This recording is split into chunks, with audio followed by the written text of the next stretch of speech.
Chapter 41, War Part 1. The mountain range separating the Baharuth Empire and the Kingdom of Riastais, the Azelarija Mountains. The Great Forest of Tove covered the mountain range's southern foothills. Entering the forest, one would walk for about 30 kilometers in a straight line towards the mountains. There was a giant lake that flowed from the mountains that no human had named. This enormous lake had a radius of approximately 20 kilometers, and was shaped like an inverted calabash, divided into the upper lake and the lower lake. The upper lake was relatively deep, hence large creatures gathered there, while the lower lake was inhabited by smaller creatures.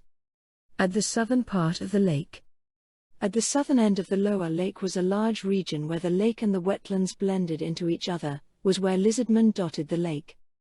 Lizardmen were beings which shared human and reptilian characteristics. They were regarded as demi-humans along with goblins and orcs, and were not as civilized as humans, with a lifestyle considered barbaric to others. However, it also could not be denied that they have a culture of their own. Adult male lizardmen had an average height of about 190 centimeters and were proud of their strong muscles, weighing over 110 kilograms with little body fat. Their bodies were rife with muscles, and if compared to the average of humans, it would be about 1.4 times as much. A crocodile's tail extended from their waist. It was used to maintain balance, but in battle it was a 1.4-meter-long weapon. Since they were called lizardmen, they might be thought of as lizards, and their heads were similar. Evolution caused them to have webbed feet for ease of movement on the wetlands. It was also because of this that land activities were slightly inconvenient, but this posed no problem for their general lifestyle. Their dark green and charcoal gray scales were similar to those of a crocodile instead of a lizard's, and they were harder than the low-end defensive equipment used by humans. If this skin was turned into armor, it would not lose out to even plate armor. Their hands had 5 fingers just like humans, but with short claws growing at their tips. The weapons wielded by both hands were basically very primitive items. Since it was impossible for them to discover or in the wetlands, their weapons were mainly spears crafted from magical beasts' claws, or akin to blunt weapons with stone bound to them. Lizardmen had a strict class society, with the tribal chief as the leader of the tribe. This position was not determined by blood, but elected by the tribe for being the strongest individual. This election for tribal chief took place once every year. Assisting the chief was the council of elders made up of elected elderly lizardmen. Below them were the warrior class, followed by general male lizardmen, general female lizardmen, and lizardmen youths. Their society was structured this way. Of course, there also existed those who did not belong to any of these categories. The priests that acted as druids, the rangers that made up the hunters. Of course, they could not make actions by themselves, but they listened to the words of the chief. First were the druids, who were led by the elder druid. They aided tribal life through the use of magical cures and weather forecasts to predict dangers. Rather than a special god, lizardmen worshipped their ancestors, and the druids used magic to preserve their living environment.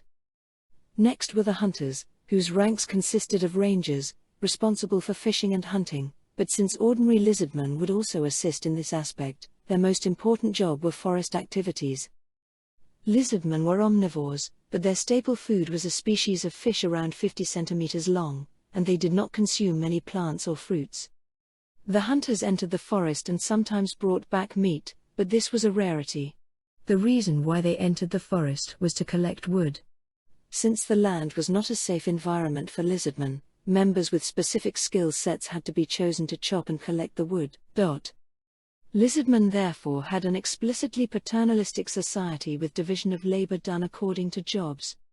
However, there were also those outside the jurisdiction of the tribal chief. Those were travelers. Hearing about travelers would evoke the impression of foreigners, but this was impossible in lizardman society. Lizardmen had a closed society, and a situation where an outsider was accepted into the tribe was exceedingly rare. So, who were these travelers? They were lizardmen who wished to see the outside world. Basically, unless something drastic like a shortage of food occurred, lizardmen would not leave their hometown. However, there was a small chance that a lizardman who wanted to see the outside world would appear.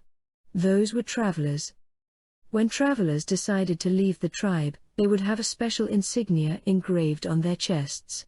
This was proof that they had left the jurisdiction of the tribe's control upon leaving the tribe. They then traveled the outside world. However, most of those who left the tribe never came back, died during their travels, found a new place to call home, or encountered a different fate. But on rare occasions, they would return to their hometown after having seen the world. Travelers who returned were evaluated highly because of the level of knowledge they had gathered. Although they were individuals detached from the power hierarchy, they were still prominent within the tribe. Within the range of the southern part of the lake. Should it be called this area? There, countless buildings were built on the wetlands. The floor of the houses was the wetlands, and from their legs were extended to support the house. It was like a scene from a riverbed. It was the residence of the lizardmen. Lizardmen were not warm-blooded animals. By dipping in the water they could maintain their body temperature, but staying in there for a long time would cause it to drop. So, it was normal to prepare a location on land. Basically, the lizardman residences were to stretch their legs while they were on land. The figure of Zaresu Shasha appeared from one of the buildings. The sky was a clear blue, the sun had already risen to midair, and a small amount of thin white clouds were in a combed pattern in the sky. It was a good weather, with the distant mountain range clearly visible. The lizardman's field of vision was wide, and the sun's blinding glare could be seen even without moving the head. Zaresu squinted and walked down the stairs rhythmically. While doing so, Zaresu scratched the burnt mark on his chest with his claws. It was not irritating, but it had no meaning to it. It was a habit that he had developed after it was branded on his chest. When descending from the lowest stair to the wetland's surface, his favorite weapon holstered on his waist collided with his scales, creating a clicking sound. It was a blue and white blade with a dim glow. The shape was a bit peculiar. The wide part of the blade curved sharply at the end, and became something like a scimitar. In addition, the blade and the grip were one piece, without a guard. So, it was like a weapon that was naturally formed by the ice that froze on the lake. There were no lizardmen who did not know of this weapon. All the surrounding lizardman tribes referred to it as one of the 4 treasured magic items, Frost Pain. Walking around with such a weapon was not something unusual. For example, in a village, it was common for monsters to attack, and so it was natural for lizardmen who lived in such a dangerous area to equip weapons. Zaresu started to move. He had 2 different destinations. The gift which he intended to bring to one of those destinations was currently carried on his back. It was a 1-meter-long fish. It was one of the large fish which served as the staple food of lizardmen. Walking as he carried 4 of these fishes on his back, the stench which entered his nose did not cause any discomfort to Zaresu. On the contrary, it was a smell which made him feel very hungry, to the point that if he did not pay attention he would eat it. After puffing out wind several times out from his nose, he expelled this desire. Like this, Zaresu pattered as he walked without stopping through the Green Claw tribe village. The tall reeds were nicely cleared with the countless residences in the center of the open space. It demarcated the area of the Green Claw tribe. Children, who still had their bright green scales, ran around and let out sha-sha-sounding laughter, but stopped as they noticed the objects on Zaresu's back. Healthy growing children peered towards Zaresu from under the shadows of houses. No, it was because of the fish that they gathered together. Their mouths were slightly parted, even drooling. They stayed a slight distance away, but their eyesight was still locked on, with gazes like children who craved snacks. Zaresu smiled wryly and pretended to not notice as he continued walking. He had already decided who to give them to. It was regretful, but they weren't meant for the children. Zaresu felt happiness from the fact that the children could make such expressions. It was a scene that could not have happened 5 years ago. While feeling unwavering gazes, Zaresu enjoyed them but continued one without turning back. He passed through the residential area and arrived at the hut that was his destination. This area was not connected to the village.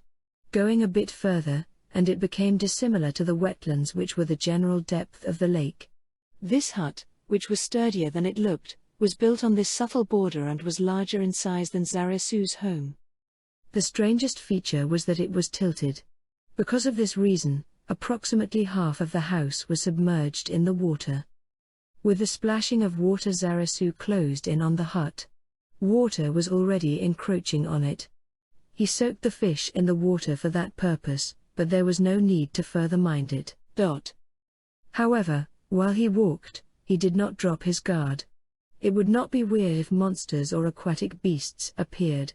Well, if the owner of the hut ignored them, that is. Zarasu got closer to the house. The sound of a snake could be heard from the house as if it had smelled Zarasu. There was a bit of sweetness in the sound. With a squeak, the head of a snake with deep brown scales and amber eye pupils appeared from the window. After confirming that it was Zarasu, the neck extended and coquettishly twisted around him. Good, good. With a habitual hand movement, Zarasu stroked the snake's body. The snake comfortably squinted using the eye protection membrane. Zarasu also thought that the scaly snakeskin felt fine. This creature was Zarasu's pet, called Rororo. Since Rororo was raised from young, it was as if it could actually understand language. Rororo, I've bought food. Be good and eat it, okay? Zarasu chucked the brought fish through the window. Dang and pluck sounds came from the inside. I really want to stay and play, but right now I really need to attend to the fish. See you in a bit. It probably understood the contents of the speech, and let out a reluctant noise and slowly released Zarasu before returning inside the house. Afterwards, a chewing sound could be heard from inside. It was eating healthily. Having confirmed that Rororo was in good health, judging by the spirited manner of eating, Zarasu left the hut.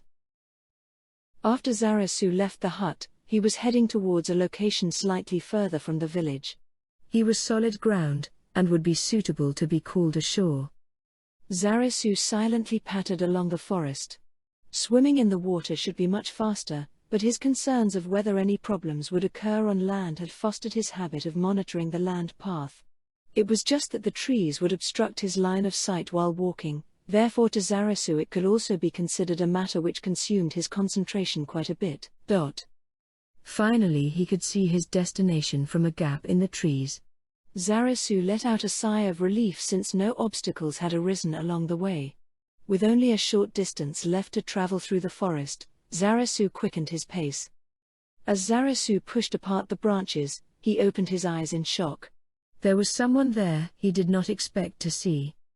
A lizard man with black scales. Older brother. Oh, it's you. The lizard man with black scales turned his head around and looked welcomingly at Zarasu.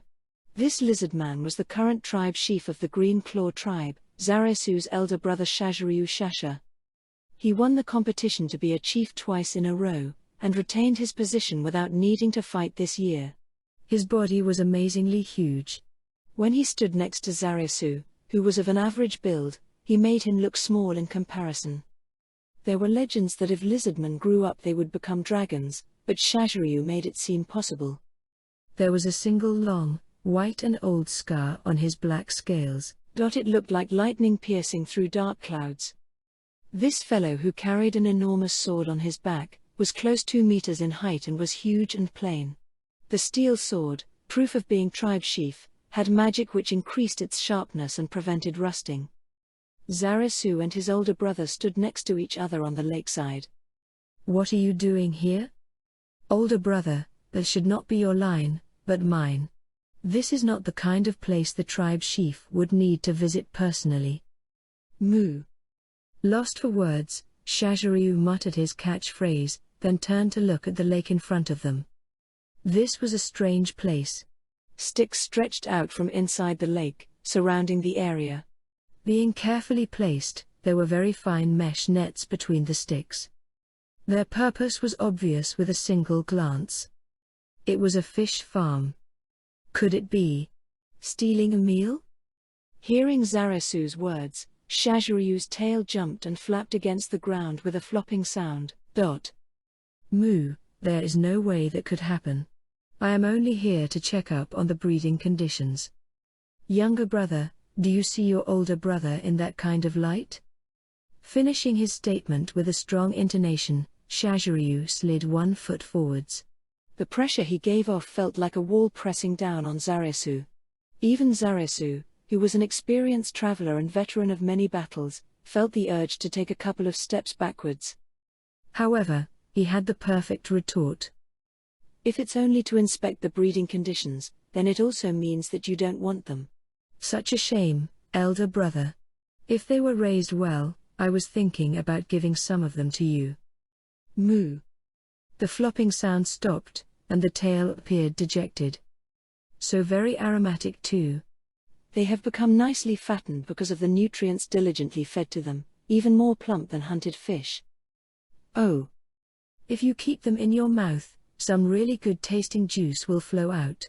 Biting down with a crunch will also make it seemingly melt in your mouth. Mayu.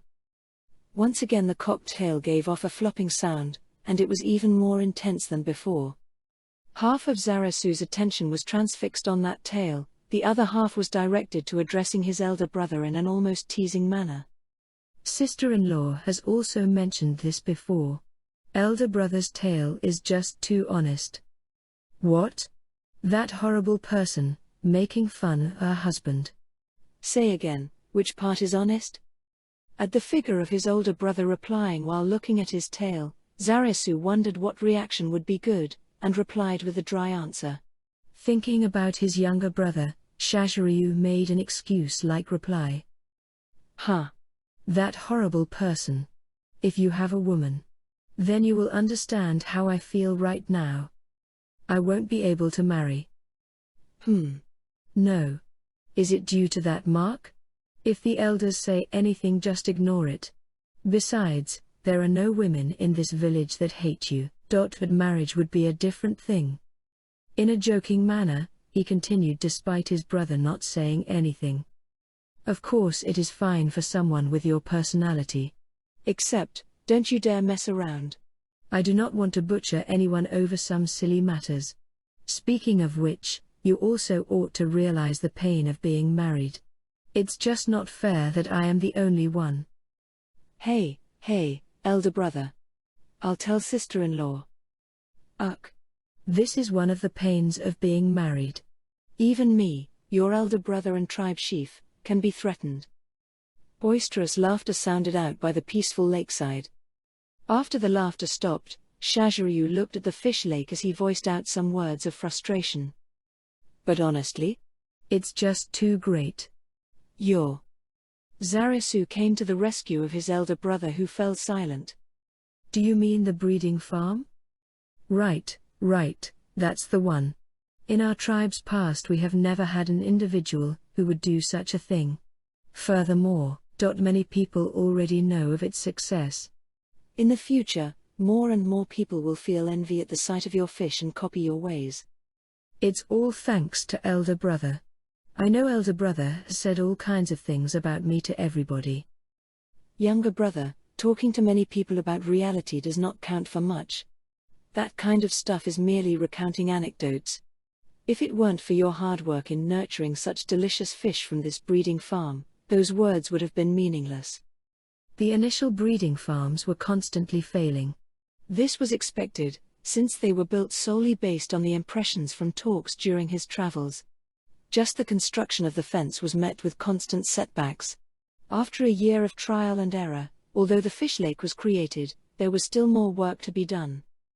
Fish could not be left alone without being looked after. It was necessary to obtain fish feed.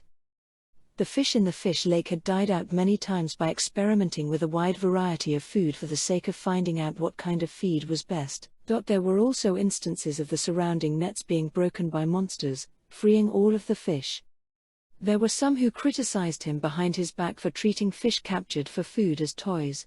There were also those who said that he was nothing but a fool. However, the results of his efforts finally bore fruit. The shadows of enormous, swimming fish were reflected on the lake's surface.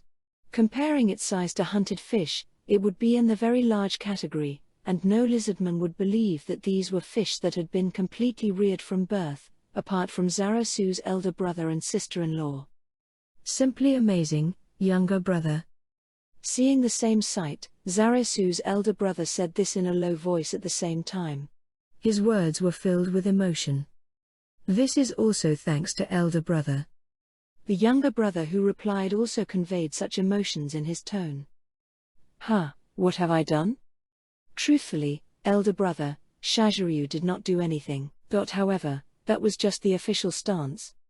During times when the fish health deteriorated, druids would suddenly show up here. When collecting materials to build a fence, there would be many individuals who came to help. When captured fish were separated and allocated, there would be live fish. In addition, there were also fruits brought back by the hunters to be used as fish feed. Those fellows who came over to assist all refused to reveal who they were doing this favor for. However, even the dumbest person would realize who was pulling the strings, even if the person was adamant on not disclosing the name. Because it was not appropriate for the tribe chief to look after travelers, who had seceded from the tribe hierarchy. So, he knew that this was all he could do for Zaresu. Elder brother, wait for them to grow a little more larger, then I shall take some to your place first. Then I'll look forward to it. Turning around, Shaziryu took a step away from the place, then said in a low voice, I'm sorry. What are you saying, elder brother? Elder brother has not committed any wrong. These words may or may not have been heard. Zaresu merely looked silently at the back figure of Shaziryu moving away from the lake shore. After checking the farm, Zaresu returned to the village and felt a weird feeling, and looked at the sky. It was empty. It was a blue sky, and the north had clouds over the mountain range. When he thought that it was nothing, he noticed a weird cloud in the sky. At the same time, the air in the village center wavered, as a black cloud blocked the sunlight. Everyone was surprised, and looked at the sky. This was as the Druids had forecasted that today would be a sunny day. The Druids were supported by the use of magic and years of experience and had an extremely high accuracy rate. Everyone felt that this was the first time it failed. By the surprise would start from after that. But, the strange thing was that the size of the black cloud was not large, and that there were no clouds except from the one in the village. It was like someone summoned it on the village. Something even stranger happened as everyone was thinking. Whilst the clouds swirled with the village as the epicenter, they also expanded in range at a constant rate. It was as if the sandwiched sky was being invaded by the terrible momentum of the ominous dark clouds. A strange situation. No one had seen anything like this before. Warriors all around scrambled to be on alert. Children escaped by rushing back into their homes. Zaresu bent down, observing the surrounding while reaching towards his scimitar. The dark clouds completely covered the sky, and blue sky could still be seen in the far distance. It was as if the dark clouds were targeting this village. From there, a clamor arose in the village center. The wind carried over a high-pitched sound produced by lizardmen's vocal cords. That sound was an alarm, one which signaled that there were formidable enemies and advised others to evacuate according to the situation. Zaresu, who heard this sound, bolted along the wetlands at a speed which was fast for lizardmen. Run! Run! Keep on running! Moving in the wetlands was extremely difficult, requiring use of the tail to act as counterbalance. At a speed unattainable by humans, although lizardmen feet were more suited for this environment, Zaresu reached the source of the alarm. At that place, Shaziryu and the tribe's warriors had formed a circular formation, staring at the village center. Following the object in their line of sight, Zaresu also glared at the same place. For there was a monster. Everyone's eyes were focused on a monster which looked as if it were created from dark mist. Within the dark mist, numerous terrified faces would appear then quickly vanish. Although faces of various races appeared, the one thing they had in common were expressions of agony. Carried by the wind were sounds of sobbing, resentment, painful lament, and dying gasps melding together to form a chorus. He shuddered. Zaresu felt a chilling hatred emanating from the monster. If Zaresu felt unnerved at it, the others would be trembling. Diverting his attention slightly, he noticed that the majority of the lizardmen present were all taking short and sharp breaths, as if they were scared like little children, despite all of them being of the warrior class. The monster stood at the village center and made no movement. After some time had passed, whilst maintaining a tense atmosphere and aware that only a tiny disturbance would trigger off the escalation into a fierce battle, the warriors slowly narrowed the distance. They resisted the mental stress and moved into action. Using his peripheral vision to confirm that Shaziryu had drawn his weapon, Zarasu also swiftly and silently took up his sword. If it became a fight, he intended to launch a surprise attack faster than anyone else. The tension in the atmosphere thickened. Suddenly, the sounds of resentment stopped. The warriors stopped their movements as if their shoulders had holes in them. The noises emitted from the monster mixed together, forming one sound different to the intelligible cursing earlier. It had a definite meaning now. Listen well. I serve as the messenger of the great being and I came here to announce his decree. Everyone looked at each other. Only Zarasu and Shaziryu did not break eyesight. Proclaiming your death sentence, the Great One has sent his army to exterminate you. In his leniency, he has granted you mortals time to put up a meaningless resistance. 8 days from now, the lizardman tribe of this lake shall become the second sacrifice. Zarasu grimaced, revealing sharp teeth and issuing an intimidating sound. Resist stubbornly, mortals. Allow the Great One to relish in your demise. Like smoke which constantly changed shape, the monster also gradually deformed and floated into the sky. Do not forget. 8 days. As if there were no obstruction, it flew in the sky towards the forest, with its departing back figure watched by many lizardmen. Zarasu and Shaziryu were silently looking at the distant sky. The biggest hut in the village, the assembly hall, was rarely ever used. Clan leaders had absolute authority on all matters and assembly only happened once in a blue moon. There was no real value to having the hut. But on this day the inside of the hut was filled with strained clamor. Many lizardmen had gathered, causing the spacious hut to feel narrow and stifling. The warriors, the druids, the hunters, the elder council and Zarasu, who was a traveler. Everyone sat cross-legged, facing Shaziryu. This was the format of the meeting. Basically it was the respected chief Shaziryu borrowing the knowledge of various people. There was no one here who did not understand the strangeness of the situation. Acting in his capacity as clan chief, declared the start of the meeting. The first to speak was the elder druid. She was an aged female lizardman with strange white symbols written on her body. These probably held meaning, but Zarasu did not know them. Probably only those who were married, specialized in magic or were aged would know. He did not know much about the other stuff, like attending rituals or locations. You all remember the black cloud that covered the sky? She then stopped and looked around, allowing everyone to recall.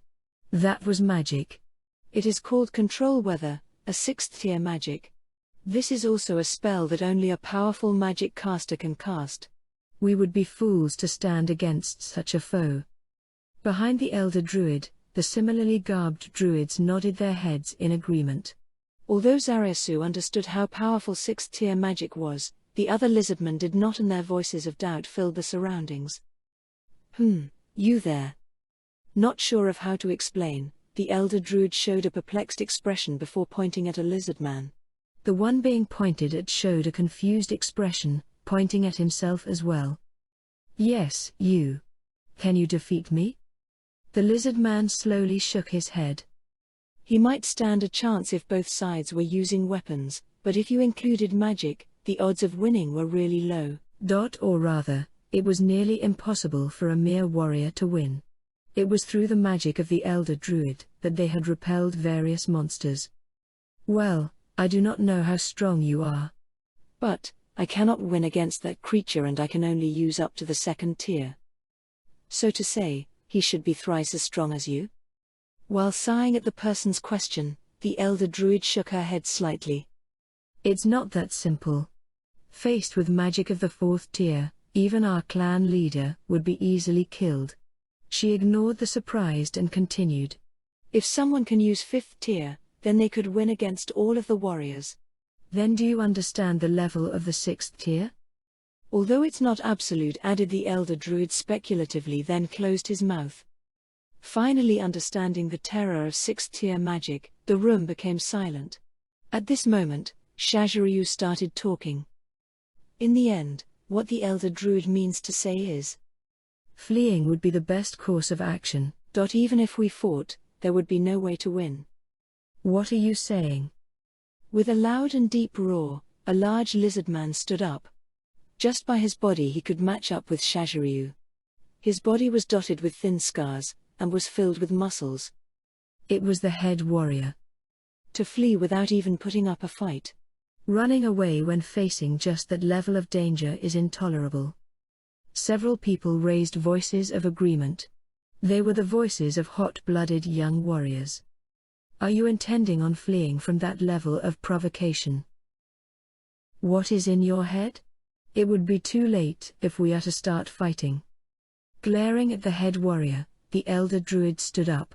The two were agitated, and each were exerting a pressure. As everyone thought that this was an explosive situation, a cold voice reverberated. That's enough.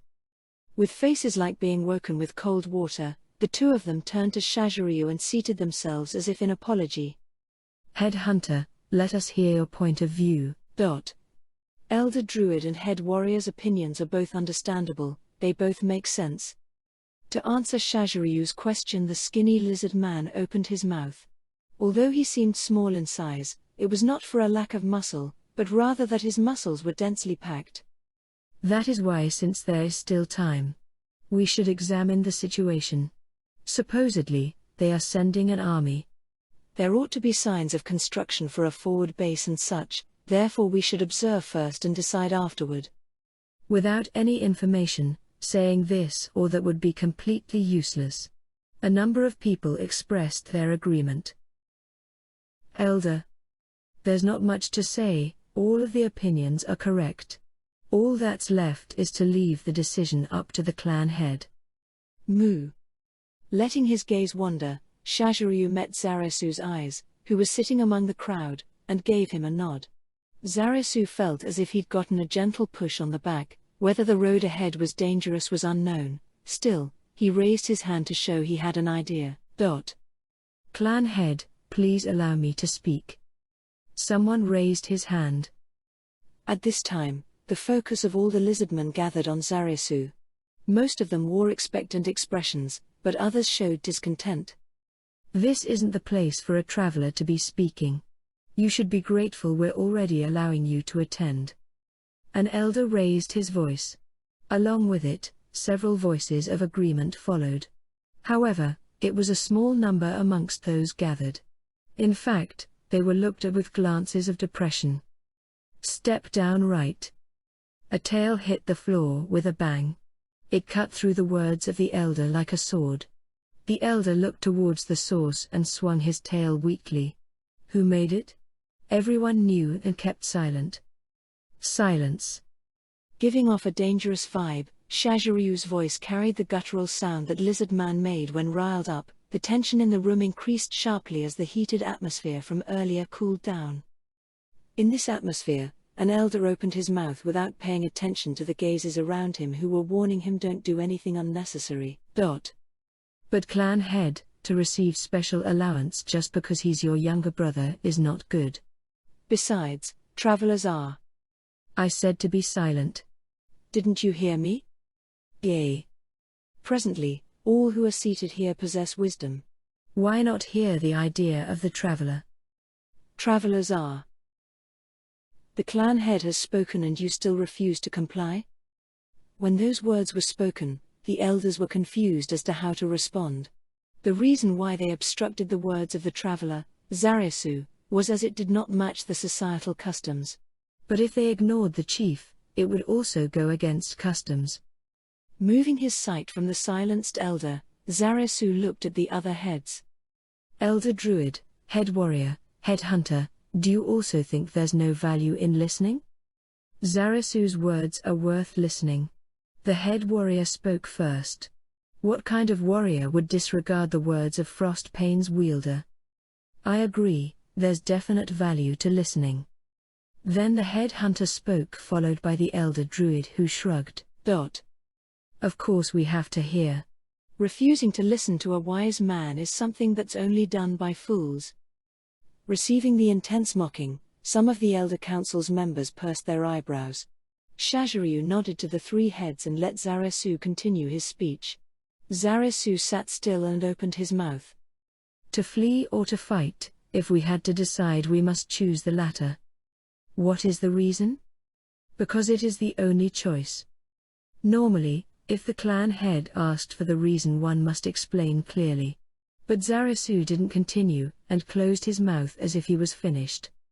Shaziryu cupped his chin and sunk deep into thought. Is it possible to win? Of course we can win. Head warrior shouted as if to disperse the feeling of unease, but the elder druid only narrowed his eyes. It was obvious that he was not thinking so. No, in the current situation the odds of success are very low. Zarasu directly opposed the head warrior. Everyone was confused by the contradiction of having to fight despite losing. What exactly are you trying to say? Head warrior, the opponent should already know about our side's fighting force, otherwise they wouldn't approach us with such a belittling attitude. If that is the case, then it is impossible to obtain victory with our current fighting power. It was a thought everyone could understand. According to what the monster said, it probably included what Zarasu's idea was. Then, what to do? Everyone was trying to ask. At that moment, Zarasu opened his mouth. That's why we need to disrupt the plans of our enemy. Shaziryu voiced his agreement. He had read his brother's intentions. However, he was perplexed as to why it was spoken in front of everyone. Zarasu just watched as the lizardman in the hut digested his speech. Does everyone here still recall the previous war? Of course. Someone replied. Even those with dementia would be unable to forget the last war which took place several years ago. In the past these wetlands had been inhabited by 7 lizardman tribes: Green Claw, Small Fang, Razor Tail, Dragon Tusk, Yellow Speckle, Sharp Edge, and Red Eye. However, now only 5 remained. It was a war which claimed the lives of many, and wiped out 2 tribes. The reason for this conflict was the bad harvest of the staple food, fish. There was a change in the water that year, and the fish caught were low in number. And so the hunters spread their hunting range. Of course, the other tribes did the same. And then conflicts over hunting and fishing spots amongst the hunter classes arose. Since it concerned food resources necessary for the survival of the tribes, it was impossible to make concessions. Quarrels soon turned into fights, and it was only a matter of time until these fights escalated into carnage. Next, in order to support the hunter class, the warrior class also took action. A fierce battle was sparked because of the food shortage.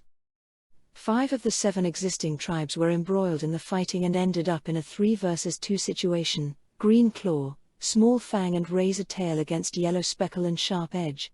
Apart from the warrior class, other male lizardmen and even female lizardmen were mobilized to fight for their tribes.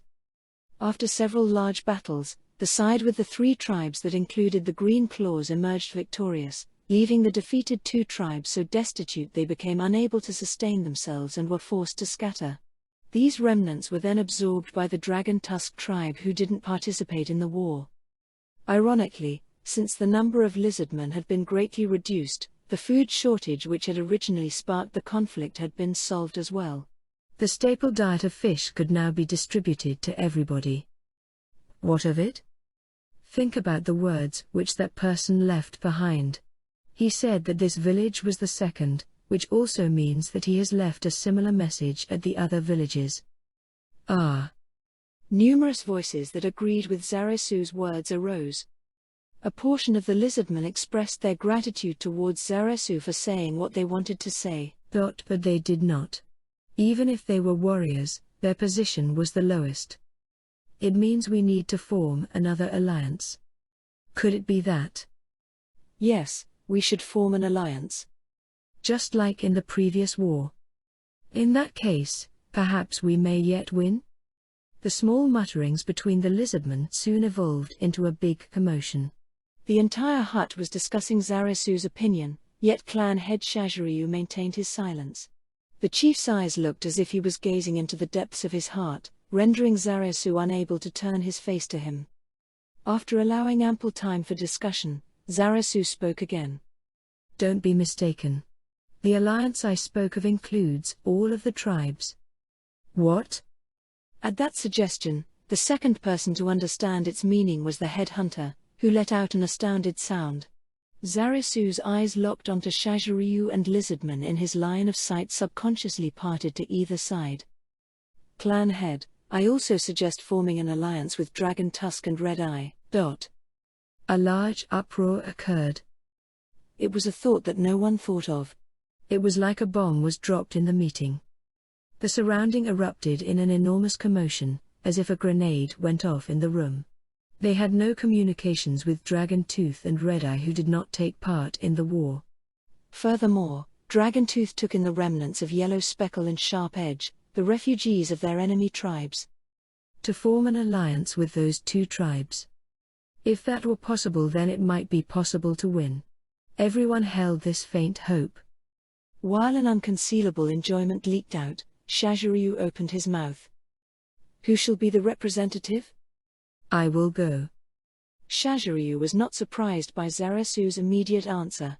The surrounding lizardmen reckoned that it was because he understood his younger brother's character and had anticipated this response.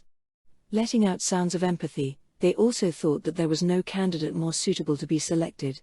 However, there was one who was of an opposing opinion. Sending a traveler? It was Shaziryu. His ice-like gaze pierced directly through Zaresu. Being pressured, the surrounding people could not bring themselves to speak. However, they prayed that that gaze would not fall on them. However, those that knew Shaziryu's intentions were different. Those that knew the true feelings in that gaze. That is true, clan head. However, we are at trying times. If the other side is unwilling to listen to my words merely because I am a traveler, then they have no worth as an ally. Zaresu easily repelled the cold stare. After the two glared at one another for a brief moment, Shaziryu let out a lonely smile. It was either because he gave up, or because of his helplessness in stopping his brother, or perhaps internally ridiculing himself for agreeing. It was a smile without gloom. Bring along the seal of the clan head. That had the meaning of being the clan head's representative. Several elders which wished to express the view that this is not something a traveler should possess were silenced under Shaziryu's powerful glare. My extreme gratitude. Zaresu bowed. I shall select the representatives who will head to the other tribes. First is. Cold wind blew at night. Because it was the wetlands, high humidity and the summery heat combined together to give people excruciating pain. However, at night this heat mellowed and the gusts of wind would even be considered freezing. Of course, for the lizardman with sturdy skin, this hardly registered as a significant change. Zaresu stamped along the wetlands, his target being his pet Rororo's hut. Although there was still some time, it could not be said for certain that nothing unexpected would suddenly happen, and more so it was not known if the enemy would abide by their declared schedule, or perhaps hinder Zaresu's movements. With all these considerations, riding through the wetlands on Rororo was still the most appropriate. The stamping footsteps slowed down and stopped. The bag on his back, which was filled with various items, also shook. The reason for stopping was because the moonlight illuminated the sight of a familiar lizard man leaving Rororo's hut. And his gaze mixed with someone else's. It was not a large distance between them, about 10 meters.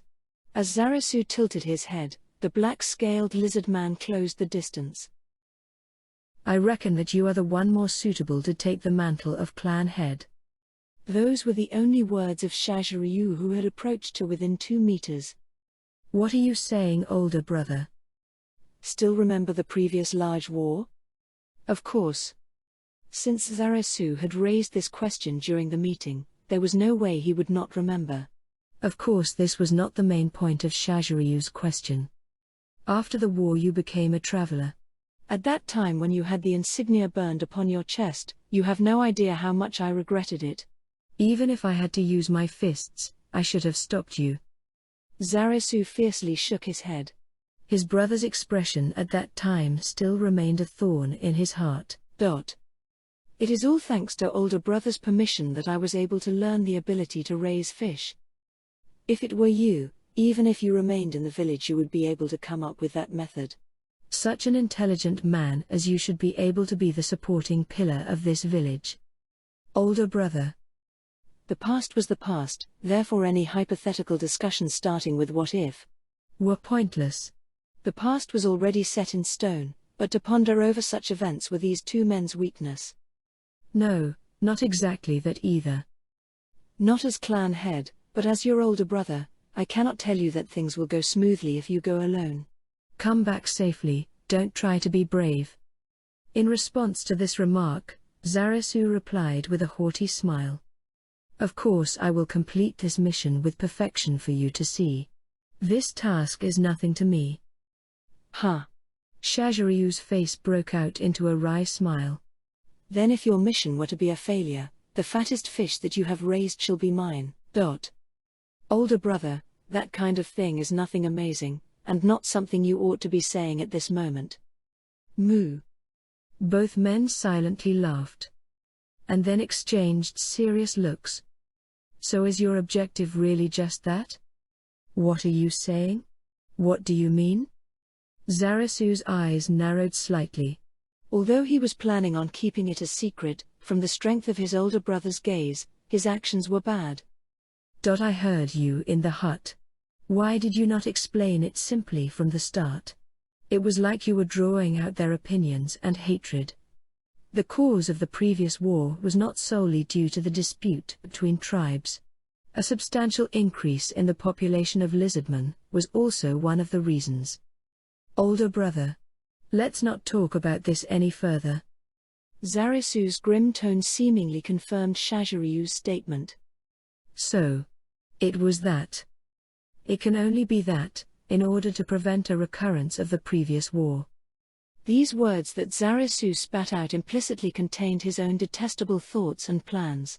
It was simply too foul, and if possible he did not wish for his older brother to know about them. So then if the other tribes refuse to form an alliance, what then? Because those who are only willing to provide support and those who wish to flee from the outset would surely refuse. In that case then, the only option is to exterminate them. Starting with wiping out your own tribe? Older brother. Hearing the tone of persuasion in Zarasu's voice, Shajiryu smiled almost inappropriately. I understand that your concern is correct, and I also agree. As the guiding figure for the tribe, since it concerns the survival of our tribe, of course I would have to consider this. That is why you need not be reserved, younger brother. I appreciate those words. Then shall they be brought to this village? The main battlefield will be the first village. We will go ahead as much as possible and prepare our defenses. I might not be around, and will inform the remaining ones. Please, older brother. Then what about the first village I go to is number 1? Then the warriors will assemble there. Depending on your return, we will depart. Understood. Then I assume that there will be no problem if we draw out rations for the soldiers from your farm? Of course, but spare the juveniles. It was not easy to get them where they are now, and even if we were to abandon the village it would eventually come in handy. If you say so then it is. Got it. I will take it. Then how much is it? If we are talking about dried consumables, around 1,000 tons should not be a problem. If it is that, then in the short term there will be no problems. I leave it in your hands then. So, older brother, let me go ahead. Rororo. As if responding to Zarasu's voice, a snake head peered from the window. Its scales reflected the moonlight, and beautifully sparkled. We have to depart. Can you come over here? Rororo seemed to stare at Zarasu and Shajiryu, but ducked its heads. The sound of something heavy walking in water could be heard. Yes. Suddenly, Shajiryu talked as if he had just remembered something. It was like he was speaking about the point he was supposed to be talking about. I said to the chief hunter to find a place to take refuge. Please, brother. Then what about the numbers? Did you make any predictions? Shaziryu seemed to hesitate, but replied instantly. Although it was an expectation, it seemed to pain his heart to say. 10 warriors, 20 hunters, 3 druids, 70 females, 100 males, children. That's about it. Are you not leaving the children? Will they not burden us? There is a stronger opposition and we cannot decide. To quell the dissatisfaction we should bring the. But will there not be arguments over which to choose?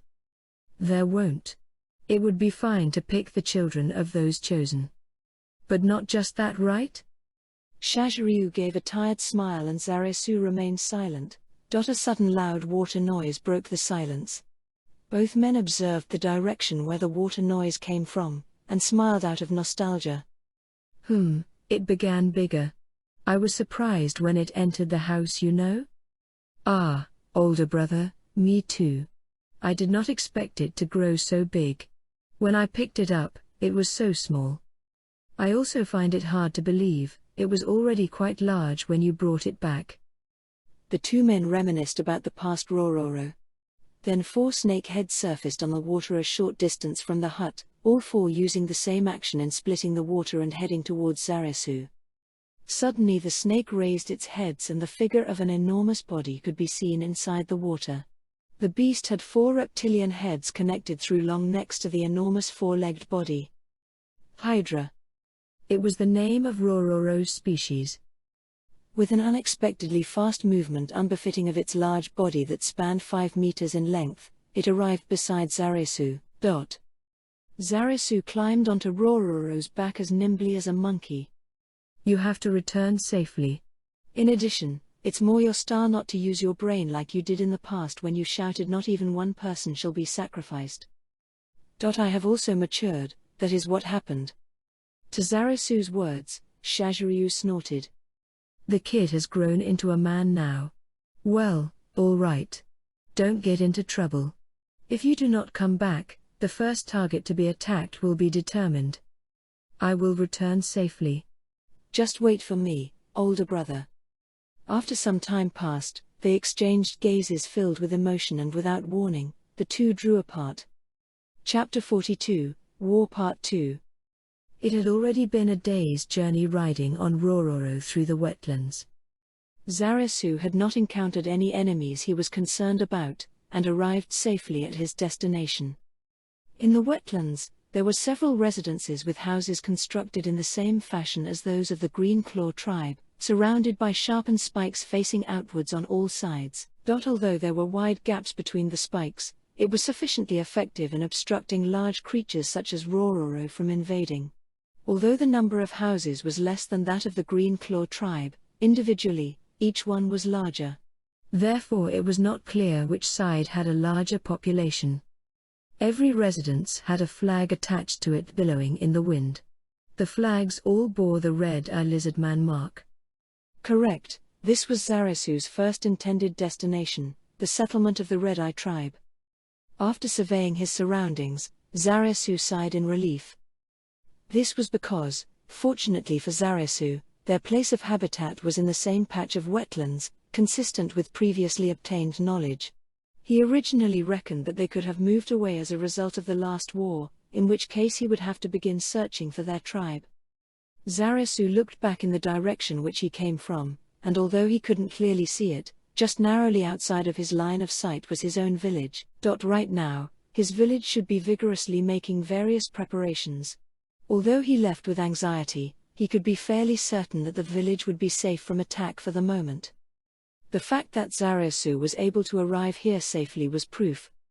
He was unable to determine whether this was a flaw in the Great One's plan, or whether his own actions were also within its calculations, but in any case the opponent did not currently intend to go back on its word, and did not attempt to intervene in the battle preparations. Of course, even if the so-called Great One moved his hand to interfere, Zarasu could only act to implement his beliefs. Zarasu leapt down from Rororo and stretched his body. Although riding Rororo over long distances made his muscles stiff, stretching his back made the fatigue seem rather pleasant. He raised a hand against the sun's rays, and then hid in the shade. Following this, Zarasu instructed Rororo to remain at this position to wait for him, then took out some dried fish from his backpack for Rororo, to serve as its breakfast and lunch. Honestly, he wanted it to forage its own meal from around here, but refrained from giving the order due to the possibility of disturbing the Red-Eye tribe's hunting grounds.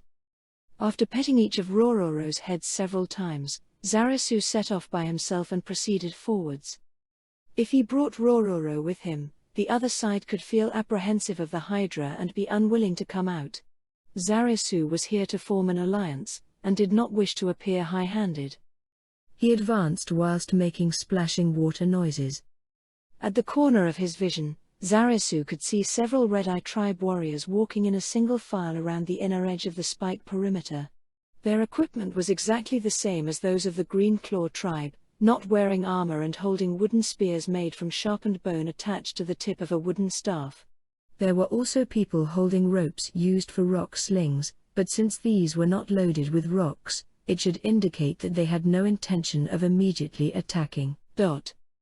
Zarasu tried as much as possible to avoid stimulating the other side. After moments of walking, Zarasu came to what looked like the front gate. Judging from the size of the village, the scale of this tribe seems to be slightly smaller than the Green Claw tribe. Well, numbers are not everything. Zarasu looked around and he directed his gaze to the watchful lizardman and raised his voice. I am Zarasu Shasha of the Green Claw tribe. There is a matter I wish to discuss with your tribe chief. As proof that his voice could be heard, several warrior-class lizardmen rushed forward. Zarasu did not move from his spot. Even when the multiple lizardmen in his view went back into their homes, and even when more warriors congregated at the gate. While it was not short, the time passed was not long and an aged lizardman with a staff appeared. Behind him were 5 strong lizardmen. The aged lizardman had his body painted entirely white with symbols. Is this the elder druid? Zarasu thought so welcomed him with confidence. He could not lower his head. Even when the druid confirmed the mark on his chest, Zarasu protected his unmoving figure. Zarasu Shasha, of the Green Claw tribe. I have come with a matter to discuss. Although I cannot say that you are welcomed, the leader of our tribe is willing to meet you. Please come with me. This strange rhetoric confused Zarasu. Why was he not the chief? In addition, he felt it strange that they had no problems with a traveler like him and let him speak to their chief. Travelers did not have high positions. That was why he borrowed his brother's proof, but the fact that he did not have to show that was the source of his troubles. However, saying anything at that moment could upset the other party, and that would spell trouble. Although he felt that something was off, Zarasu silently followed behind the line of lizardmen. He was brought to a beautiful small hut. It was even larger than Zarasu's older brothers. The walls were dyed with a rare pattern, proving that the owner of the house was of nobility. What concerned him was that it had no windows, only a gap for ventilation. Lizardmen could see objects clearly in the dark, but this did not mean that they enjoyed darkness. Then why would anyone want to live inside such a dark hut?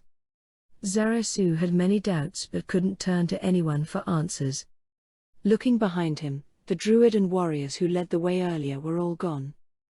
When those who led the way had told him that they were leaving, he felt that they were being too careless. He almost let his doubts slip. The one Zarasu came to see was the chief, the ruler of the tribe. How could members of the tribe do something like this? But when Zarasu heard that this was the wish of the leader, of the tribe's acting chief, his opinion of the person waiting inside the hut rose. Although he had promised his brother that he would return safely, Zarasu was already prepared for the possibility that he would be unable to fulfill that promise. As such, surrounding him with armed guards to pressure him would prove ineffective. In fact, it would only make him feel disappointed by the fact that this was all they could muster. However, if they were doing this from their hearts, then the talk should be quick, as if he himself would be the one stalling it. Ignoring the hostile presences of those peeking from afar, Zarasu walked to the door and casually opened it. The interior was as dark as he had imagined. Despite having night vision, the difference between the inside and outside confused Zarasu. The air in the room had the scent of herbs, plant matter mixed with it. He wondered if there was an old lizard man inside. Then his thoughts were betrayed. "Welcome." A voice spoke out from within the darkness. It sounded fairly young. Finally accustomed to the change in light, a lizard man appeared in front of his eyes. White. This was Zarasu's first impression. Snow-white scales, a spotless purity. Round, bright red eyes like rubies, and slim limbs that did not belong to a male, but to a female. Her entire body was covered in red and black patterns, meaning that she was an adult, able to use a variety of magic and was unmarried. Zarasu had once been stabbed by a spear in the past. In that moment, Zarasu felt his body burn fiercely as if it had been pierced by a hot iron stake, and likewise his heart also accompanied this by beating rapidly, both combining to produce a feeling of pain shooting across his entire body. There was no pain, but then Zarasu was lost for words as he stood motionless. Having interpreted his silence in her own way, she merely gave a self-deprecating smile. "It seems that I am a strange sight even for the wielder of one of the four treasures, frost pain." Albinos in nature were exceedingly rare, partially because they were too conspicuous. It made it difficult for them to survive. The somewhat civilized lizardmen had a similar tendency: weak to sunlight, bad eyesight. They have not reached a level of civilization where such feeble individuals could survive. Therefore it was extremely rare to come across an albino adult. There were even cases where they were killed at birth. It should already be considered fortunate if albinos were seen as detestable existences by ordinary lizardmen. There were even some who saw them as a kind of monster. In actuality, as he had red eyes, she would be worshipped, but not as a fellow lizardman, but instead as a symbol of the tribe. There was no one who treated her as a friend among the lizardmen. Even her own tribe. Then it was easy to predict how those from other tribes would react. And that was the reason cynicism leaked out, and was not replied to. "What is it?" While still standing at the door, Zarasu did nothing, and the female inside questioned him suspiciously. He was far too surprised at her appearance. Did something happen? She was troubled. Without reacting to the question, Zarasu let out a tremolo cry. His cry held on a high note and was a vibrato. It was to the point that the vibrato's variable width would be audible. Hearing this sound, the female lizard man widened her eyes and opened her mouth, in surprise, confusion and in embarrassment. That cry had a message. It was a courtship cry. Zarasu came back to his senses and realized what he had done. Just like how a human's ears would turn red, he flicked his tail repeatedly in agitation. It was as if he wanted to destroy the floor. "Ah, no, wrong, wait, not wrong, not that, this isn't what I..." Zarasu's frantic movements caused the female lizardman to calm down, and she smiled, making Zarasu puzzled. "Please calm down. It's troubling if you move so violently." "Ah. Sorry." Zarasu hung his head, made an apology and then entered the room. At the same time the female lizardman's tail drooped as if she had finally relaxed. However, the very tip of her tail was still fluttering, indicating that she was not entirely calm. "Please come over. My sincere gratitude."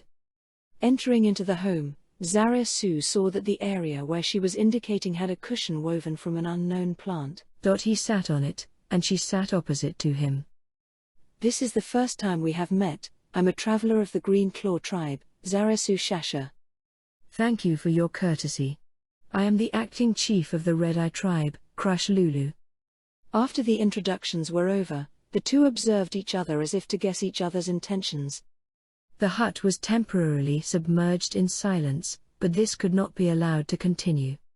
Zarasu was a guest, therefore it should be the host Crush who should say the first word. "First, Mr. Messenger, I believe there is no need for us to be so formal." "I would like for us to speak freely," so please make yourself comfortable. I am truly grateful for that, since I am not accustomed to speaking with a serious and formal tone. Then do you mind sharing the reason for your visit?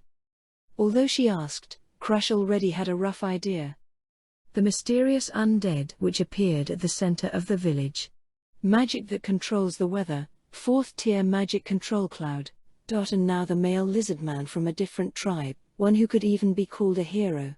From here, there could only be one expected answer.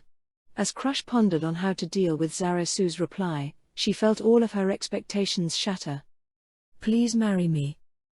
Dash. Dash dash. Dash dash. Huh? For an instant, Crush doubted her ears. Rather than betraying her expectations, it was like she was listening to the words of another world. Actually, this was not my original purpose for coming here. I fully know that this should wait until after my objective is completed. But I can't lie to my heart. You may laugh at this foolish male. Ha. These were words which she had never heard since the moment of her birth, and ought to have no relevance to her. Her thoughts were torn to shreds in a turbulent storm, scattering all over the place, and as such she couldn't organize them. Towards such a flustered Crush, Zaresu revealed a forced smile and continued to speak. I apologize, I don't know what to say, we are currently facing a contingency. Your response can wait until this is over. Ha. Finally able to piece together her psyche and successfully resume her thoughts, Crush regained her composure. However, upon immediately recalling Zaresu's words from a moment ago, her thoughts once again slipped into disarray. Zaresu focused his calm to control his feelings and his tale. The two of them once again slipped into silence. Finally, after enough time, Crush was holding her heart back after being seriously troubled. As she recalled what happened, she had to suppress her rampaging emotions. Yes. She had to ask why Zaresu came. Crush was about to ask for the reason of his visit, when she recalled his words from earlier. Just how do you bring that up? With a bang, Crush's tail hit the ground. Looking at it, Zaresu became embarrassed at his actions. Thinking he upset her, he chose silence. Crush opened her mouth to break the silence. Since you are not fearful of my body, perhaps it is not surprising that you are a hero? Zaresu had an expression of what is she saying in response to Crush's cynical words. Crush once again wondered what he was thinking about.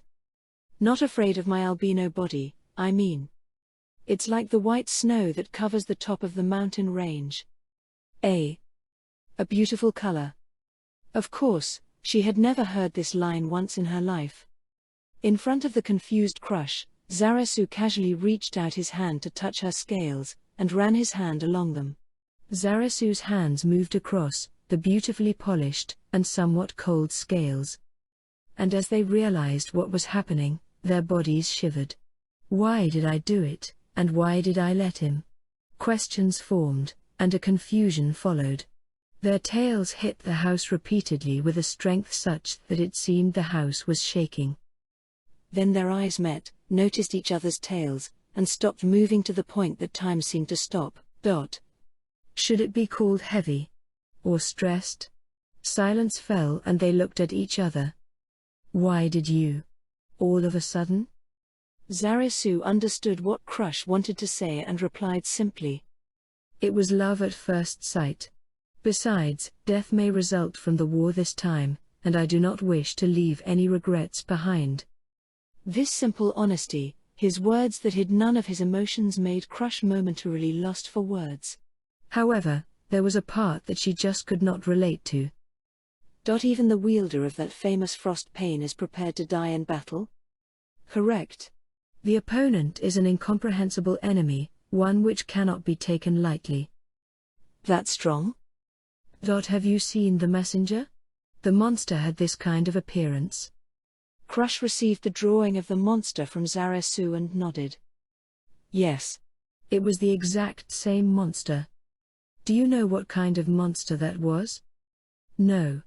Including me, No one in the tribe had any idea. Is that so? Actually, I have come across that kind of monster once before. Zarasu spoke up to this point and paused to observe Crush's response as he continued, and I fled. A. It was impossible to defeat. No, to put it nicely, it was a 50-50 chance of dying. Crush then understood that the monster was such a terrifying undead, and heaved a sigh of relief that her decision to stop the warriors back then was the right decision. Zarasu did not notice Crush's state and continued. It can emit a scream that causes mental confusion. Not only that, it has an ethereal body, therefore it is almost entirely immune towards attacks with weapons which are not magically enchanted. Using numbers will not work. Amongst the magic which our druids use, there is a kind of magic which can temporarily imbue magic on swords. Is it able to defend against mental attacks? It is able to strengthen the resistance, but protecting everyone's mental state would be too much and our strength would be insufficient. So it's like that. Are all the druids able to use that magic? If it is strengthening resistance, almost all of the druids are capable of it. But I'm the only one in this tribe who can shield the mind from confusion. Zarasu recognized that the position was not simple given to this woman. Basically, she was the strongest magic user in the villages. Then straightly asking her would be faster. Zarasu did not hide anything, and spoke to Crush. Which number was the Red Eye tribe in order of the tribes that were attacked? The opponent said we are the fourth. I see. Then, what are your plans? Time passed by. What she was asking was what merits were there. Green Claw chose to fight. Zarasu came here to ask for an alliance to do so. How would it benefit Red Eye? Red Eye tribe originally did not intend to form an alliance. Their opinion was to choose to seek refuge. However, was it fine to speak truthfully? Thinking so, Zarasu narrowed his eyes at Crush and talked as if he were by himself. Let me tell you what I truly think. Having no idea what Zarasu was about to say, Crush looked at him with unblinking eyes. What I am worried about is what happens after seeking refuge. Do you think that after moving away from a familiar environment which you are used to living in, you will be able to maintain the same lifestyle as the one right now? Impossible. No, it would be rather difficult. If they were to leave here and establish a new place of habitat, they would have to fight with their lives on the line. They would have to win the fight for survival. The reality was that lizardmen were actually not the only occupants of this lake, and they had obtained this piece of wetlands after many tiresome years of warring. For this kind of species, it was not possible to easily set up a new habitat in unfamiliar environments. There's also more than enough chance that there wouldn't be enough food. Probably so. Crush, who was unable to understand what this male lizard man standing in front of her was getting towards, replied with a sharp, suspicious voice. Then, if the nearby 5 tribes seek refuge at the same time, what do you think will happen? That. Crush fell silent, because she already figured out the true meaning behind Zarasu's words. Although the size of the lake was quite vast, when a tribe would choose a certain area to serve as a place of refuge, that area should also be the place that other tribes would want to obtain. It would not turn into anything but a terrifying situation. Like the past war. She then reached a frightening answer to Zarasu's proposal. Don't tell me. The reason you want to fight even though we might not win. Zarasu laughed at the fact that she gave the same answer as Shaziryu. That's right. With the other tribes combined, I'm considering how many less mouths we can feed.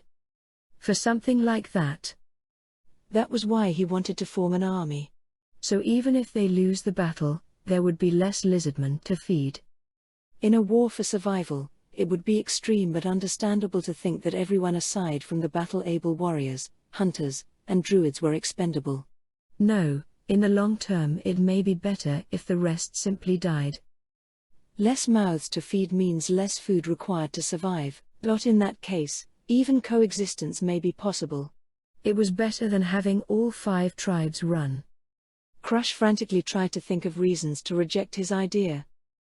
You don't even know how dangerous the new location will be, yet you want to start from the beginning with reduced numbers? Then I'll ask you this. Let's say we easily win the battle for survival, what then? If our fish dwindle, will the 5 tribes fight one another next? We may be able to catch more fish. And if we can't? She could not answer in the face of Zaraisu's chilling barrage of questions. Zaraisu worked based on the worst-case scenario. She was thinking about the best case. If something bad happened, her choice would lead to ruin. However, Zaraisu's idea was not like that. And even if they were to be defeated and the number of adult lizardmen decrease, they will have died a glorious death in battle. It would not turn into cannibalism. If you refuse, we will have to attack the Red Eyes first. At Zaraisu's dark voice, Crush stared at the man in front of her. It was a declaration that they will not allow only the Red Eyes to flee to a new land with their members intact. After having their numbers culled, there was the danger of being destroyed by the Red Eyes who had their lizardman warriors. There was no way to avoid it but that. As one trusted to look after the tribe, this was a natural thought. Even if we lose the war, I believe that allying with us will lower the chance of there being bloodshed between our tribes in the new habitat. Crush, unable to understand what he meant, showed an honest, confused expression on her face. Zaraisu explained himself so that his real intentions would become clear. He was claiming the possibility that tribes that spilled blood together will not be so quick to war against each other if food becomes scarce. But her own ideas and experience caused her to doubt. With her face slightly lowered, as soon as she was about to fall into deep thought, Zaraisu posed a question. By the way, how did the Red Eyes overcome that period? Before she herself realized it, Crush jumped up.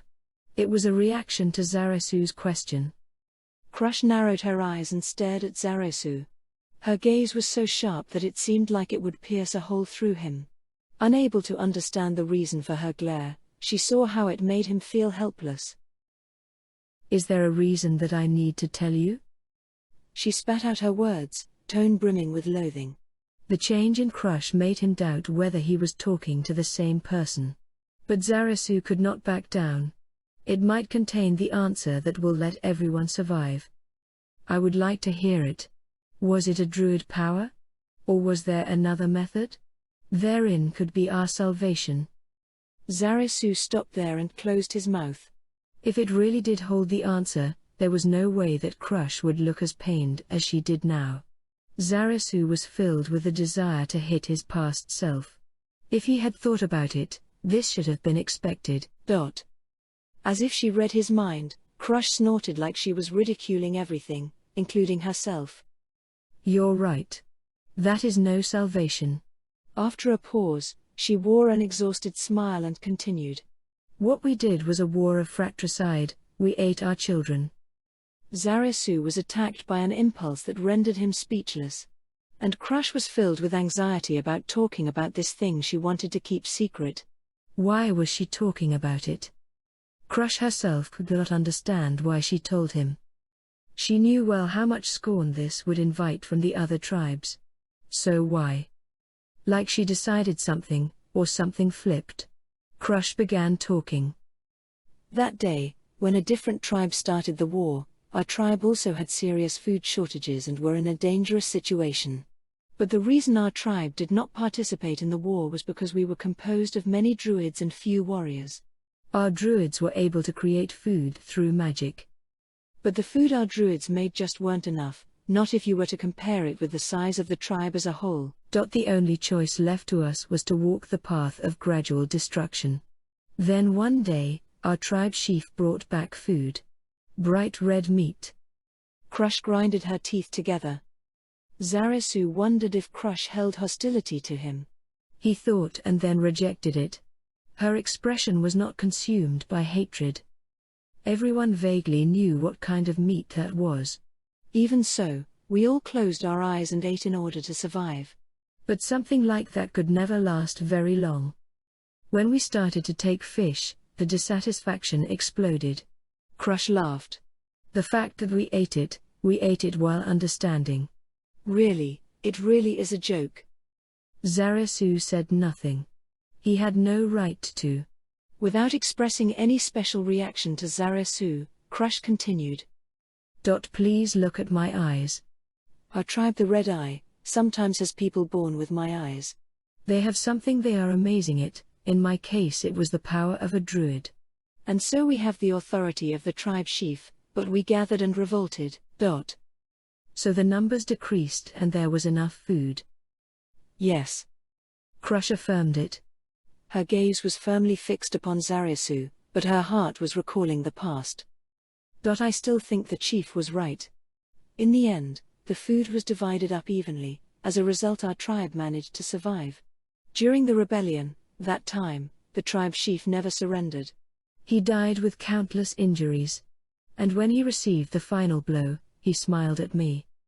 As if she was coughing up blood, Crush continued to speak. It was the pus that slowly coalesced in her heart, ever since she killed the tribe chief.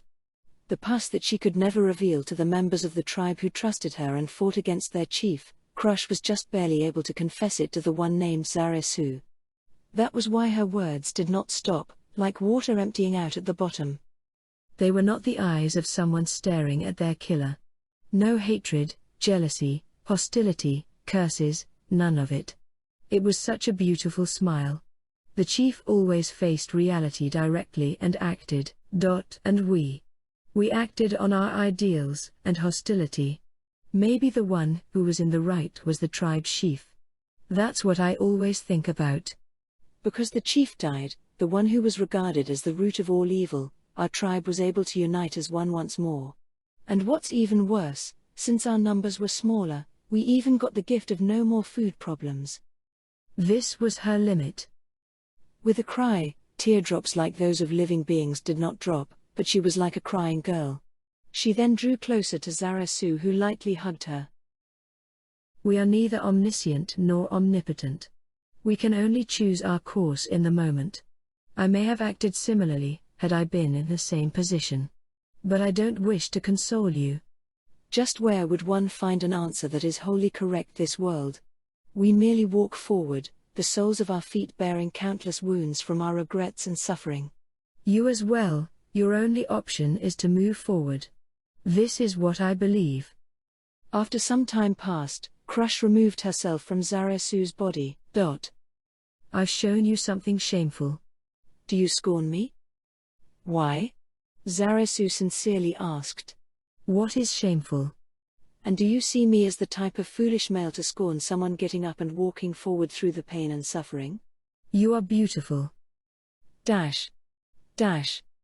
A white tail repeatedly slammed against the floor. This is bad. As Crush whispered, he did not ask about the meaning of those words, and raised a different question. Anyway, does the Red Eye tribe cultivate fish? Cultivate? Right, it's raising the fish that will become food. We do not. Fish are nature's blessing, after all. That seems to be the druid way of thinking. Would you not care to compromise? Raise the fish with the sole purpose of eating them. The druids of my own tribe agreed. Crush recalled the druids of her own tribe, and nodded her head. Possible. Then I will teach you how to cultivate fish. The important part is what you feed them. You can give them the fruits created from the druid's magic. That'll greatly enhance their growth. Is it really okay for you to share that? Of course. There's no use keeping it hidden. It's more important that many tribes survive using this method. Crush deeply bowed her head. Cultivation did not exist in Lizardman society. Its worth was evident. If he was offering it, then it would be insufficient no matter how many times she bowed. Thank you. Your gratitude. There is no need. In return, I wish to ask you again. It finally came. Looking at Zarasu's serious face, Crush confirmed the question she wanted to escape from. What will be the Red Eye tribe's course of action regarding the upcoming war? From the consensus of yesterday's meeting, we will be fleeing. Then I will ask Crush Lulu, the tribe acting chief. And today, is the decision unchanged? Crush did not answer. With her answer, the fate of the Red Eye tribe would be decided. She had no confidence she could make a good decision. However, there was nothing for Zarasu to do here. All he could do was smile awkwardly. It's your decision. The reason that the previous tribe chief smiled at you was probably because he was leaving the future of the tribe in your hands. Then now is the time for you carry out your mission. I have said everything there is to say. All that is left is for you to choose. Hearing that, Crush smiled. I will ask as the tribe acting chief. How many refugees are you planning to evacuate? For each tribe's refugees I'm considering 10 warriors, 20 hunters, 3 druids, 70 males, 100 females, and a few children. And the rest? Depending on the situation, they will die. Hearing what she expected, Crush silently looked up at the ceiling. She then whispered, I see. Then tell me your decision, Red Eye Tribe's acting chief, Crush Lulu. Without replying, Crush silently thought. Zarasu did not interrupt her, but quietly waited for her answer. Crush devised countless ideas. Of course, killing Zarasu was also one of the possible choices. She personally did not wish to kill him. But acting Chief Crush was different. What if the whole tribe fled after killing him? She discarded that idea. Its future was too dangerous. Also, there was no guarantee that he really did come alone. Then what about promising him before fleeing? This could also become a problem. If things went wrong, it would set off a war between them and the Red Eye tribe. In the end, if they refused, Zarasu would bring back their answer, and send troops to destroy Red Eye. However, not knowing if Zarasu had realized, there was one loophole. In the end, the food problem wouldn't be resolved. I see. Crush suddenly smiled. From the beginning the talk was skewed. The point he was asking for. The action of forming an alliance with Green Claw. There was only one path of survival for the Red Eye tribe, that was to form an alliance with the others and participate together in the war. Likewise, Zarasu should have understood this reasoning. Even so, he had to wait for Crush to personally respond. He probably wanted to discern whether Crush, who was in command of the tribe's lizardmen, had the qualifications to become an alliance partner. All that was left was whether she wanted to voice out her decision. Except, after declaring that decision, there would definitely be many individuals who would lose their lives. However, let me first make 2 things clear. We are not going to war for the sake of sacrificing lives, but to obtain victory. I have perhaps said many things which have made you feel unsettled. However, we want to be the ones with the standing and laughing victoriously. Please do not be mistaken on this point. Secondly, they said for us to show our worth. Then are we running? I am worried by running that will be the worth we are showing them. Crush nodded to express her understanding. This male lizard man really was kind. With such thoughts, Crush voiced out her own decision. We, the Red Eye tribe, shall cooperate with you, because I do not wish to see tribe chief's smile become meaningless, and also because it will grant Red Eye tribesmen a chance at survival. Crush lowered her head in a deep bow. Countless words were formed inside of him. However, to her words with her strong will, there was but one answer. I am extremely grateful. Zarasu bowed his head as well. Early morning. Zarasu stood in front of Roro, looking towards the main entrance of the Red Eye tribe. He could not resist opening his mouth wide and yawning.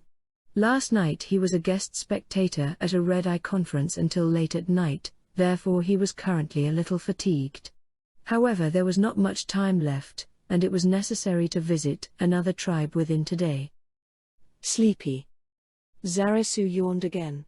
It was uncomfortable, but he felt that he could sleep on top of Rororo. After taking a glimpse of the yellow sun which had just risen, Zarasu turned his gaze back at the main entrance, and then felt some confusion. This was because a curious object had just run out of the main gate. It was a bundle of grass. There were weeds grown on top of a clothing which was sewn together from many long strips of cloth and threads clothes. If one were to lay on the wetlands and observe it from a distance, it would look like a bundle of weeds. Ah, I believe I have seen a similar monster somewhere before. Zarasu was just recalling a sight he had seen during his travels as a traveler when Rororo behind him let out a warning low growl. Of course Zarasu understood who that bundle of grass actually was, and it was impossible to be incorrect because her white tail was slightly visible. As he was staring blankly at that excitedly swaying tail whilst at the same time reassuring Rororo, that bundle of weeds had already arrived beside Zarasu. Good morning. Good morning. Looks like you unified the entire tribe without a hitch. He turned his gaze towards the Red Eye tribe's residence. Since early in the morning, the gathering area had already been palpitating with murderous intent. Many lizardmen were frantically running around. Crush also stood on one side facing the same direction and replied. Yes, no problems have arisen. Today we should be able to arrive at Razor-Tail Tribe settlement. Then Crush, why would you want to come to our side? The answer is very simple, Zarasu, but before I give my reply, first tell me one thing. What are your plans? After yesterday's meeting which took place from evening to early morning, the two individuals felt no reservation even when calling out each other's names. Coming up next, I plan to visit another tribe. The Dragon Tusk tribe. If that is so, then it is still better for me to go with you. What? Is it so strange? The weed pile made a small movement, and let out a faint whispering noise. Because he could not see her face, he could not know what her intent was. I don't mean to say that it is strange. But it would be very dangerous. Is there still a place that is safe now? Zarasu stayed silent. He was calmly thinking, bringing Crush with him would be beneficial in many ways. However, as a male lizard man, he still had reservations against bringing a female lizard man, whom he had feelings for, to a knowingly dangerous place. I really am not calm enough. Although Crush was hidden inside the grass, and her expression could not be seen, she almost seemed to smile slightly. Then, let me ask you another question. What is with your appearance? Does it not look nice? The question of whether it looked nice or not was a strange one. However, wouldn't it be better to give a little compliment? Zarasu did not know how to respond, but replied. I should say that it looks good. Right? How can that be possible? Crush steadfastly rejected this. Zarasu felt his strength drain from him, that couldn't be helped. It is solely because I am weak against sunlight, therefore when I head outside, I almost always dress like this. So that's why. You haven't given me your answer. Will you let me travel with you? Any further discussion on this would probably not sway her mind. From the point of view of forming an alliance, bringing her along should be advantageous for obtaining this objective. She also thought along the same lines, which is why she probably made this suggestion. With that being said, there was no reason to refuse her company. I understand, then please lend me a helping hand, Crush. Crush was delighted from the bottom of her heart as she replied. Understood, Zarasu. Leave it to me. Are you already prepared for departure? Of course. My backpack is already filled with all the various necessary items. After hearing this, Zarasu subtly assessed her back region and discovered that there was a slight lump on the surface of the grass. Zarasu understood, and climbed up Rororo's back. Crush followed soon after. Rororo glared at Zarasu for the strange itch of grass, but he pacified the Hydra. Then let's go. If you do not feel safe, hold on to me. Got it. Crush hugged Zarasu's waist. The prickly feeling of the weeds gave Zarasu a bit of an itch. The difference in the actual feeling and what he had imagined it to be like, made the corners of Zarasu's lips curl. What's wrong? No, nothing. Let's depart. I look forward to working with you. Zarasu. What was it that made her so jubilant? Hearing Crush's enjoyed voice, Zarasu ordered Rororo to depart. Chapter 43, War Part 3. Dragon Tusk Tribe. From among the 7 tribes of the lake, it was one of the tribe that did not take part. They believed that strength was everything, and had the most strength among all of the tribes. It was the tribe whose cooperation was the most needed for this war. However, since they had no communications with the other tribes, no one knew what sort of tribe it was. Who was the current chief? Since there was no information on such matters, going alone was extremely dangerous. In addition, since this tribe took in the remnants of the two destroyed tribes, the danger increased. As the village came into sight, Crush looked on in shock at the face of the male with his hand glued to his weapon. His expression was the same as they first met, a serious face. "Do you really wish to directly charge inside?" Crush questioned the sanity of the male sitting in front of her. "Ah, this will be different from your tribe.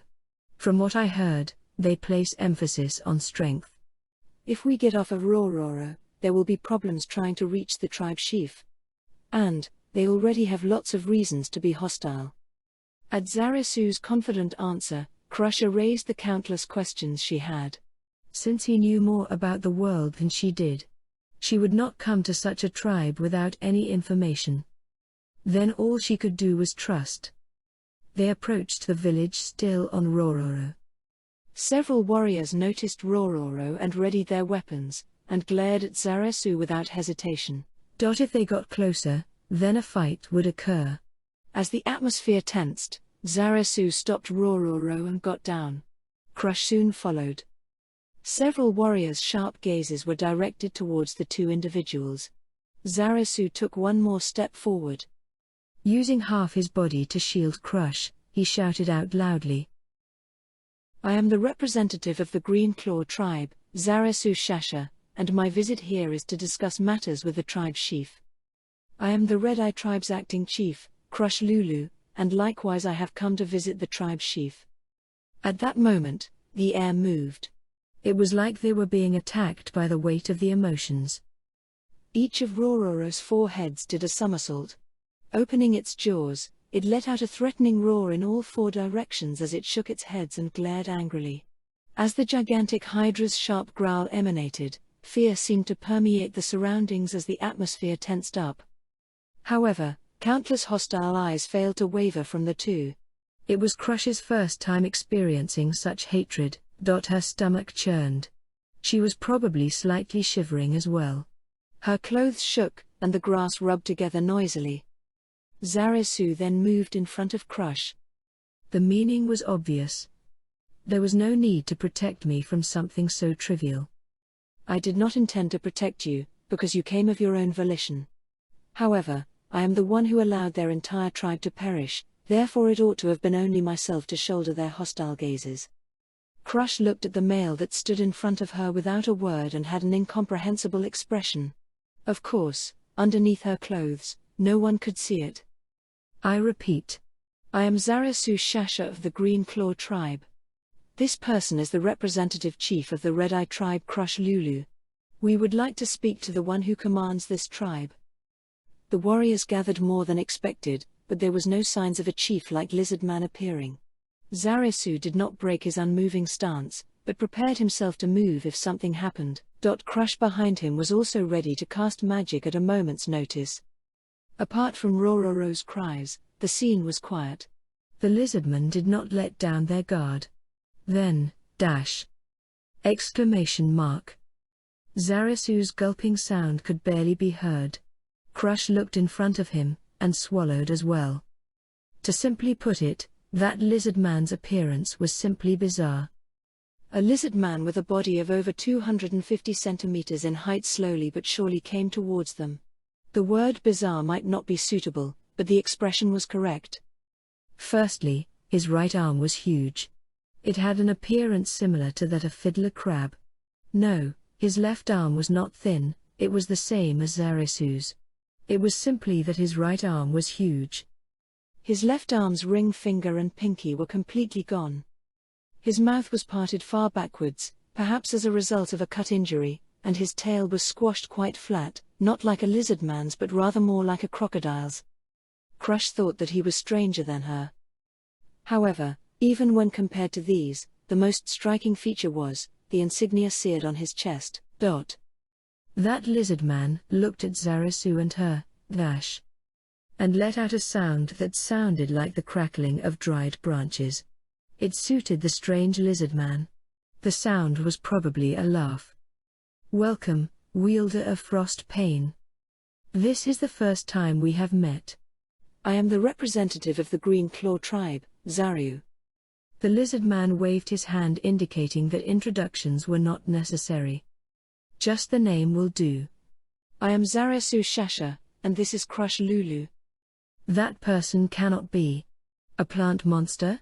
However, since you already bring a hydra here, bringing along a monster to be its food shouldn't be too much of a surprise. That is not the case.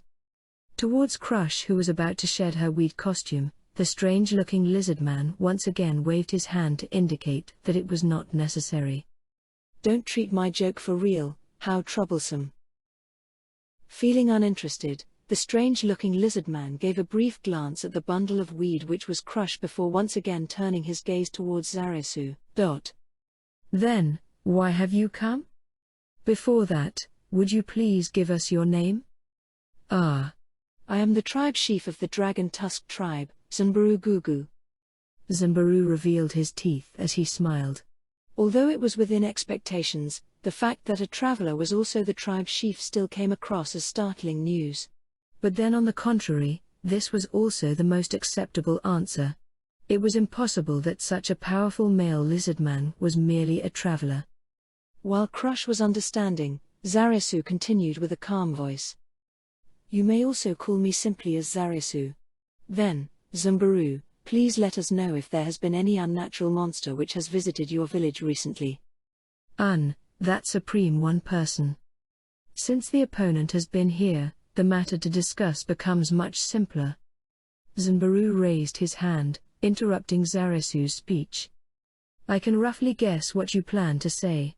However, we only believe in strength. Unsheathe your sword.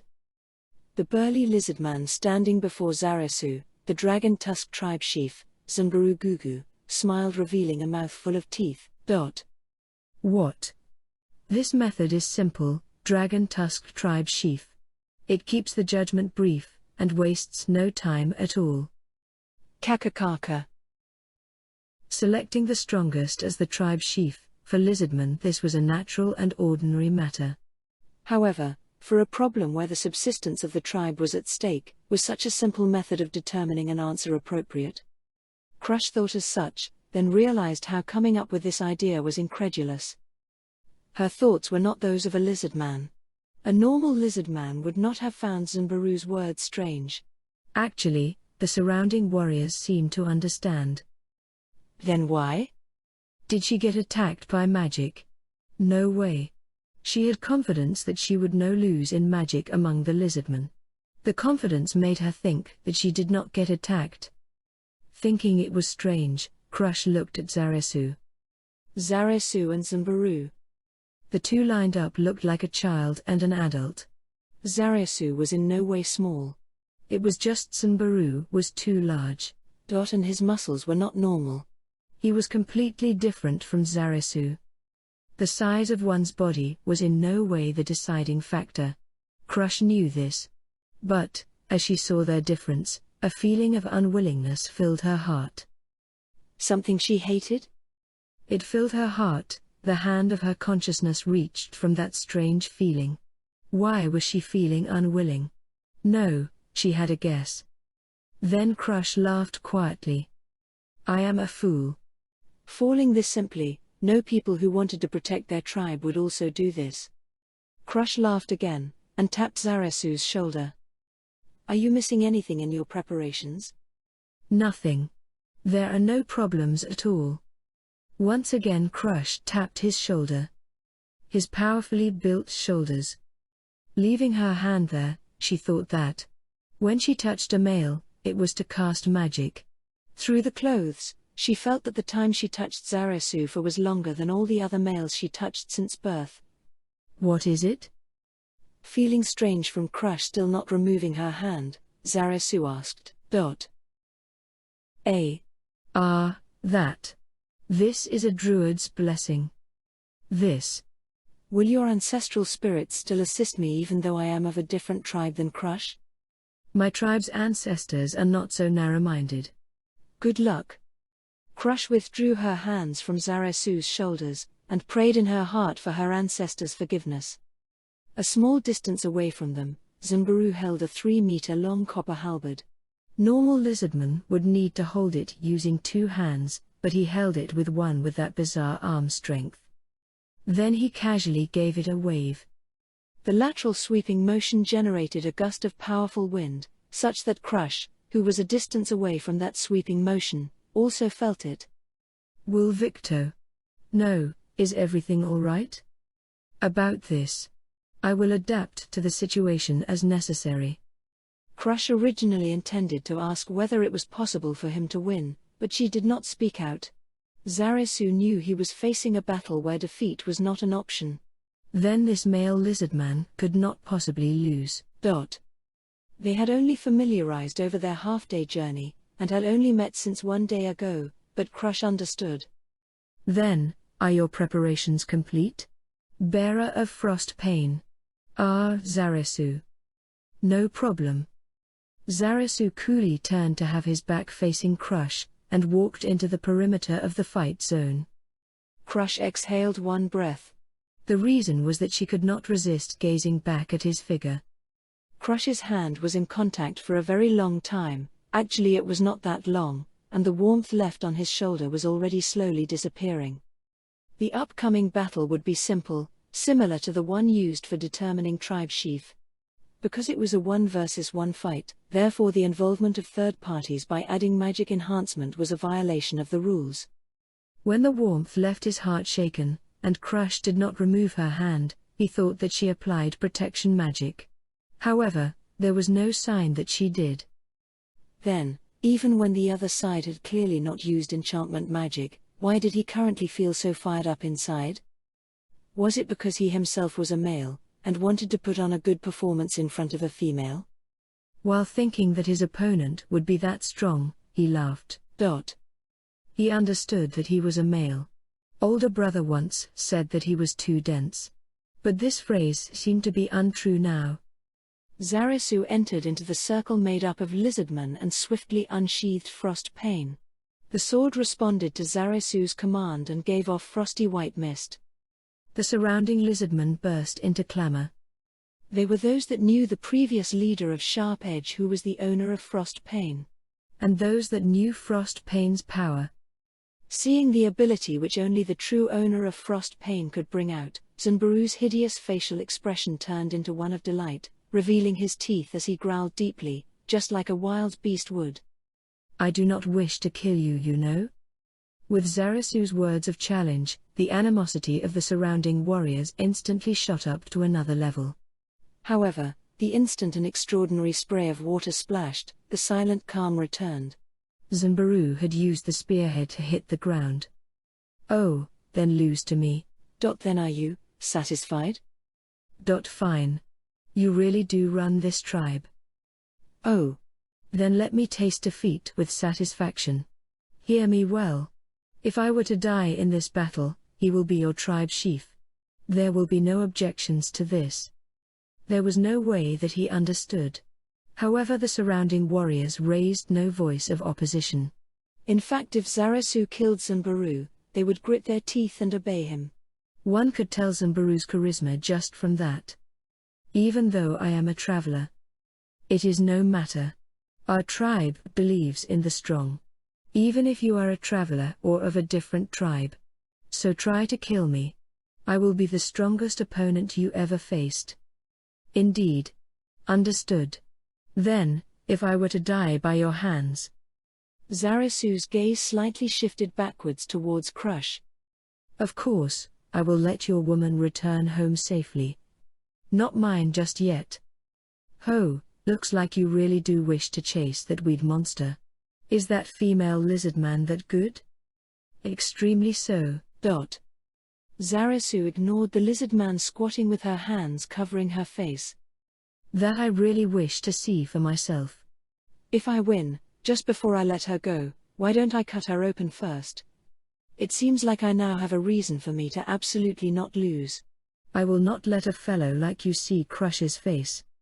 You really do like her to the point that no medicine can save you. Yes, that is how much I like her. Several female lizardmen spoke to the crouching lizard man, and she then shook her head. Ha! Zimbaru delightedly laughed out loud. Then defeat me. If you were to pass away, it would all amount to nothing. That was my intention all along. Zarasu and Zimbaru's exchange of words concluded at this point, and they looked at each other.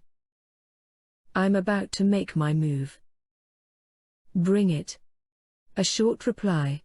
However, none of them moved. When the watching lizardman grew agitated, Zarasu first began to close the distance. As it was a wetland, there were several spots with water, but he moved so as to not make any sound. But Zimbaru kept his unmoving figure. When Zarasu reaching a certain distance, the sound of air flashed in front of Zarasu. It was the sound of Zimbaru swinging his spear. There was no technique involved, it was just a simple swing. But that was why it was so shocking. Zimbaru took a stance with his halberd as he prepared to attack Zarasu again. With just his right hand, Zimbaru was able to wield that giant halberd. After each tornado-like swinging action, he was able to immediately resume his original stance. Zarasu was lost. How should he attack? The answer was simple. Attacking after avoiding. The theory was understood. However, the implementation was difficult. Spears had a long range. If he intercepted with that, then Frost Pain's special characteristic will not work. Then Zarasu slowly moved in. The spear swung towards him with its accompanying storm of wind. He stepped in again, and received the spear with Frost Pain. An extreme impact ran through Frost Pain and to his hand. Then, Zarasu's body floated. An adult lizardman, a mass of 110 kilograms, was blown away by the strength of a single arm. It was an exceptional arm strength. Excitement. When the warriors saw their chief display unrivaled arm power, they roared loudly. Zarasu swayed his tail to regain his balance as he retreated. He shook his numb hand as he squinted. Zimbaru was like a child waving a stick with no skill involved. However, with that body, a simple swing could have such destructive power. As it was simple, breaking it was difficult. Checking his body, he could not move due to the impact. It was not a good situation. Then, according to the original plan, he had to jump in. If he missed, at best he would be rendered unable to fight, worst, death. However, a 3-meter distance was far. Until he reached a distance where he could attack, he would give Zimbaru plenty of time to attack. Even with the centrifugal force, should he step into attack a moment late, being closer meant that it was harder to evade. Even if it was not the axe-like part that hit him, there would be plenty of damage even with the copper body. With that strength, it would become fatal. Zimbaru, who did not move since the start of the battle, suddenly laughed. Well? You are not going to use Frost Pain's ability? He challenged Zarasu with a smile. Zarasu did not reply. I was defeated by the wielder of Frost Pain in the past. Zarasu remembered, he knew who Zimbaru was referring to. That person was the chief of Sharp Edge, the one who was killed by Zarasu. Zarasu eased his focus on Zimbaru slightly and observed the surrounding. Among the hostility he felt around him, the ones with the strongest killing intent should be the survivors from Sharp Edge. The 2 fingers on my hand are like this because of that fight. Zimbaru showed his left hand, which was missing 2 fingers, to Zarasu. If you use the power that Guy unleashed to defeat me, you might be able to win. Is that so? Zarasu answered calmly, extremely calmly. Indeed, that ability was strong. And because that ability could only be used thrice a day, he had a great chance of winning if he were to utilize that ability. Zarasu only defeated the previous owner of Frost Pain because the ability had been used up. If he had used that ability, Zarasu probably would have died. However, was he saying that he knew because those that knew had informed him of Frost Pain's power? Zarasu raised his evaluation of Zimbaru up a level. He was not an opponent he could defeat without going all out. Zarasu prepared himself and jumped. He was attacked by the halberd at that extreme speed. Zarasu did not evade, but blocked with frost pain. Everyone who saw expected him to be blown back again. However, there were two who thought different. One was Crush. She did not think that Zarasu would attack without any meaning. He was a male that thought things through. Even though only a short time passed since they met, she completely understood this. As frost pain clashed with the halberd, Fortress. A martial art was activated.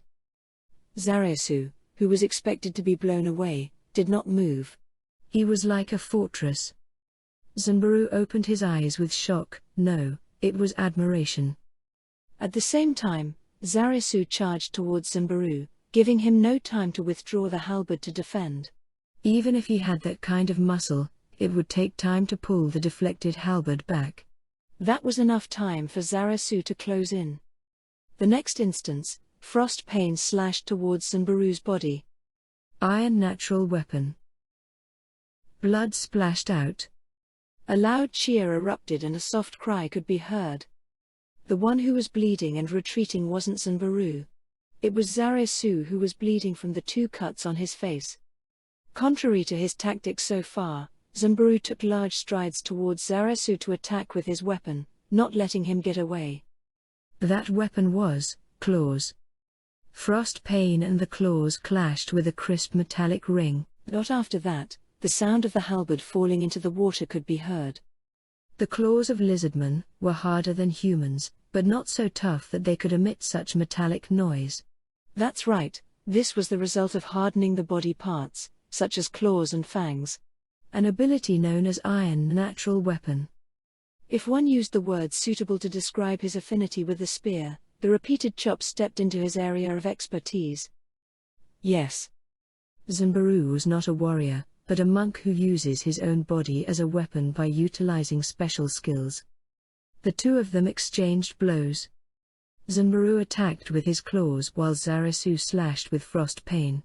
They evaded each other's attack and leapt back, pulling away from each other. Haha, you are still alive. Zanbaru licked the blood and meat on his fingers. Similarly, Zarasu stuck out a tongue that was longer than that of a human's and licked the fresh blood flowing out of the wound on what humans would consider to be their cheek. Zarasu barely avoided the chop that was aimed at his eye. And the wound was not deep. He could still fight. Speaking of which, you seem to be holding back by refusing to use that ability. Zanbaru clenched both fists and repeatedly beat his chest. My apologies, but I have no intention to use that move.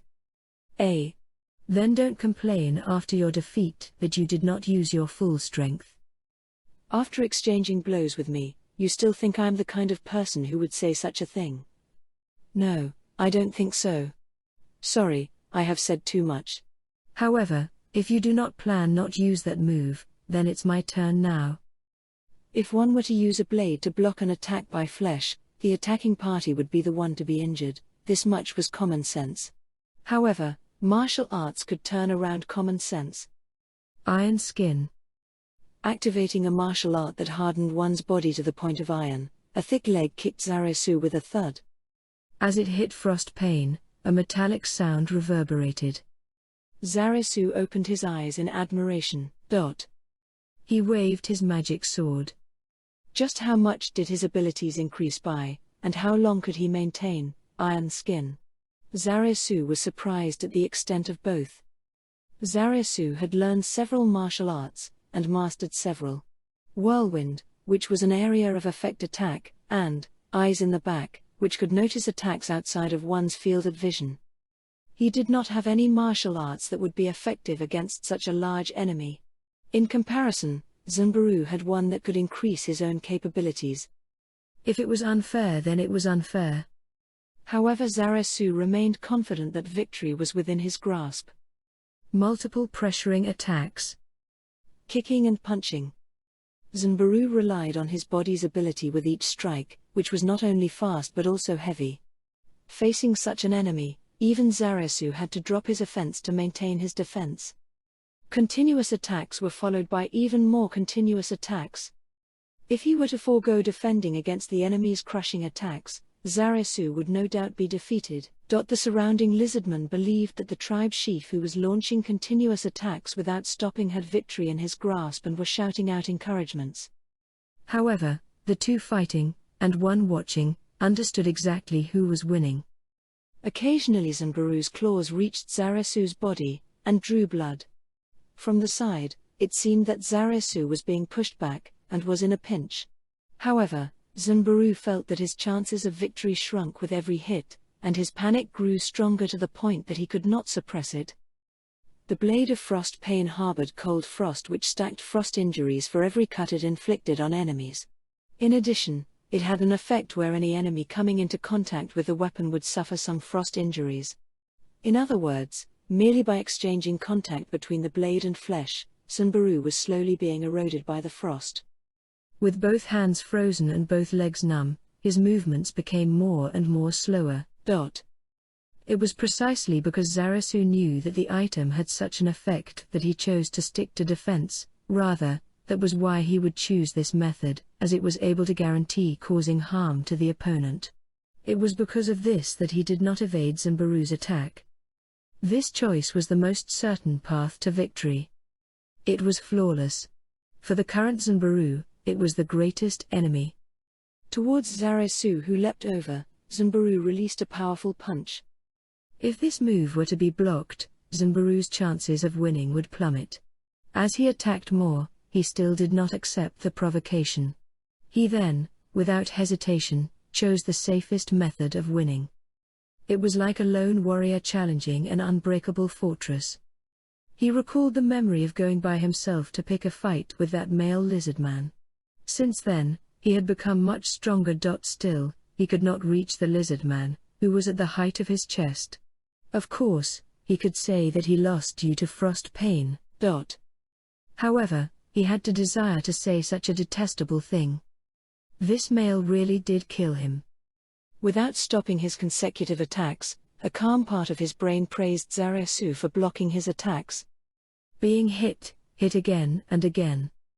As their chase attacks reached more often, the surrounding lizardmen raised cries of pride. Actually, Zanbaru's limbs had become stiff. Zarasu was still on the defensive, without any hesitation. Zarasu was strong. Crush was confident in this conclusion. Almost all of the lizardmen relied on their strong and robust bodies, using brute strength to fight, but Zarasu, no, even Zanbaru as well, relied on technique to fight, and frost pain was merely a supporting asset. Hypothetically, if one were to give frost pain to an ordinary person to use, would that person be able to deal with Zanbaru like this? The answer was probably not. The weapon was indeed powerful, but Zarasu, who was able to beautifully utilize the weapon's ability, was likewise a first-class warrior. More than anything, was the head to read the battle and find a way to win. Evading the attack that occurred when Zanbaru threw his spear away, was as Zarasu read his attack without hesitation. And not activating Frost Pain's special ability. Leaving with the mark of a traveler on his chest, what did he do to come back? He really is an outstanding male lizardman. Finally, it was unclear how much time had passed. To the watching lizardman, it was not long. However, how long did it seem to the fighting two? Time passed, between Zarasu, who was covered in blood, and Zanbaru, who was without a wound. The surrounding lizardmen praised Zarasu's unending battle spirit. They had not seen their chief fight up to here before. Then, Zanbaru dropped his stance. As the surrounding lizardmen swallowed, wondering what happened, Zanbaru raised a large shout. "It is my loss." The crowd murmured. They did not understand. Many lizardmen made such a face. However, one ran into the circle. It was Crush. "Are you all right?" "No mortal wounds. It won't affect any future battles." "Good, I will heal you with spells." Crush made a rustling sound with her grass attire and revealed her face. Zarasu felt a soothing warmth over his wounds, different from the searing pain he suffered earlier. Zarasu immersed himself in the magic and turned his head to face Zanbaru, who fought a deadly duel with him. Zanbaru was surrounded by his tribesmen as he explained what exactly happened and what Zarasu's tactic was. That should do. After casting her spell twice, Crush announced the treatment to be complete. Zarasu looked down at his own body. There was still dried blood on his skin, but the wounds had healed completely. Zarasu could still feel tightness when he flexed his wounds, but it doesn't seem like those will rip open. Thank you. You are welcome. Crush smiled brilliantly. She looked beautiful, showing her pearl-white teeth. And so Zarasu spoke his true feelings. How pretty. Ah. The two of them fell silent. Crush was silent because she was baffled by how casually this male lizard man said these words. For Crush, who was not used to compliments, it was not good for her heart to hear Zarasu say them too often. On the other hand, Zarasu didn't understand why Crush didn't respond. Could he had made some mistake? Such a feeling of unease flashed across his mind. Actually, he had always felt his life would have nothing to do with female lizard man, so he didn't know what kind of reaction to make. Unexpectedly, Zarasu was also at a loss. As the two were troubled and wondering what to do, a voice saved them. Hey, you are too enviable, you bastard. The two of them looked towards Zanbaru. Zanbaru was dumbfounded momentarily when the two of them reacted the same way. A white one, can you heal me? Zanbaru was unmoved even after seeing Crush's albino face. When Crush recalled her impression after seeing Zanbaru's appearance for the first time, she understood Zanbaru's lack of reaction. All right. But would it be a problem not to let your tribal druid to heal you? Yeah, it doesn't matter. Don't talk so much, I'm hurting right now, can you hurry up? You are the one who want me to do this. Yes, I am the one forcing you, so please. Crush sighed and started her treatment. Was it fine? Ah, they got it. Why are lost? Zarasu and Zanbaru. The gazes of the lizardmen focused on them. Zarasu felt the number of hostile gazes had fallen, and looks with goodwill had started popping up. Okay, I'm done. In contrast to Zanbaru, Crush had to cat magic more times on Zarasu. It was not apparent, but it was quite deep. Oh, your skill is better than the druids from my tribe. Thank you. I will accept the compliment. Well, our injuries are mended. Let's go into the main topic for today, okay? It is a bit too rush for you? Oh. Let's hear what you want to say, although I wanted to tell you that. Zanbaru paused when he reached this point, and then said with a smile, but let's have a drink first. Zarasu and Crush, both of them had no idea of what was said, and made strange faces. Zanbaru looked at them and spoke in such a manner so that even a child could understand. Troublesome formal matters have to be discussed in a banquet, you understand? I don't get it. Zarasu made an astonished face and replied softly. A banquet after a life or death battle, having it immediately after was not disjointed, and was not wild. However, he only celebrated after something amazing was accomplished, and made himself understand this. Crush gazed at Zarasu, the first male she saw. To avoid her curiosity-filled gaze, Zarasu made a face saying that he gave up and agreed. A fire pit almost 2 meters wide was set up on the ground, the flames almost searing the sky. Its red glow fended the darkness of the night away. Near the fire pit was a giant pot more than a meter high and about 80 centimeters in diameter. The scent of alcohol lingered in the air. Dozens of lizardmen took turns to scoop the liquid from within, and the liquid refilled itself.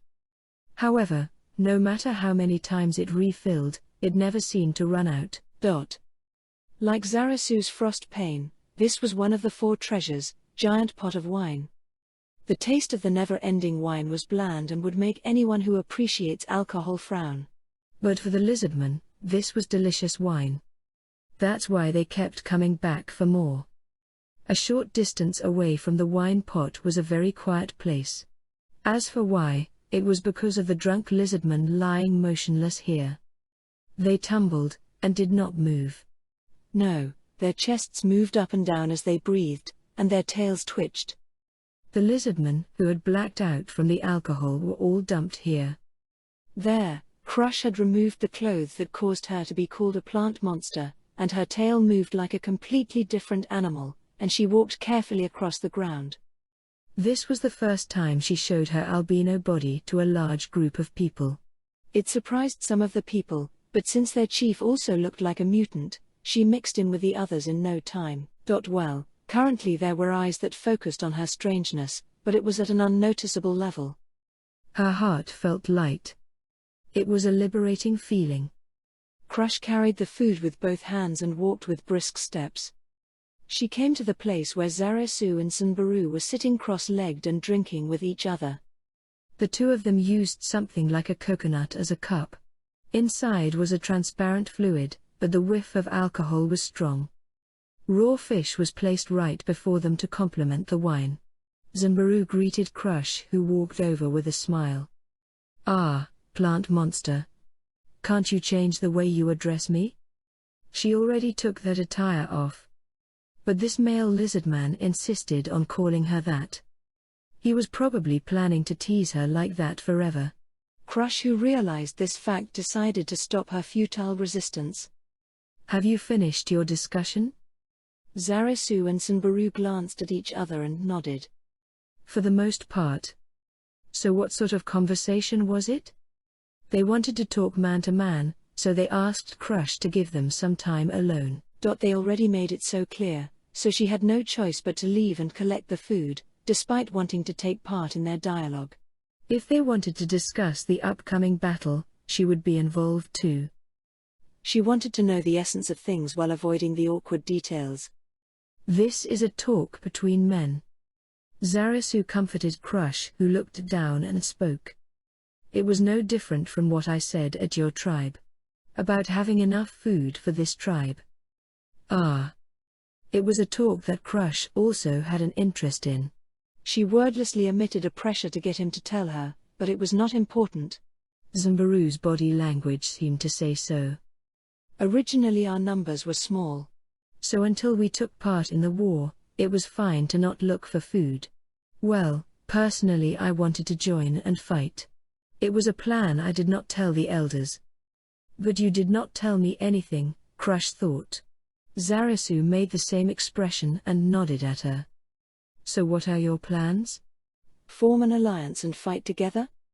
Ah, I already said it to Zarasu, but, oh, of course we will fight." Even if both of you had not come, we would still fight." "You are really a battle maniac." "Don't praise me like that, I will get embarrassed." "I'm not." Crush said so in her mind. Sanbaru did not mind, or did not notice, and asked for her help. "Oh right, plant monster, can you help me convince him? No matter how I beg him, Zarasu still wouldn't become our tribe chief." Zarasu also showed a resigned and fatigued expression. Crush could tell from that tired look that when Crush wasn't around, this question had been repeated countless times. "Our tribes are different, and I am a Trey." He was about to say that he was a traveler, but then recalled that Sanbaru was the same. "Why did you become a traveler?" "Huh?" "Ah, I lost to the previous owner of Frost Pain." The two wondered if it was some sort of rule. Sanbaru then softly said, "Huh? Oh, losing to the owner of Frost Pain was a huge blow to me, so it was only natural for me to want to leave and visit different places and become stronger, right? So I became a traveler." With an aim completely different from his, Zarasu's shoulders dropped. It was the feeling of having lost someone who empathized with him. Crush gently placed her hand on his shoulder to comfort him. Sanbaru did not see all that and continued saying happily, "I thought that there must be powerful guys in that mountain since it is so big. Learned a lot from the guy I met in my travels and got that spear. I didn't want it at first, but since he said that was a memento of our meeting, I had no choice but to accept it." "So that happened, that's great." "Yeah, thanks." Sarcasm didn't work. Zarasu drank more alcohol. His throat became hotter, and the heat spread from his throat to the rest of his body.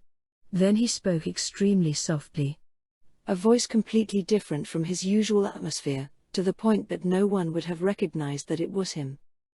So, do you think we can win?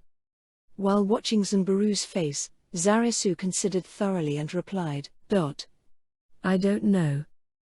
Yeah, I guessed as much. There was no absolute victory in war. And so no one could say that they could absolutely win against an enemy they had no information against. But, from what they are aiming for, they will not kill everyone. Ah, what that monster said right. In comparison to Zunbaru, who did not understand what Zarasu was saying, Crush responded immediately. She then faced Zunbaru and took the tone of a teacher. Do you remember what that monster said? Sorry, I was napping then. Someone must have heard it, right? HMMP, I forgot because it is a hassle. Anyway, the important is they attack us, we hit them back, right? This guy is hopeless, Crush gave up explaining with such a face. They said, resist stubbornly, mortals, and show how you can be useful subjects. A dangerous expression appeared on Zunbaru's face, his features scowled into a sneer. How maddening, looking down on us from the very beginning. There is a possibility that they are gathering soldiers to break our resistance and destroy it with an overwhelming force. But if they are aiming to rule us, then they will not kill everyone. Don't bullshit me. Zunbaru raised a dangerous cry. He did not have such hostility even during his fight with Zarasu. He was just that furious. But we will crush the arrogance of our foes. We will unite the 5 tribes and show them the largest force we could assemble. We will strike them down head-on and tell them we are not defenseless weaklings. HMMP, not bad, that's a simple way of putting it. I like that. As the 2 male lizardmen was discussing passionately on how to fight, Crush poured cold water onto their plans. It won't do us any good to wound their pride too much. We just need to show them our worth, correct? Hey, you want us to bow our heads to those annoying people? Zarasu. I understand the danger in evacuating, but I think keeping our lives is more important than losing our freedom. Crush said her piece softly. Even if they refused it, they did not make fun of the idea of slavery. Those that could were either arrogant, or could not think of the future. No one wants to be dominated, but being enslaved has more future than losing their lives. If they have a future, there will be endless possibilities. For example, if they taught the fish farming technique to everyone, they might be able to abandon their current homes and run away. If one was to give up on this possibility and order everyone to die, he has no right to be a leader. Listen to this. After hearing what Zarasu said softly, the 3 of them perk up their ears and listen to the laughter being carried here by the wind. We might not be able to have fun like this after being dominated. Maybe we could, right? Maybe. But, they are evaluating us. It seems that we cannot avoid it. Crush nodded in agreement. She understood completely. It was an unavoidable war. However, what I want to say is, please don't die. I won't, not before I hear your answer to that question. Crush and Zarasu gazed into each other's eyes under the cool night sky. And made an oath. Completely ignoring the disgruntled Zunbaru. Chapter 44 War Part 4. Zunbaru, who was seated at the very back of Rororo, looked to the front and smiled.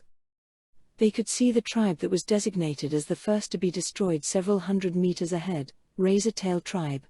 Their size was about the same as Green Claw, but the number of lizardmen running about was much larger. The warriors had split up into groups, and were practicing swinging their weapons.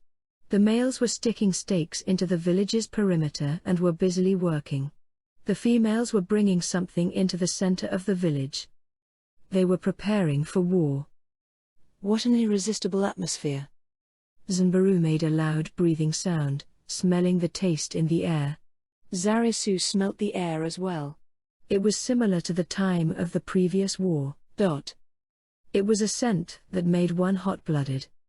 Crush, who probably hadn't smelled something like this before, thought differently. Isn't it dangerous for us to ride in on this child? They could feel the high tension from such a great distance, which made Crush, who was dressed like a vegetative monster, voice her uneasiness. She was afraid that the Hydra would draw the wrath of the bloodthirsty lizardman. The other party probably knew about Zarasu, but they might not have seen Crush or Zanbaru before. And not all the razor-tail tribesmen knew about Zarasu either. It was probably natural for that worry to be born.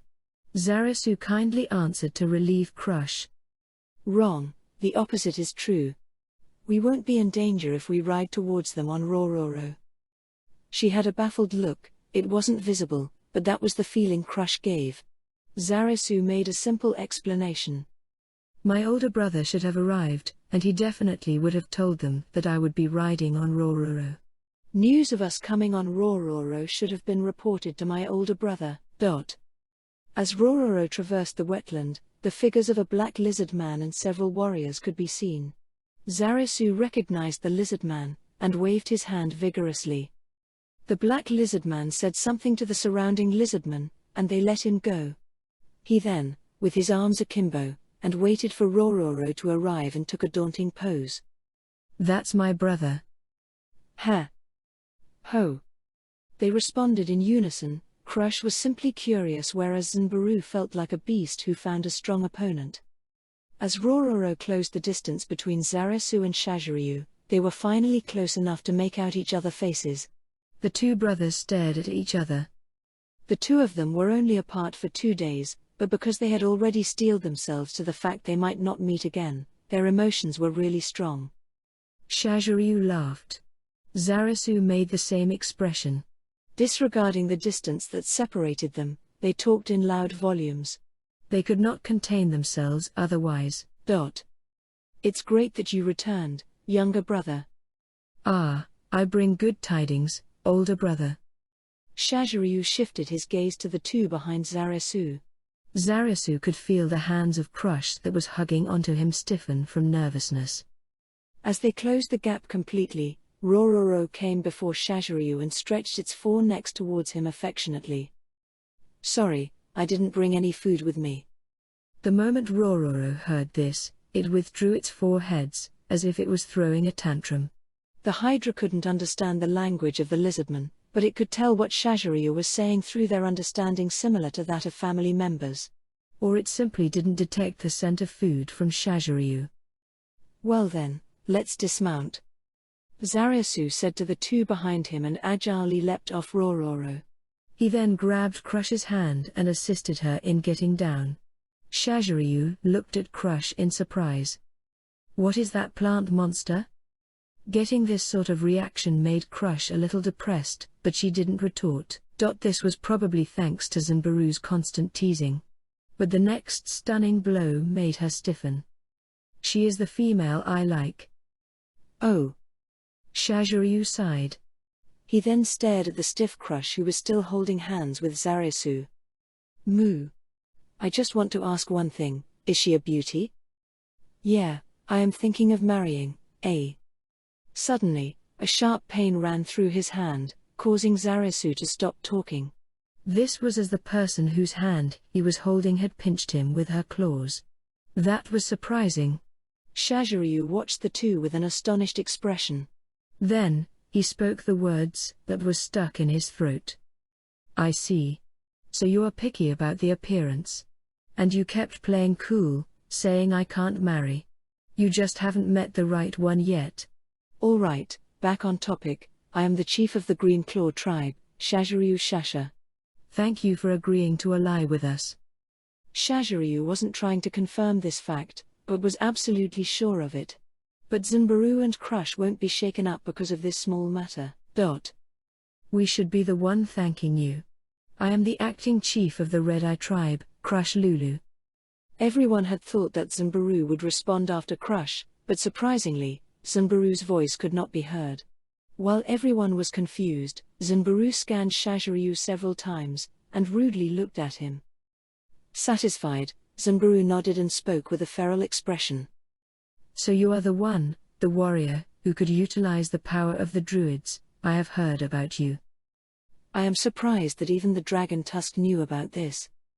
A greeting that was not a greeting. Zanbaru had the smile of a predator, and Shaziryu responded in kind. I am Zanbaru Gugu, chief of the Dragon Tusk tribe, until the day your brother agrees to take over. Thank you for coming. So, want to have a match? Shouldn't we find out who is stronger? That's a great idea. Zaresu had no intention to stop them. To lizardmen, words must have strength behind them to back them up. If the two fought, the discussions might proceed more smoothly, so he would let them duke it out until they were satisfied. However, the conversation did not head towards the fight. This was as Shaziryu raised his hand and erased Zanbaru's fighting spirit. I agree with you, but this an awkward timing. Why is that? Shaziryu smiled at Zanbaru's unhappy face.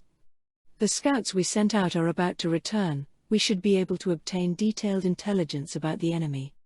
We can fight after hearing their reports, right? A small house was used as the conference room of the chiefs. The chiefs of the gathered tribes and Zaresu were gathered here, a total of 6. Zaresu, the one who killed the previous sharp-edged chief, bearer of Frost Pain, was famous and all the chiefs knew of him. He was also the brave one who convinced Red Eye and Dragon Tusk to join the alliance, so no one was opposed to him taking part in the conference. While it was natural for Shaziryu, Crush, and Zanbaru, the other 2 chiefs did not oppose. This was as they knew the male that was the previous owner of Frost Pain, the chief of Sharp Edge. In addition, he was the hero who got the Red Eye and Dragon Tusk tribes to agree to an alliance, so having him was natural. In the small house, the 6 sat in a circle. When the other 3 chieftains saw Crush's white scales, they were surprised, but had already regained their composure. He was petite compared to other lizardmen, but his limbs were as strong as steel. Originally from the hunter group, his ranged attack skill was the best among all lizardmen in the vicinity of this lake. In fact, during the fight to decide the position of chieftain, he settled each of his matches with just one precise rock throw. In order to determine the position of the enemy troops, he mobilized all the hunters to reconnoiter. The enemy numbers 5,500. It was a number that far surpassed the number of lizardmen. No one raised voices of surprise. There was no one here that was surprised.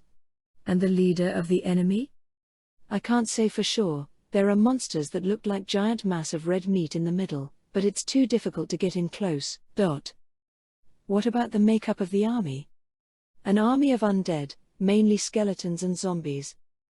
The undead of lizardmen? It should be human types. I didn't see any tails. Can we launch a surprise preemptive attack?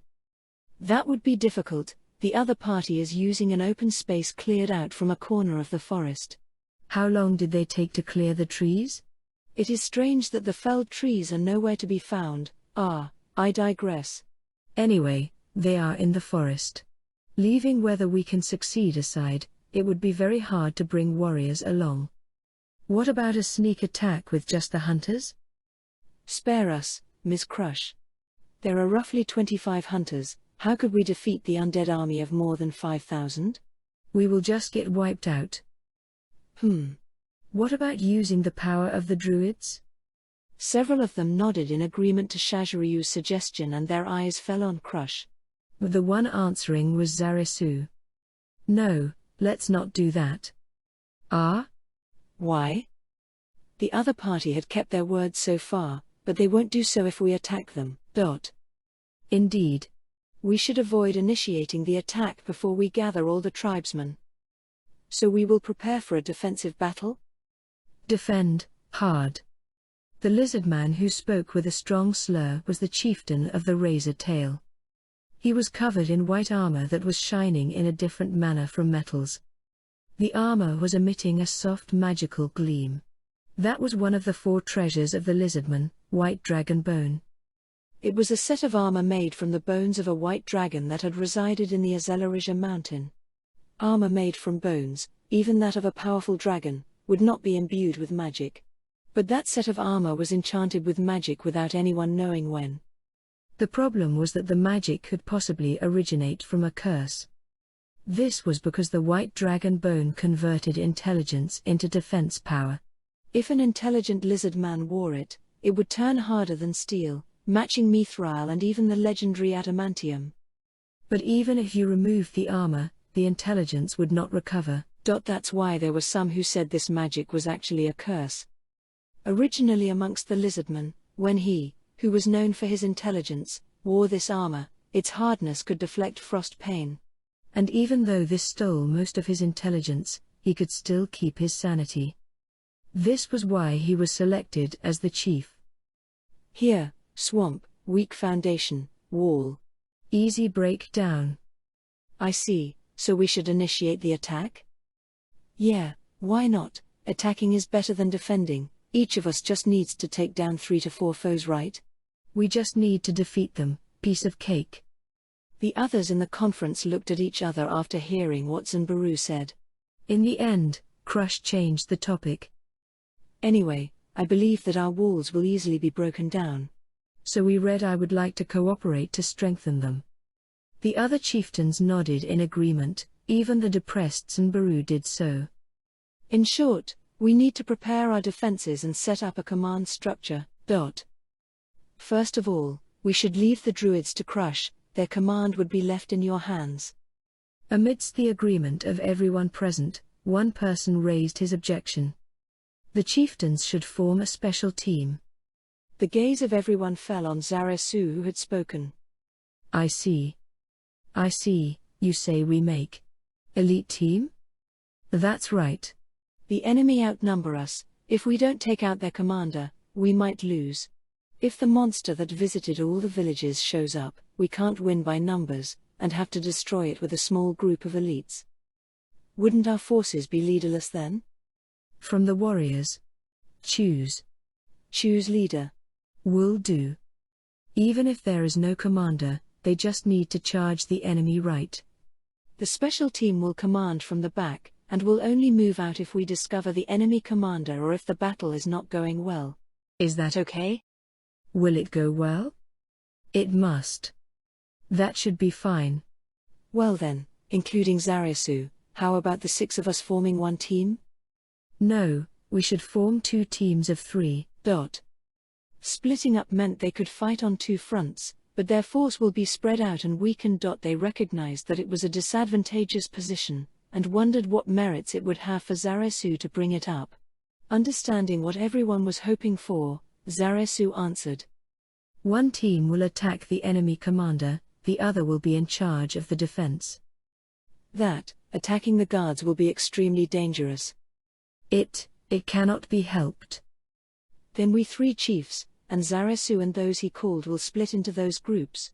We can change the composition if needed. Yes, that is great. Any problems, Zaresu?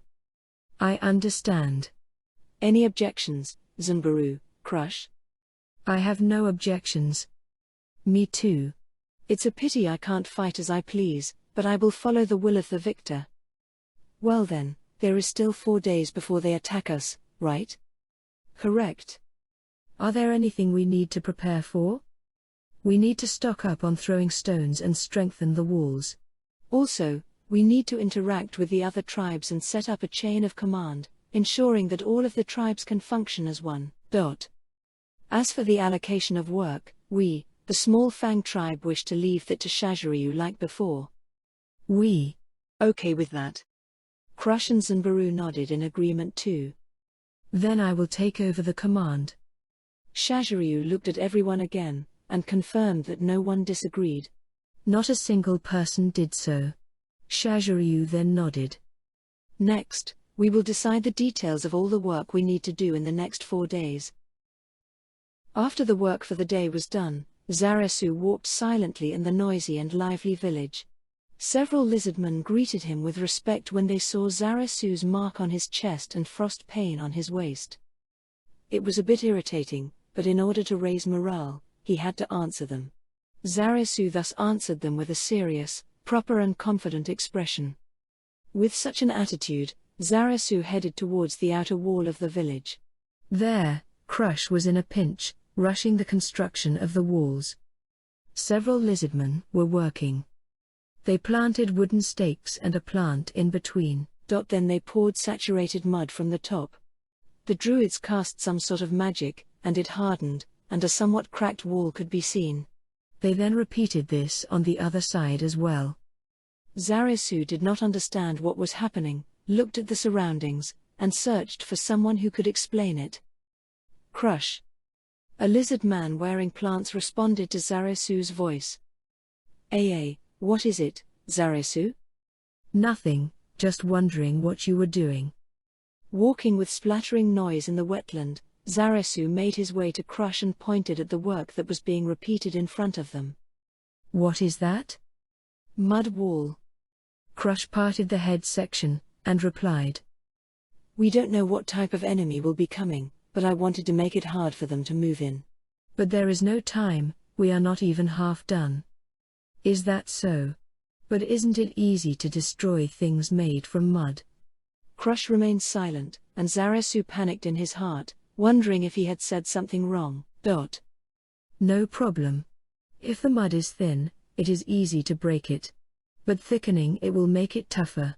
Because this is a rushed job, and there's shortage of sufficient materials, and it will weaken if it rains. But it won't break down so easily. That is true, no matter what material it is, it would be hard to destroy if it was thick enough. In front of Zarasu, who was thinking about that, dozens of lizardmen were working as fast as they could, but progress was as slow as a tortoise. Even if they worked on it for 3 days, it wouldn't be much wider. But it was better than nothing. For now, the parts the wall couldn't reach would be covered by fence that would be hard to tear down. In the direction Crush was pointing at. The stakes over there were pulled out, and planted some distance away, forming a triangle with the 2 other stakes besides it. Between the stakes were vines loosely bounded together, forming ropes blocking the passage between them. Zarasu thought for a moment, and recalled that the fence around the Red-Eye tribe looked like that too. He could ask then, but currently it would not be a problem. What is that? By placing something heavy there, the fence won't fall even if it were being pushed or pulled. As for the ropes, they are meant to prevent enemy from getting through. If the ropes are pulled taut, it would be easily cut by swords or knives, that's why we left some slack on it. At Zarasu's question, Crush enthusiastically replied. She was happy that she could teach Zarasu something. One reason was that she was always the one being taught until now, and another was due to a certain feeling. I see. It is harder to destroy it that way. These impressed words made Crush felt proud. Zarasu nodded deeply. It was quite a pinch, but the transformation into a fortress was going well. It was certainly far from what humans or dwarves could make. However, in the wetlands where footing was bad, anything more was impossible. By the way, Zarasu, did you tell the warriors? As Crush was saying that, the cheers of the warriors were carried by the wind into their ears. It was an intense and hot-blooded noise. What is happening? Crush faced the direction where the sound was coming from, but unfortunately the source was blocked by the buildings. However, it was a roar of enjoyment. Crush recalled hearing something like this before, dug through her memory, and Zarasu answered for her. Zanbaru is fighting, I think? Now, my brother is fighting him. Yes. This was the sound when Zarasu fought. As Crush understood, a new unease was born. But can he win? Would it not be terrible if your brother loses? The highest-ranking leader of the alliance was Shaziryu. If the person giving orders were to lose, the situation might become extremely bad. Lizardmen placed strength first. They were a race that could not trust the weak. And so it was rare for the winner to obey the loser. Orders might not be transmitted well. Dragon Tusk, Zanbaru's tribe might especially not follow Shaziryu's orders. It was natural for Crush to worry after seeing Zanbaru's strength. However, Zarasu was not worried. I don't know, but my elder brother is strong. If he had the chance to use his druid powers, he will become even stronger, even I might lose to him. Shaziryu, who casted several buffs on himself, was very strong. He would probably refrain from using offensive spells in a mock battle, but if he does, Zarasu won't be a match without frost pain. The reason why the original owner of Frostpain didn't use its special ability that could only be used thrice in one day against Zarasu was because he had used it up during his fight against Shaziryu. That's great. Zarasu thought that Crush, who was still worried, should be brought to see his brother fight. Then before them, several warriors walked and stumbled. What is that? Are they sick? That is the result of drinking Zanbaru's wine. What? Even though we are all busy. Don't say that. It is because bridges between the different tribes are being built. While saying that, Zarasu recalled that Zanbaru was probably not thinking about this. However, Crush showed that she understood. In her memory was the sight of the banquet at Dragon Tusk. At that memory where relations became deeper, her image of it became better. It cannot be helped. Yes. It cannot be helped. Crush sighed and kept quiet. Zarius did not speak any further. He just waited. Finally, Crush spoke. Are the preparations for running away done? Yes, it's going well. All the tribes had their chosen members in one place. They were waiting to leave. Is it progressing well over there? I'm not too sure. All the lizardmen might be erased from this lake. Zarasu decided to say the one fear that was in his heart. Having not voiced his thoughts until everything was decided was quite a cowardly behavior. Of course, Zarasu understood. But he did not want to hide anything from the female he was in love with, and he could not stifle his strong desire. I am worried about one thing. Hearing Zarasu's anxious voice, Crush smiled. That was a deliberate smile, something that was not her style, an expression that didn't fit the situation, stopping Zarasu from continuing. The one who spoke in place of Zarasu was Crush. You mean that thing you didn't bring up during the conference, right? If the enemy already anticipated this, and was waiting for us to form an alliance. Zarasu fell silent. She was right. The enemy gave them time, and told them to show their worth. They would kill all of the lizardmen in one fell swoop. Then they might not have the ability to chase after the refugees. But then that had its own problems. Crush already knew it, and said the result of that choice out loud. But, in the end, the food problem will still be there. In the end, the problem of food came up with the evacuation. There are lots of things to be worried about. It is the fate of people like you, Zarasu. But, shall we focus on winning first? I don't think that they will stop after one time. The enemy's strength or aim, or true from were all unclear. They simply reacted from the information. However, if their evaluations missed the mark, and considering the worst outcome, they could not do anything but take the safest course of action. Without replying, Crush. Look. Crush extended her arms toward the empty space before her. But Zarasu understood that she was referring to the entire village. Look at all the lizardmen from the various tribes working towards the same goal. Indeed, the lizardmen from all the tribes were advancing together as one. The image of the 5-tribe banquet surfaced in Zarasu's mind. The tribes were interacting harmoniously together without reservation. It would be a lie to say the survivors from the 2 destroyed tribe bore no grudges.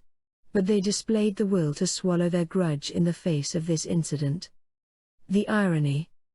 Zarasu muttered. He always thought their divided worlds would carry on forever. He never thought the appearance of a mutual enemy would allow him to witness the unity of the lizardmen. We need to protect the possibility of our future, Zarasu. The alliance of all the tribes would promote our development. Crush moved her head towards the wall. A skill that Zarasu had never seen before. However, this was made known to the other tribes. Then this wall could be used by all the lizardmen tribes. With this, the number of monsters that could enter the village would drop to 0. Let us obtain victory, Zarasu. It is impossible for us to know what happens in the future. Maybe everything would be over after this battle. If that is so, we can start developing a wonderful world without food problems and the need for lizardmen to kill each other. Crush smiled. Zarasu suppressed his emotion. If he allowed his feeling to run loose, he might not be able to rein in it, but he had something he had to say. "You are an excellent female lizard man. After this battle is over, please tell me the answer to that question I asked when we first met." Crush's smile became even more brilliant. "I understand, Zarasu. I will tell you my answer after this is all over. When you prepare for something with a deadline, you would feel that time passes by in a flash. The promised time had come. That day, the burning sun crawled up in the sky as slow as a tortoise. The sky was blue and devoid of clouds. There was no sound from the wind. The world seemed so quiet that you could hear a pin drop. The tension was so thick that you could cut it with a knife. Some of them gulped, others breathed in deeply. An unknown amount of time passed since the gathered lizardmen had turned silent. Suddenly, a dark cloud that seemed to appear from a hole in the sky spread speedily across the blue sky just like it did before.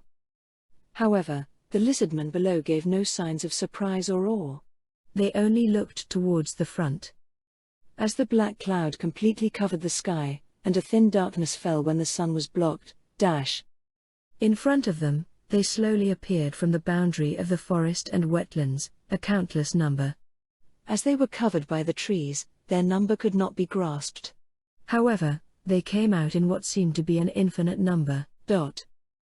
Attacking was 2,500 zombies, 2,500 skeletons, 400 undead beasts, 200 skeleton archers and 120 skeleton riders. A force of 5,720 not including the commander and its guards. Opposing them was the 5-tribe alliance of lizardmen. Green Claw had 103 warriors, 5 druids, 7 hunters, 124 males and 105 females. Small Fang had 65 warriors, 1 druid, 16 hunters, 111 males and 94 females. Razor Tail had 89 heavy armor warriors, 3 druids, 6 hunters, 99 males and 81 females. Dragon Tusk had 125 warriors, 2 druids, 10 hunters, 98 males and 32 females. Red Eye had 47 warriors, 15 druids, 6 hunters, 59 males and 77 females.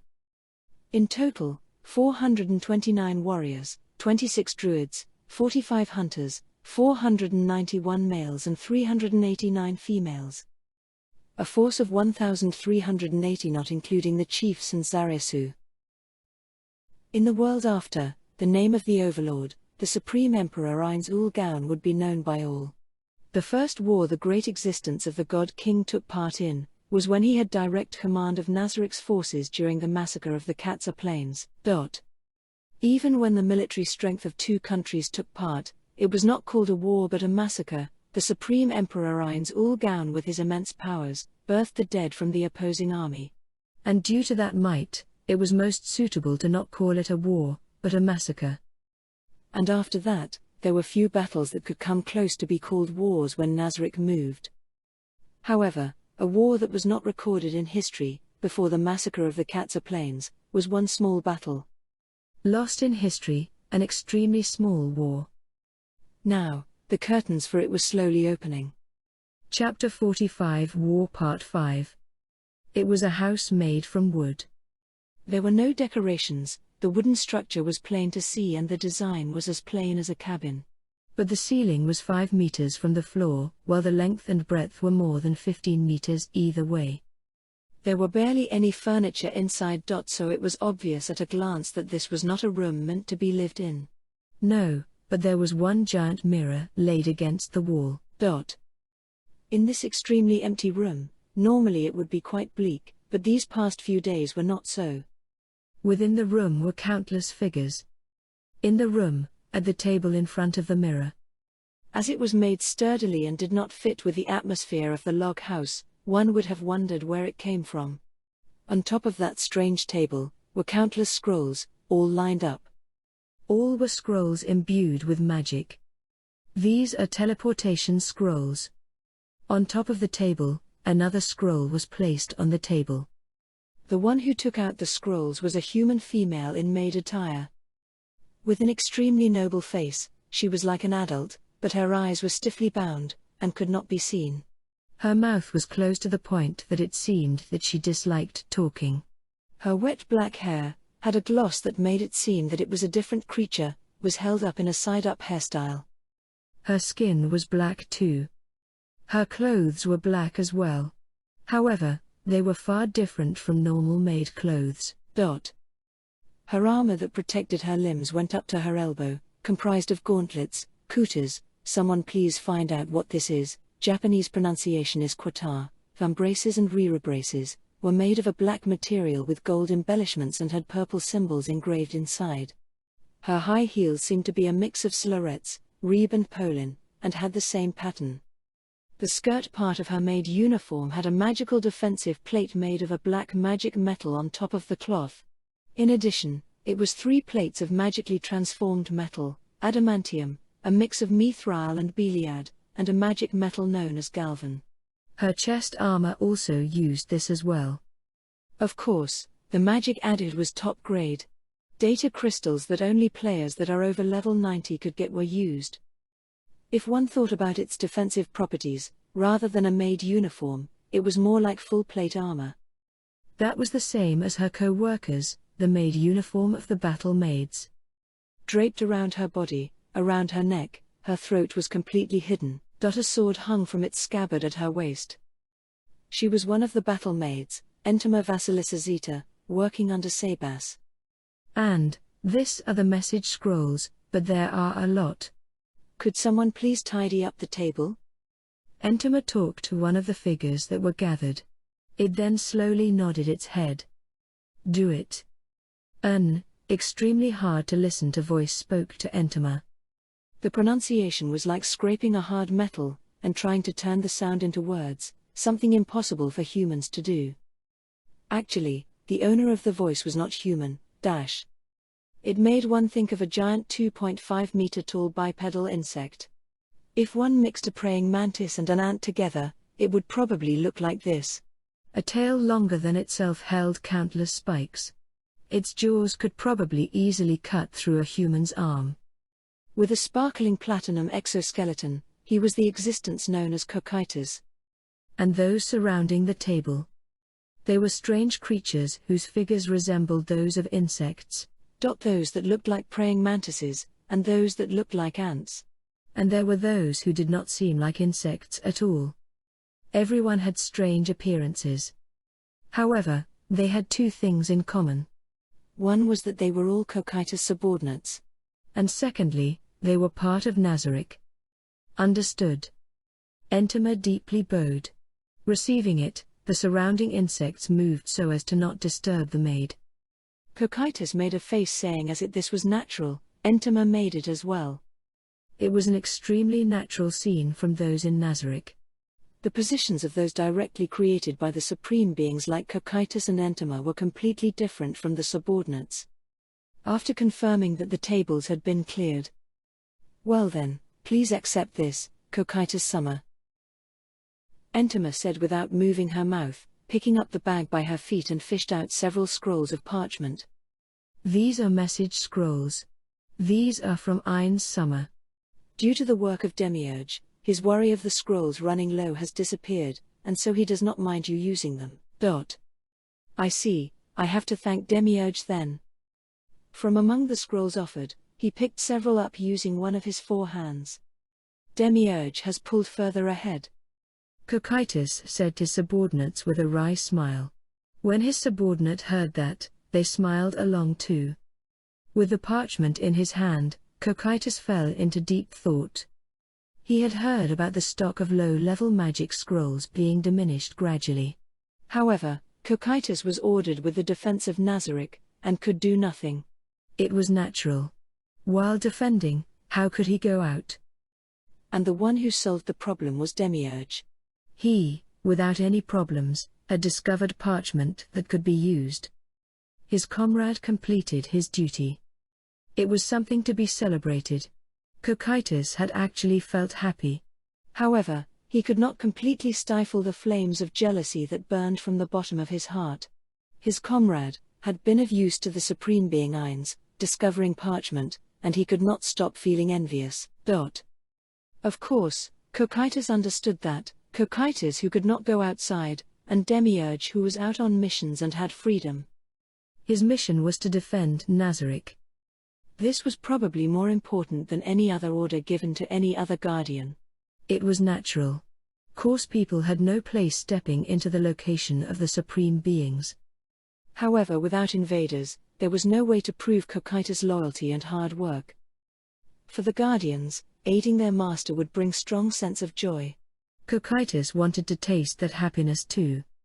And that chance was right before him now. Cocytus turned his head and looked at the scene reflected in the mirror and tightened his grip on the scroll. What was shown wasn't indoors, but a location somewhere in the wetlands. That's right, this was from the mirror of remote viewing. It was the reason why Cocytus was holed up for 2 days in this wooden house built by Aura. This experiment's conditions were that Cocytus himself could not appear on the battlefield. Of course, this applied to his subordinates. The issue had to be solved with the troops that were allocated. If he were to succeed, Cocytus could then display his loyalty to his glorious master. Thank you for your hard work, please relay my thanks to Iron Summer. Entema once again gracefully bowed. And so, will you be going back? No, I received orders to witness the battle here till the very end. So she was here as an observer. Cocytus concluded, and felt hot-blooded thinking about the heavy responsibility bestowed on him. Then, it was time to begin. Cocytus activated message and issued an order to the undead commander. Advance. 2 bonfires on elevated platforms illuminated the surrounding with flickering light. Normally it would be too early for the light to brighten the surroundings. However, with the thick cloud in the air casting its shadow, it was not strange. On the stage stood several lizardmen, comprising of the tribal chiefs and key figures. Before them were countless lizardmen arranged in the area below. The lizardmen were abuzz. Unease, worry and fear. Even if they tried to hide it, they still had a commotion. It was natural. A war would occur after this. Their lives hung in the balance. Their friend next to them could become a corpse at any moment. The one that falls to the ground might be themselves. They were heading towards such a battlefield. As they met this day, they were of course prepared. However, it would be strange for someone not to feel fear when facing such a place. To cut through that commotion, one of the chiefs came forward. There was no lizard man who did not know him. He was the leader of the 5-tribe alliance, Shaziryu Shasha. All lizardmen, listen up. A dignified voice spread across the area and it quieted down. All the lizardmen did not make a sound. Shaziryu's voice reverberated across the quiet open space. I know that we face a great number of foes. No response, but the uneasiness could be seen clearly in the eyes of all present. Shaziryu paused momentarily and continued loudly. But do not fear. For the first time in history, we the 5 tribes have formed an alliance. After this alliance, we are now all of one tribe. So what? Accepting the looks of suspicion, Shaziryu spelt it out. That's why, the ancestral spirits of the 5 tribes will watch over us.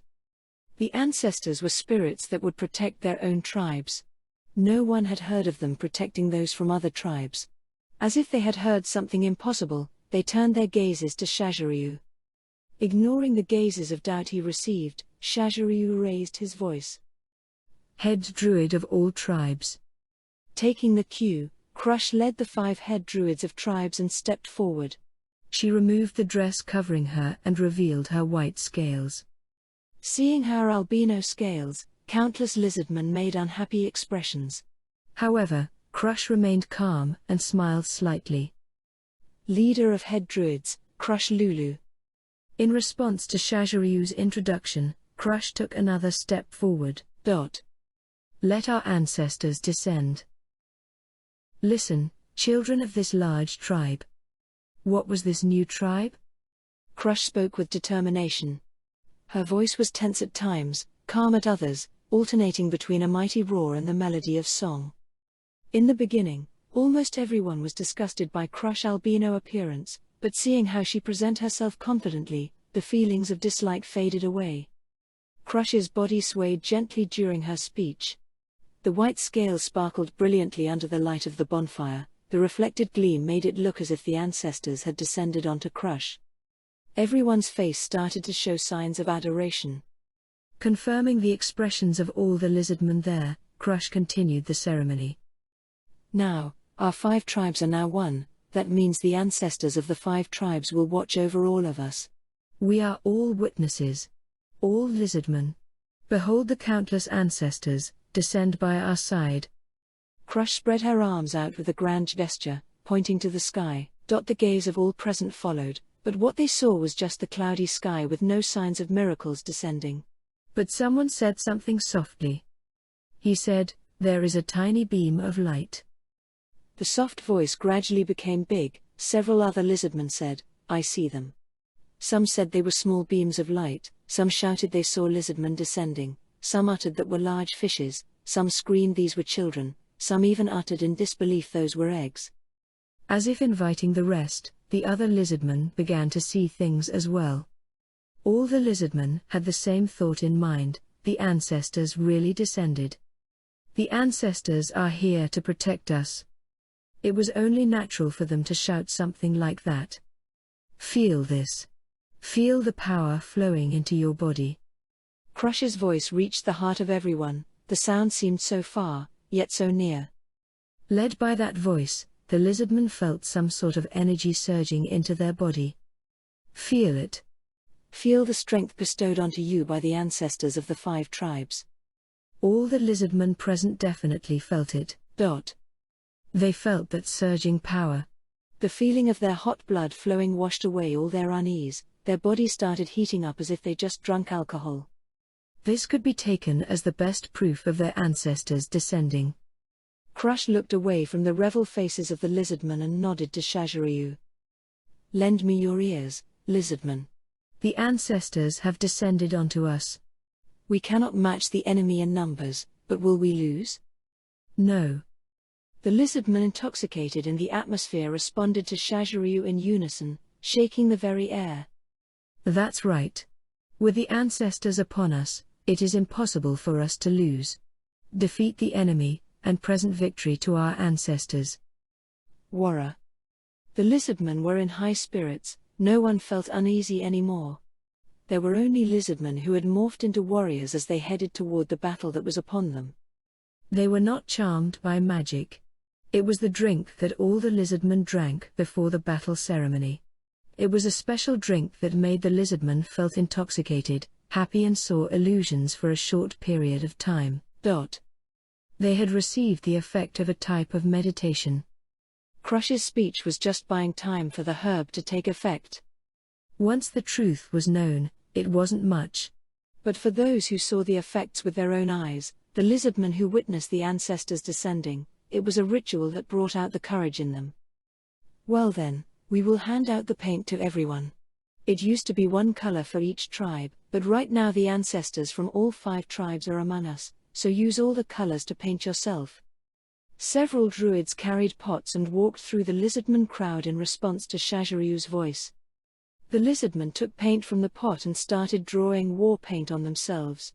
They believed these were the drawing of the ancestors who had descended onto them, so they allowed their fingers to move freely, painting patterns on their body. With the ancestors from all 5 tribes descending onto them, many of the lizardmen covered their whole body with paint. But the lizardmen from Green Claw didn't draw many war paints on themselves. This was because Zarasu, Shaziryu and the elites of the tribes didn't draw any.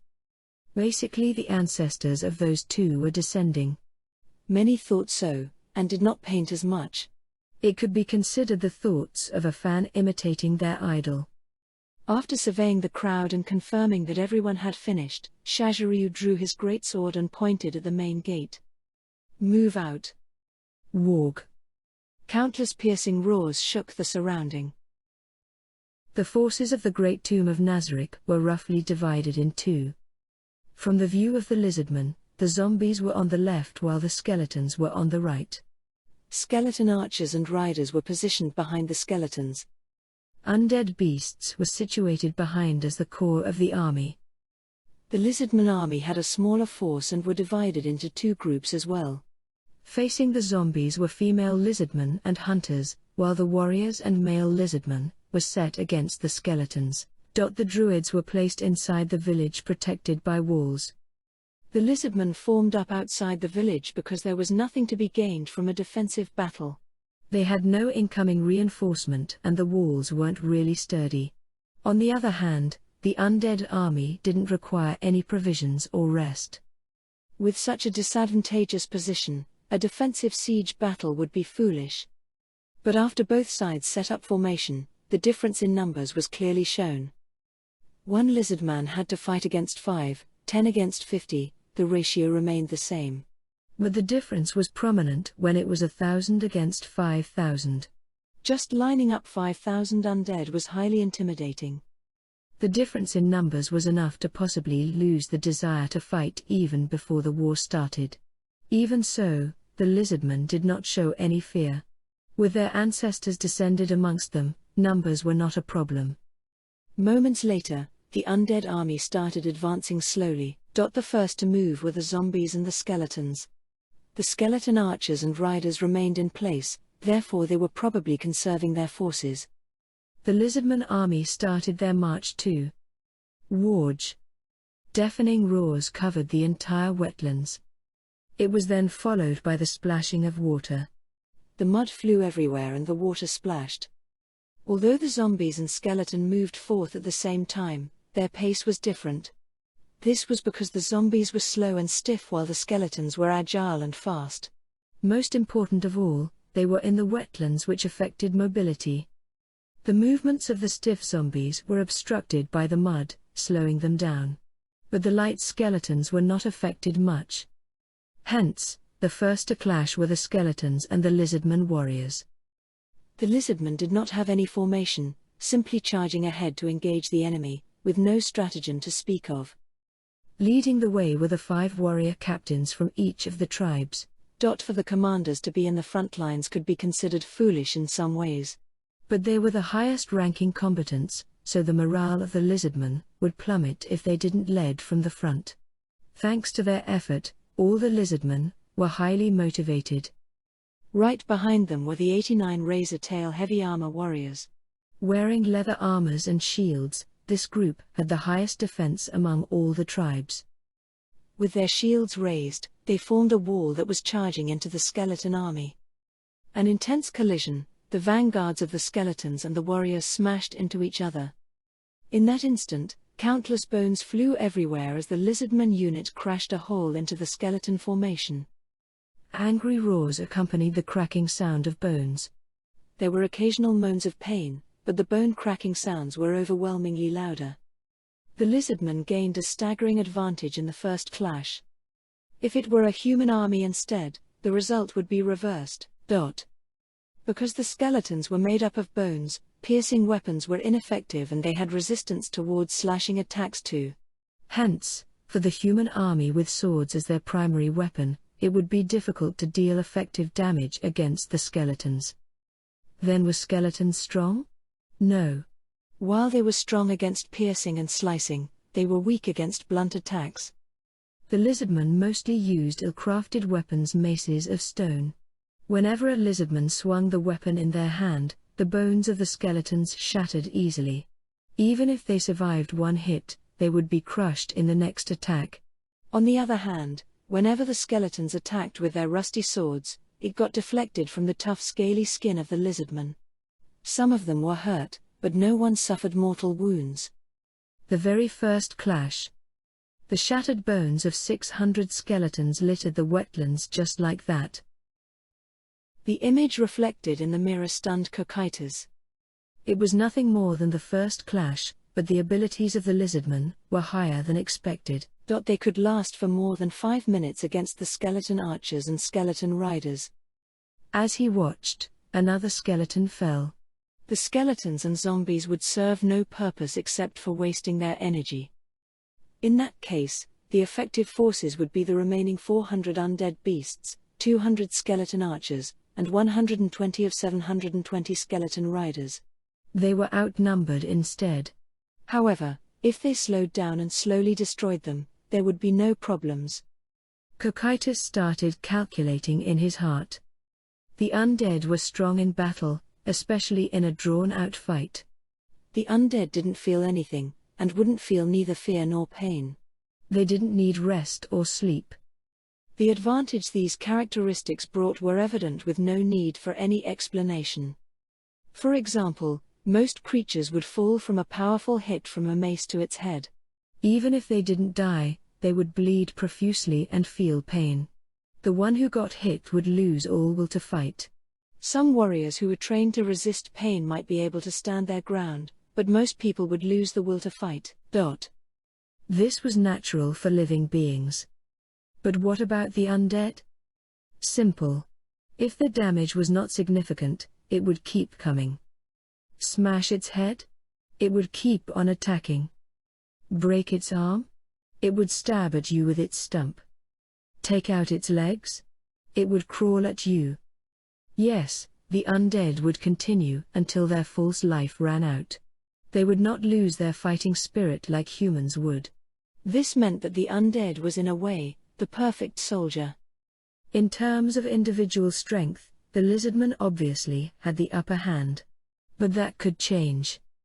Cocytus raised his evaluation of the lizardmen by one level and acknowledged that they were not enemies that could be defeated easily. What he needed to do now was to turn this into a battle of attrition. How about retreating for now and observe the situation? I believe this is a wise move, my lord. Sending out the skeleton archers and riders might be a better option, master. No, I think we should press on with the attack and sap them of their stamina, my liege. How would waiting for them to tire help? If we can't destroy the enemy's base camp, they would be able to rest and recover, right? Indeed. Our foes had strengthened their defenses with just a fragile wall. How about taking that village and routing them? After hearing the response from his underlings, Cocytus picked up a message scroll. He glanced at Entema from the corner of his eyes and observed her expression. Entema kept her eyes closed, and faced the mirror. There was no expression on her face. It was weird, like she was wearing a mask. Cocytus recalled her true body, and chided himself for trying to read her face. Wrong, that expressionless face was just a decoration. Yes, there was no way she could express emotion on that face. Cocytus gave up trying to read Entema's thoughts from her face and used the scroll to issue the instruction to the commander. Are they looking down on us? Zimbaru mumbled. He wasn't loud, but it was enough for everyone surveying the enemy from on top of the mud walls to hear. Are the skeletons and zombies the only ones moving? Their archers and riders are still held in reserve. I think they are underestimating us. That's right, I thought the enemy would charge at us at one go. Fight with zombie, smooth. There were only 45 hunters fighting the zombies. Using hit-and-run tactics by throwing rocks at them, the hunters were luring the zombies slowly away from the skeletons. The female lizardman moved slowly to the flank of the skeletons. Aren't their movements rather queer? Indeed. Instead of being lured, the zombies were focusing completely on the hunters. Was the commander agreeing with this? No, there was no way any commander would accept this, but in actual fact, that was how the zombies were moving. Then, what is the objective of the enemy? I don't understand why they are moving this way. No matter how they thought about it, there doesn't seem to be any purpose in the zombies' action.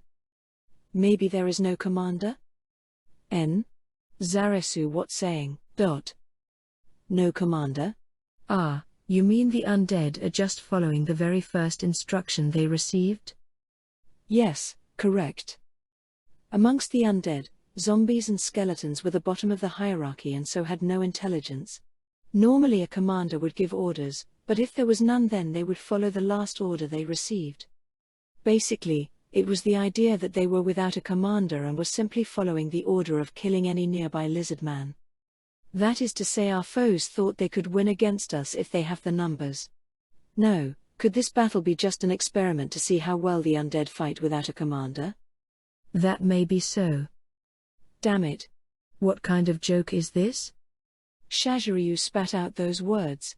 As expected, even Shaziryu could not take it. They were risking their lives, but the other side was simply taking this as an experiment. Calm down, Shaziryu, it might not be so simple. Ah, my apologies. It is a good thing that we have the upper hand. You are right, older brother, we have to use this chance to diminish the enemy's numbers.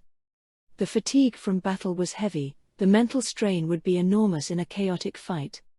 Without knowing if the enemy would come from the front, back, left or right, just swinging your weapon under such conditions a few times would be much more tiring than normal. But the undead wouldn't get fatigue and would fight without rest. The difference between the living and the undead would become more prominent with the passage of time. Time was the enemy for the lizardmen. TCH, I want to take the field too. Endure, Zanbaru. If the skilled Zanbaru was to join the fray, they could level the skeletons in no time. But that would mean revealing their own trump cards. Zarasu and the other 5 were the ace in the hole. They had to show their ace if the situation called for it, but before the strongest foe shows itself, they must not show their hand. But wouldn't it play right into our hand if the enemy doesn't advance? Zarasu said to the others. The others agreed with him, and Zarasu asked Crush, who was beside him, "How are things on your end?" "Yes, the ritual is going as planned," Crush answered as she looked inside the village behind them. The group of druids were performing a ritual inside the village that could become another ace for the lizardmen. It usually took a lot of time, but with all the druids of all 5 tribes gathered here, the progress was sped up and it could be used in this battle. Teamwork, what an amazing thing. Yeah. That's true, we did share some information after that war. But there are so many more things I want to do after the war now. At Shajiryu's words, the other chiefs nodded. With this fight, they could develop themselves for the first time. Zarasu smiled as he looked at the 5 of them. "What's so funny?" Crush saw Zarasu and asked him with doubt in her voice. "Nothing, it is just that despite being in such a situation, I still feel really glad." Crush understood Zarasu's thoughts immediately. "Me too, Zarasu." Seeing Crush smiling brilliantly, Zarasu squinted his eyes as if he was looking at something bright. Both of their eyes were filled with admiration and love for each other. They separated. It was natural. Lizardmen were currently dying. As they understood this, they could not let their true feelings show in their behavior. However, Zarasu and Crush's tails moved as if they were different creatures, and touched and left each other. Moo. As the older brother, how does it feel? They are in their own world. How passionate. In conclusion, it's good to be young. Their future is bright. The 4 older lizardmen nodded in unison as they watched their cute juniors. It was impossible for Zarasu and Crush to miss that. Although their tails were twitching about, they still kept their poker faces. "Elder brother, the enemy is moving." Shaziryu and the others smiled wryly as Zarasu shifted gears so suddenly. They looked towards the enemy formation and saw the skeleton riders flank the battle in front of them before advancing. Hey, are they charging for us? With skeleton riders? Are they planning to bring down our morale by striking at us? No, they are probably flanking to the rear of the warriors and male lizardmen to surround them. Not good. Everyone came to the same conclusion that the mobility of the skeleton riders was a threat. If the skeleton riders were deployed at the start of the fight, the lizardmen could exterminate them first. Right now, the warriors and male lizardmen were in a chaotic fight. The hunters were luring the zombies and the female lizardmen were throwing rocks from the flank of the skeletons. There were no available forces to stop the skeleton riders. "I think we should take action." Accepting the proposition from the chief of Small Fang, Shaziryu nodded in agreement. "The problem is who we should send." "If they come here, then everyone would have to do it, right?" "Yes. We just have to do it well." "The lizardmen in the hot-blooded battle can't move. Should we have the females go?" "We have no other choice." But, if we can. Then it will be our turn," we will show our strength, and preserve Zarasu and the rest? That sounds good. Do you mind, younger brother? Ah. No problems here. Then let us use one of our cards. Skeleton Riders. They were skeletons that rode bone horse, and wielded spears. They were existences that had only high mobility, but here in the wetlands, that movement ability was showing its effects. As they were bone, they did not sink, and could move with the speed of horses. The 120 skeleton riders circled behind the lizardmen. Their aim was to destroy the lizardmen from behind. They could see 3 lizardmen running at them to the left of their advancing route, which was the direction of the village, but the skeleton riders ignored them. Without any orders, they would ignore anything if they were not attacked. That was the kind of monster the unintelligent undead was.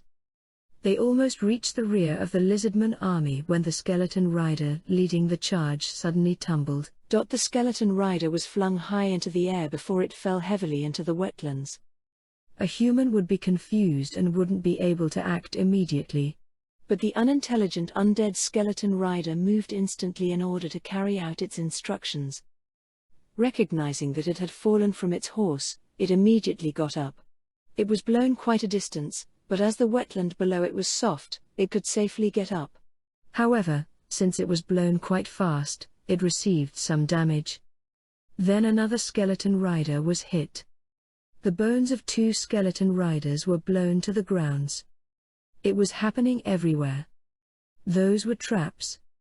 Using wood, holes were dug in the wetlands.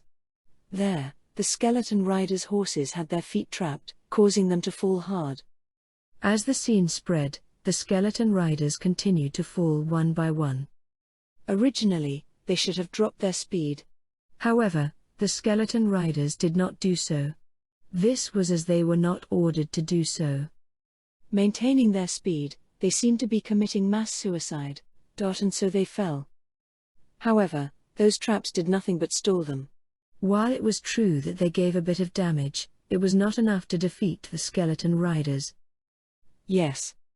Those traps did nothing but stall for time. Then the sound of a hole opening in the air could be heard. Then the head of a skeleton rider fell to the ground. Hostile actions. Noticing it, the fallen skeleton rider looked around at the surroundings. Then, another skeleton rider's head was shattered like glass. It then noticed. The skeleton riders discovered 3 lizardmen about 80 meters away from them. They could also see them using slingshots, shooting rocks to snipe the head of the skeleton riders.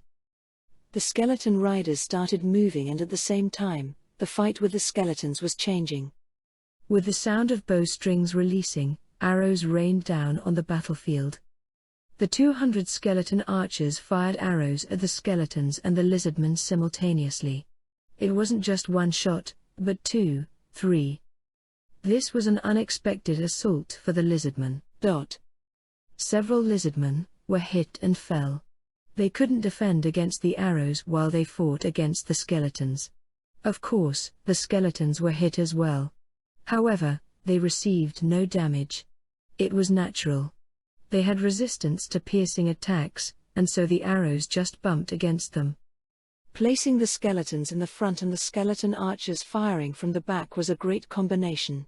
With the time needed to defeat 2,500 skeletons, this tactic would be enough to wipe out the lizardmen. But the problem was that this tactic was implemented too late. If it was used at the very beginning, the lizardmen would definitely be in a dire state.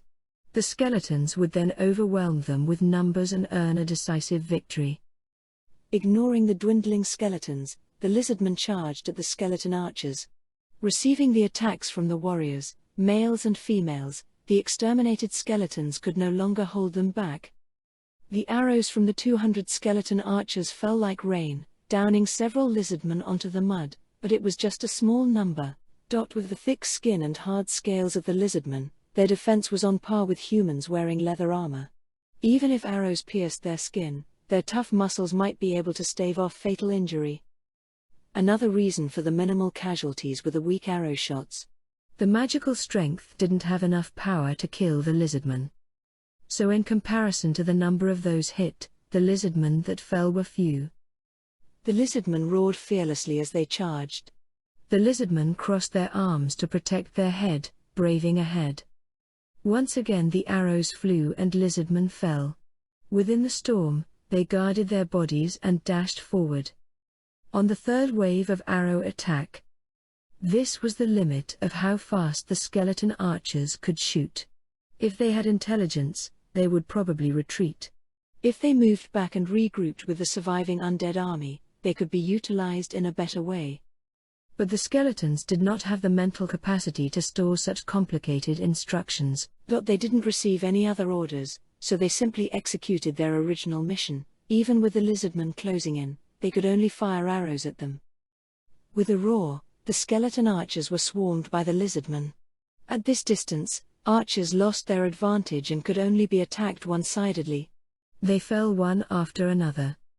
Just the army of zombies was left, with almost all the skeletons had fallen into the wetlands. Finally, some things began to move. They were undead beasts. Undead created from wolves, snakes, cobras and all sorts of animals. A monster that combined the tenacity of zombies with the agility of animals. The undead beasts rushed at the lizardmen. The fast moved fast, the slow traveled slowly, an assault with no formation to speak of. The attack coming from down low was unexpectedly hard to evade. The undead beasts will gnaw onto the feet of the enemy. After immobilizing them, it will deal the killing blow, a style similar to wild beasts. For the lizardmen who were getting more and more tired, this attack was difficult to fend off. Several lizardmen whose movements had dulled got their necks torn apart by the undead beasts.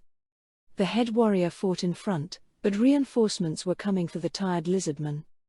Suddenly, the wetlands rose up. There was a figure of existence of mud.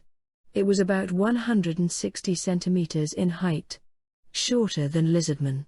And it had no hands, legs or hands, just a blob of mud. Its figure was like a child that wore a sheet, pretending to be a ghost. It suddenly moved. It moved smoothly even though it was without legs. It headed towards the undead beasts. No sound of water was made even though the ground was wetlands, proving that it did not use any legs to move. Suddenly, whips that were longer than its height emerged from where its shoulders should be. That was the second of the lizardmen's ace in the hole. The swamp elemental summoned through the combined effort of all the lizardmen's druids. Originally, this would have taken enormous amounts of preparation time, but with the number of people able to perform the ritual, it became possible to activate it in this war. Of course, after this ritual most druids would have fainted from exhaustion. The swamp elemental charged into the midst of the undead beasts. The elemental flung its whip-like tentacles to grab the enemies. The undead beasts engaged it ferociously with claws and fangs. It was a battle between creatures without fear. But the wetland fairies had the advantage due to their superior combat power. It was the proof that the ceremony that took the combination of 26 druids to complete was powerful. This fact revived the courage of the lizardmen and they renewed their attack. An intense battle ensued. Unlike the fight with the skeletons, the lizardmen also suffered casualties. But the scale of victory was tilting towards the lizardmen, who had the advantage in pure numbers. Chapter 46, War Part 6. He was going to lose. Cocytus understood this fact. He had no undead that had intelligence. But for them to be this weak. Cocytus was bothered by his shallow thinking. There was a way to turn the tide under such a situation, but it wasn't a good method as taking such a step was equivalent to admitting his loss. On the other hand, how could he report this failure to his master? Cocytus picked up the scroll. Who should he contact at such a crucial moment? Is this Demiurge? Yes, my friend. For you to actually message me, something happened? An extremely composed deep voice rang in Cocytus' head. Yes, he decided that Demiurge, who apart from being a guardian was also the head of Nazaric's defenses, could give him good insight. If asked if he would feel a bit of regret asking a rival-like existence for help, he would reply yes. However, This was something where failure could not be tolerated. So, he could not feel regret bowing his head. Actually, an explanation of the current situation. After using several scrolls, Demiurge, who listened quietly, gave a troubled sigh. And what do you need from me? I wish for you to lend me your wisdom. The battle will be lost if this carries on.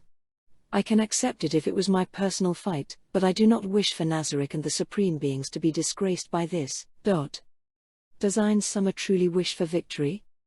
What do you mean by this? I am talking about why Ain's Summer formed an army from such lowly serfs. Cocytus also had doubts about this. He couldn't fathom why they had to form an army from the lowest servants in the great tomb of Nazarick. But then, to have such a composition. He must have been aiming for something. No, he could think of nothing else. Then, what was his aim? I can think of several possibilities. As expected of Demiurge, Cocytus didn't express this out loud and kept his respect for the demon in his heart. Let me ask you. Cocytus, you had been in this place for several days now, shouldn't you be gathering intelligence on the lizardmen before the attack? Demiurge was right.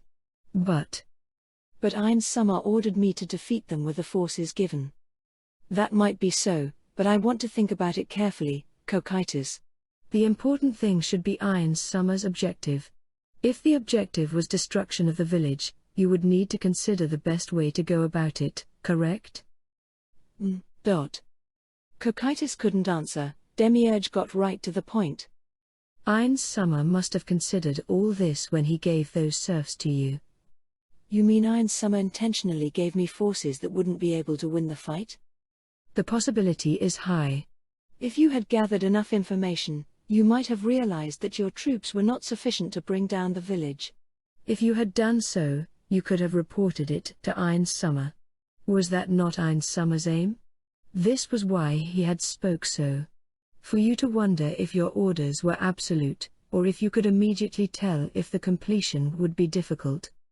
Which meant that Cocytus had to understand the true intention of his master and react based on that. That was what Demiurge was trying to say. This was Ain's Summer's method of changing our way of thinking. But he seemed to have another objective as well. What else is there? Cocytus asked Demiurge in panic.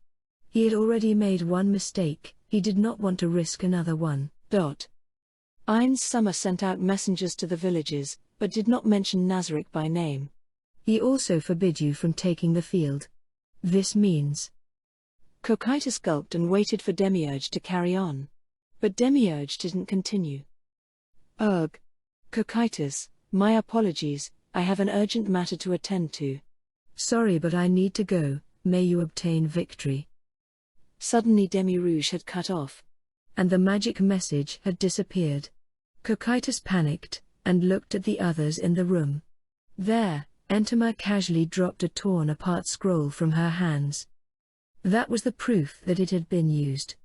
Basically, it stated the reason for Demiurge panicking, and why he had cut off the magic. Cocytus thought deeply. Should he deploy his ace? It was the ace that his master told him not to deploy until he was about to lose. However, was that truly Ain's aim? Cocytus, for the first time, thought about Ain's aim. However, he had but one conclusion. Cocytus activated the message spell. Lich Commander, I order you to attack. Show the lizardman your true powers. An old and luxurious robe covered its body of skins and bones. One of its hands was holding a twisted staff. Its rotting face was just a skin-covered skull with evil eyes full of intelligence in its sockets. The emitted negative energy covered his body like a thin fog. It was a magic caster of death. It was a lich. It was an extremely evil monster that was born after an evil magic caster was born, and his body was filled with negative energy. Different from the brainless undead until now, the intelligence inside was about the same as a regular person. The undead obeyed Cocytus' command and looked at the wetlands. He then issued orders to the blood-meat hulk standing behind him. They were undeads with fresh red muscles and fats, made by the Supreme Being just like him. Kill those 3 lizardmen. The place he was ordered towards had 3 lizardmen, and the 2 blood-meat hulks walked forward. They had beaten the skeleton riders, but the blood-meat hulks were stronger. Blood-meat hulks were muscular undead with blood-red skin. Instead of sweat, a blood-like liquid flowed down their skin. With each step, their meat bounced up and down. Although blood-meat hulks were low-tier undead that could only attack with brute force, they had regenerative abilities. If they were facing physical attack on the same level as them, they would be able to stall for time. As a magic caster, the Lich was not good in melee battles, so having the blood-meat hulks close to protect him was the orthodox way to fight. However, he couldn't use such tactics. The order he received was to show the lizardmen your true powers. Hence, he had to take the base camp of the lizardmen alone with his overwhelming power. As the Lich advanced, his terrifying face laughed softly. He felt this was too easy. After the lizardmen had killed the undead beasts, they dropped their shoulders in exhaustion and breathed a sigh of relief. Many wounded had appeared. They had to transport them without being able to rest. The ones able to fight were all tired to the point that they wanted to sit down. Their bodies were dull, and it was exhausting to lift their weapons. However, they had to clean up the zombies. The head warriors commanded. They said that those who could still fight had to oppose the zombies. Then, a blaze erupted. With that one blast, the spirits had become half broken. Then, another hit. After the second, the spirits crumbled and disappeared. What happened? The lizardmen couldn't suppress their confusion and looked around. When they saw an undead in the distance, a fireball was shot from its hand once again. The fireball that was the size of a human head flew through the air and blasted into the lizardman unit, taking point. Normally, fire would be put out when it come into contact with water, but this fireball was a magical phenomenon and ignored such common sense.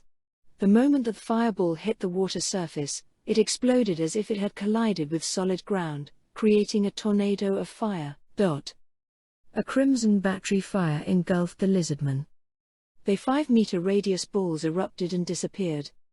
An illusion, it disappeared so fast that this was the feeling it gave. But the smell of burning flesh, from the lizardmen that laid on the ground motionless, was definitely not an illusion.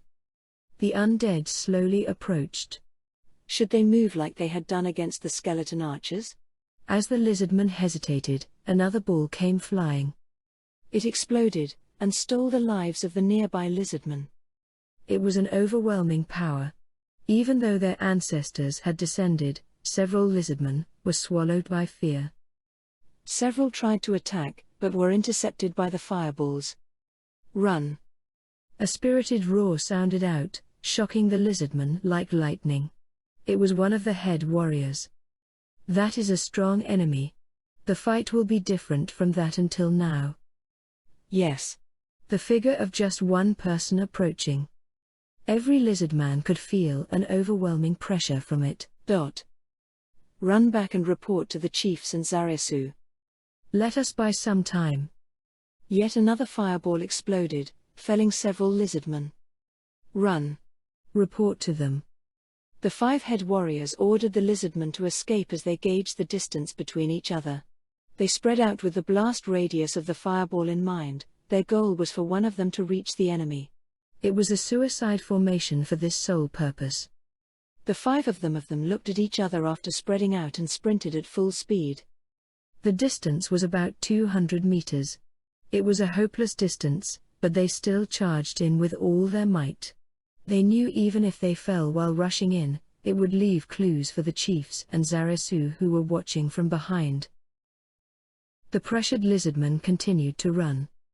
Zarasu coldly watched the scene. No, the moment the strong enemy appeared, he had paid attention to it. Fireballs came flying from the single undead. Its actions were different from the brainless undead until now. It was probably the commander. The moment a lizardman was within range, it welcomed them with an O fireball. There was no one who got up after being hit. The head warriors who tried to attack were were all killed en route. The distance was 200 meters. Nothing more.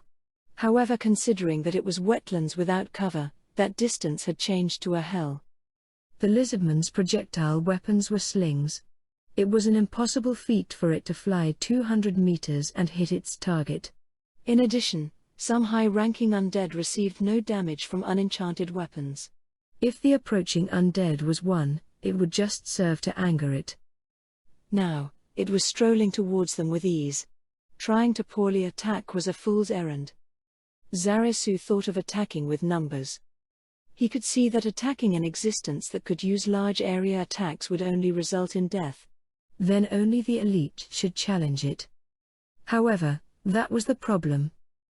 Zarasu and the others could take a couple of hits from Fireball, but they will suffer more than a couple of attacks before they close the gap. And the real test begins after reaching the target. It was easy to see that taking the attack of the Fireball from the front will kill them. The chance of them being killed en route like the 5 head warriors was high.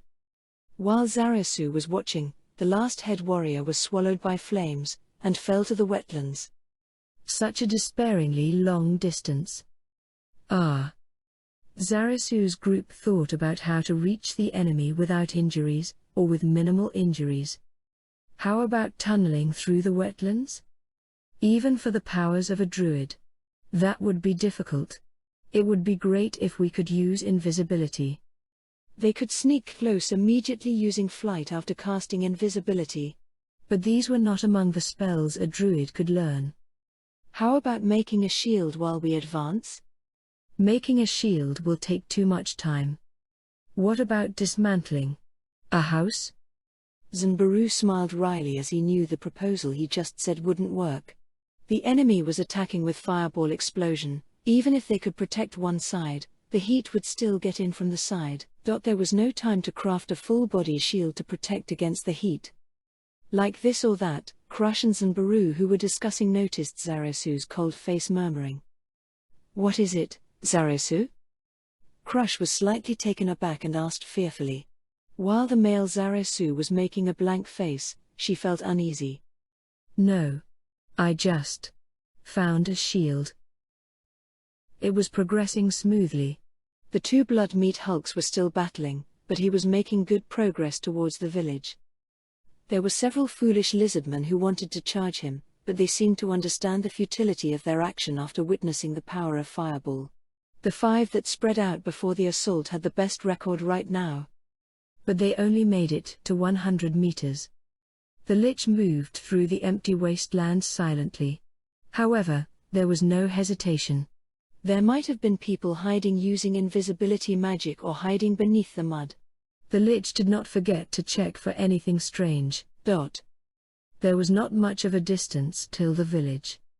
However, the lizardman did not want it to arrive. So a counter-offensive was imminent. As it thought, the Lich looked at the village. It seemed to be the ace. One figure of a hydra was visible. It was slowly heading towards the Lich. If that was the ace of the lizardman, he will crush it with overwhelming strength and sap their will to fight. That would make the destruction of the village simpler. The Lich prepared itself for when the hydra would enter its range. When it just about did, the hydra began running. Yes, towards the Lich. "Fools, you think you can cover this distance of 200 meters? Beasts will just be beasts."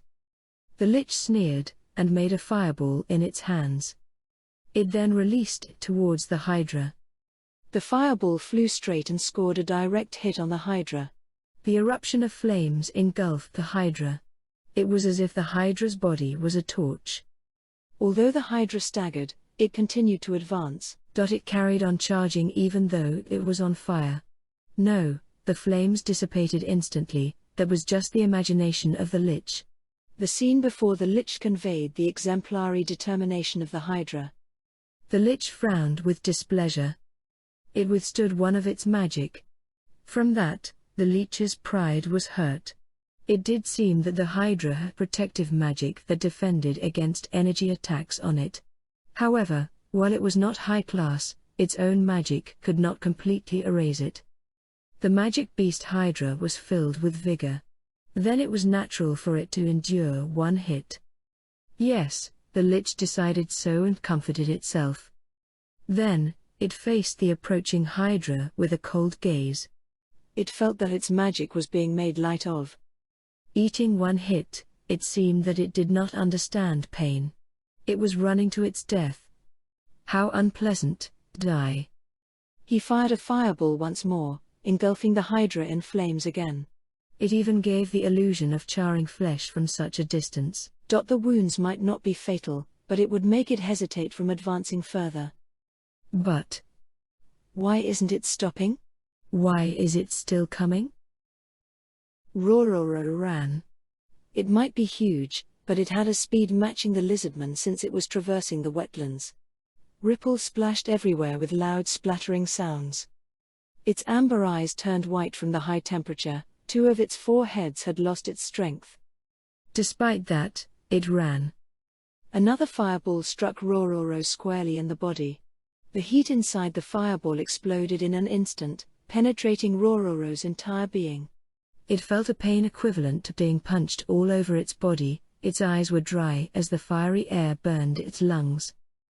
With burns all over its body, the feedback of pain that came non-stop from its body warned Rororo, it will die if it was hit again. Even so, it ran. Ran. And ran. It did not stop and continued forward. It was an unbelievable action. The high temperature peeled the scales away, warping the skin underneath it, and blood gushed out. Despite that, it still ran. Rororo was a type of monster called Hydra. There were all sorts of monsters, with those that surpass humans in intelligence, and those that were no different from animals. Rororo belonged to the latter. Rororo only had the intelligence of an animal. Then was it not strange for it to be on the brink of death and yet running towards the Lich which was tormenting it? Was it not unfathomable for it to not turn but instead continue onwards? It was strange. And unfathomable. In fact, even its enemy the Lich was baffled, and suspected Rororo was being manipulated by magic. But it was different. Yes, it was different. The Lich would probably never understand. Rororo, who only had the intelligence of a beast, it was running for the sake of family. Rororo didn't know its parents. This was not as Hydras abandoned their babies at birth. And neither did they die after Rororo was born. Rororo was a premature baby. Normal Hydras were born with 8 heads. Over the years this would increase to at most 12. However, Rororo had only 4. It might be rude, but the natural world was not such a sweet place to say that such a birth defect was fine. So, Rororo's mother naturally left it behind. Its mother was not being cruel. It was a normal scene in nature. A Hydra was just born was without its parents' protection. Even if it became a strong existence in future, it could not save itself while young. Its life was now a race against time. If it wasn't for the male lizardman who happened to pass by and picked it up. If that lizardman had not ignored the dwarf companions he was with and picked him up. If that lizardman had no explained to the dwarfs and said that he would feed it himself. And so, Rororo got a family that was its father, mother and close friend. Why was its body so big? Why did it have so many heads? It thought about this when it looked at its foster parent. And Rororo held a belief from old conclusion. Several of its heads would fall off and it would look like its parent. Then, what should it do? It might be nice to sleep together for the first time in a long while, As if blowing away such thoughts, a flame covered Rororo's vision, and another round of pain hit its body. It raised a small cry. There was no longer a place where it could run and be safe. A safe warmth was transmitted from behind it, but compared to the flames surrounding its body, it was extremely weak. Rororo felt pain as if countless hammers were smashing into it. It was far too painful, to the pain that it could not think. Its legs became limp, it was telling Rororo to stop. However, did Rororo stop its advance? No. Its legs did not stop. Rororo continued. Its steps were slowing. It was being burned by fire, and its muscles seemed to be tearing. There was no way it could continue with the same speed. Just taking a step forward was hard. It was hard to breathe and it hurt when it inhaled, its lungs probably being damaged by the heat. However, its legs did not stop. Only one of its heads could move, the others were just a burden now. The image of the undead conjuring a fireball from its hand appeared vaguely in Rororo's murky eyes. Its instinct as a living being told it one thing. If it was hit again, it will definitely die. But Rororo was fearless as it relentlessly braved ahead. Rororo frantically, with all of its strength, staggered a few more steps as a crimson ball of flame flew from the leech's hand. It would probably burn all of Rororo's life. It could not resist any further. Death awaited it. This was the end. That's right, if that male lizard man wasn't here. Will that male lizard man allow Rororo to die before his eyes? Watch such injustice unfold in front of him? That was impossible. Icy burst. Zarasu, who was running behind Rororo, leapt out to the side and shouted as he swung his magic sword. The air before his sword seemed to freeze instantly, forming a white wall of mist before Rororo. That was an extremely cold wave of air. It was a flow of cold air created by frost pain. One of the abilities of frost pain. A powerful skill that could only be used thrice a day, Icy Burst. It could freeze everything within range instantly and deal heavy damage. The wall of cold mist blocked the incoming fireball as if it was solid barrier. The fiery ball and chilly wall, according to magic theory, it was wise to counter one with the other. It hit. The ball burst into flames, struggling mightily against the white mist. Both sides were like a white and red snake struggling and devouring each other.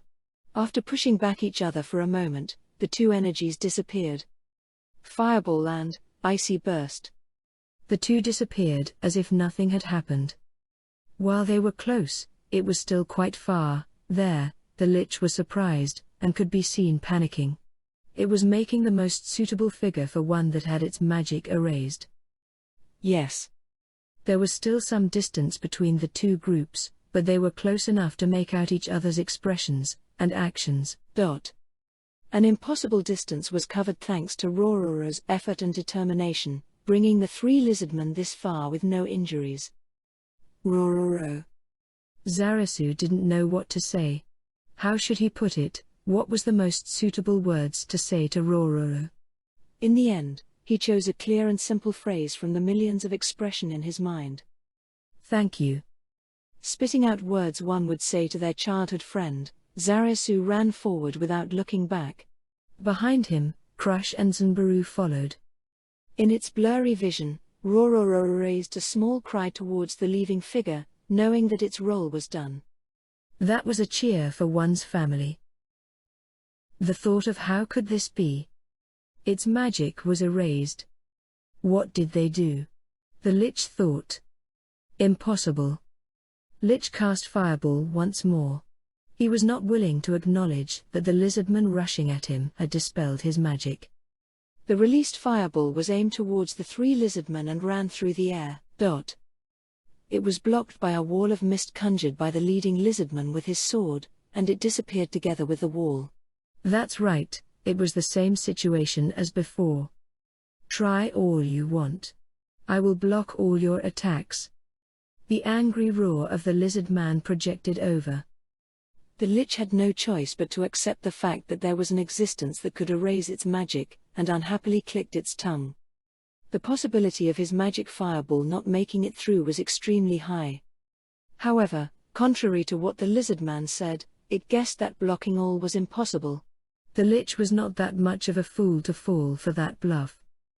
As for why, it was as if this was true, then there was no need to hide behind the Hydra. If they had to do so to get close, then there were limits. However, if he could use it 10 times, and it just decreased his stamina with every use, if he recovered then he might be able to use it infinitely. The Lich could use Fireball about 150 times, but it could not decide if what Zarasu said was a bluff. The Lich and the Lizardman. The distance between the two parties was not very far. A distance of 40 meters. The Lizardmen charging in seemed to be warriors, and as an undead magic caster, the Lich wanted to avoid melee combat. He couldn't use Fireball in this situation. The Lich wasn't dumb enough to confirm how many times they could block his spell. If they didn't hide behind the Hydra in the beginning, and had closed the distance, the Lich might test it out. But that chance had been destroyed by that damn Hydra. Curses. Just a mere Hydra. After spitting out these words, the Lich decided his next course of action. In the game Yggdrasil, monsters that could use magic only had up to 6 different types. Of course, boss monsters were exceptions. So the Lich had the same ability to use multiple magics. Well then, how about this? It just so happened that they were running in single file. Then, facing the 3 lizardmen, who had closed the distance, the Lich pointed its finger at them. That finger was covered in lightning. Taste my lightning. A white flash of lightning emerged and they could confirm it even from this distance. The white light from the Lich's finger, lightning. Frost pains, icy burst, could defend against fire attacks. However, he had no confidence that it could guard against lightning attacks. However, he had to try. Or should they disperse and limit the damage? Should they try their luck, or spread out to minimize the damage they will take? Zarasu gripped Frost Pain tightly. The air was buzzing with static electricity, proving that a lightning attack was imminent. Leave this to me. Zanbaru made his judgment before Zarasu did and jumped forth with a shout. The spell was casted at the same time. Dash lightning. Warra, resistance massive. The moment the electricity was about to pierce Zanbaru's body, his muscles pumped up. A small moment passed, and the electricity which was about to pierce Zanbaru and hit Zarasu and crush, was dispersed by Zanbaru's muscles. Resistance massive. It was an ability of monks, a martial art that reduced magic damage by emitting ki from their bodies. This was what Zanbaru had learned on his trip after he lost to Frost Pain's trump card, Icy Burst. Even if it was a ranged attack, if the magic had damage, it would be reduced. A shaken voice was heard from the Lich, and Zarasu and Crush. However, compared to the Lich, the two of them believed in Zanbaru, and so their surprise was small. So they were able to close the distance even further while the Lich was shocked. As Zarasu ran, he finally figured something out. During that one battle, if he had used Icy Burst, it would have been blocked and he would have instantly lost when Zanbaru took advantage of the gap in his defense. Ha ha. Too easy. Zanbaru's casual voice made Zarasu smile. However, his face tensed the next moment. A small, extremely small, aspect of Zanbaru's voice had pain in it. A male like Zanbaru could not bear all the pain. Then there was no way that the damage was small. And if that skill was perfect, he was not a man to agree to let Rororo run in front of them. Zarasu stared in front. The distance was not far. About 25 meters. A distance of 200 meters. That long distance was finally reduced to this. The distance closed, and the Lich judged them to be the strongest enemies so far. It praised them for being able to defend against its magic. Of course, he had other methods of attacking, but it had to consider defending itself. The Lich looked down on the lizardman. However, he did not have the complacence that accompanied it. The Lich was not a fool. The Lich activated his magic with a smile. Less than 4th tier summon undead. The wetland bubbled and skeletal bodies with 4 hands holding round shields and scimitars emerged to protect the Lich. They were undeads known as skeleton warriors, much more powerful than normal skeletons. There were other undead that it could summon, but the skeleton warriors were chosen to avoid cold attacks. Liches and other skeletons made of bones had complete resistance to cold. While being protected by soldiers it summoned, the Lich made some distance and looked down upon them. That was the attitude of a king facing against challengers. The distance had been closed. There were just 10 meters left. There was nothing else but that. Yes, nothing else. Zarasu confirmed that the Lich was not immediately attacking, and looked back. They had broken through 190 meters. A 200-meter land of death with nowhere to hide. Rororo, Frost Pain, Sanbaru, and Crush. It was a distance impossible to cover without any one of them. An impenetrable distance. It was reduced to almost nothing. The remaining distance could be covered if they stretched their hand. They overcame this distance. Behind them Rororo was brought away, but Zarasu suppressed his slightly relieved heart. There were 10 meters remaining. They understood that this was the largest challenge. Zarasu reined in his heart, and glared at the Lich. Zarasu admitted that it was a terrifying existence. The monster before was truly terrifying. Magic to conjure fire, magic to pierce with lightning, and magic to summon undead. Not just that, since it could use more unknown magic, his fear went up another level. If he had not met it under such circumstances, Zarasu would have definitely ran away already. It was that much of any enemy. Just facing him caused his tail to tense, his body wanted to run away. Crush and Zanbaru stood at his sides, had their tails tensed, but they looked at him from the corner of their eyes. The two were thinking the same as Zarasu. Yes, they were suppressing the desire to run away and were standing in front of the Lich. Zarasu moved his tail and tapped their backs. They looked at Zarasu with faces that showed that they had released the built-up tension. We can win. That was all that Zarasu said. That's right, we can win, Zarasu. Crush moved her tail and rubbed the part that Zarasu tapped while answering. Ha, things are getting interesting. Zanbaru answered with an arrogant smile. And the three of them covered the final stretch. 8 meters apart. Zarasu's group, who had sprinted all this way, was out of breath, and the Lich had no need for breath. The two groups locked eyes and the Lich spoke first. I am the magic caster serving the Supreme Being, the Lich. If you forfeit now, I will grant you a painless death. Zarasu could not help smiling. He could tell this Lich knew nothing at all. Forfeit? Don't say such stupid things. It had no idea what thoughts Zarasu had while coming here. The Lich did not show any displeasure to Zarasu's behavior, and continued. You came this far. You have shown enough worth to be saved. I have chosen you. Bo. Then let me ask something. What about the rest? My comrades behind us? I don't know. Useless existences will not be allowed. I see, then there is but one answer. Zarasu laughed from the bottom of his heart. Zanbaru and Crush did the same. The Lich gazed upon them with doubt. Why were they laughing? It would be weird for them to go crazy from fear. Its thoughts were only at that level. Let's hear your answer. Ha, you really need one. Zarasu raised Frost Pain tightly, Zanbaru lifted his fists and took a stance. Crush didn't do anything, as she felt the mana deep within her, prepared to cast her spells any moment. I will give you an answer then, fat chance. Deciding that the answer had plenty of hostility in it, the skeleton warriors hid their bodies behind the round shields, and raised their scimitars. Then, welcome death. That's what I want to say, go back to hell, undead. Lich. At this moment, the battle that would decide the outcome of this war began. Chapter 47, War Part 7. Get him. Zarasu. Zanbaru, who dashed out faster than anyone else, stretched his giant arm, and attacked the skeleton warrior. He didn't care when the skeleton warrior blocked it with its shield, using brute force to press them back. The shield was dented, and the skeleton warrior staggering back collided with the other skeleton warrior and lost its balance.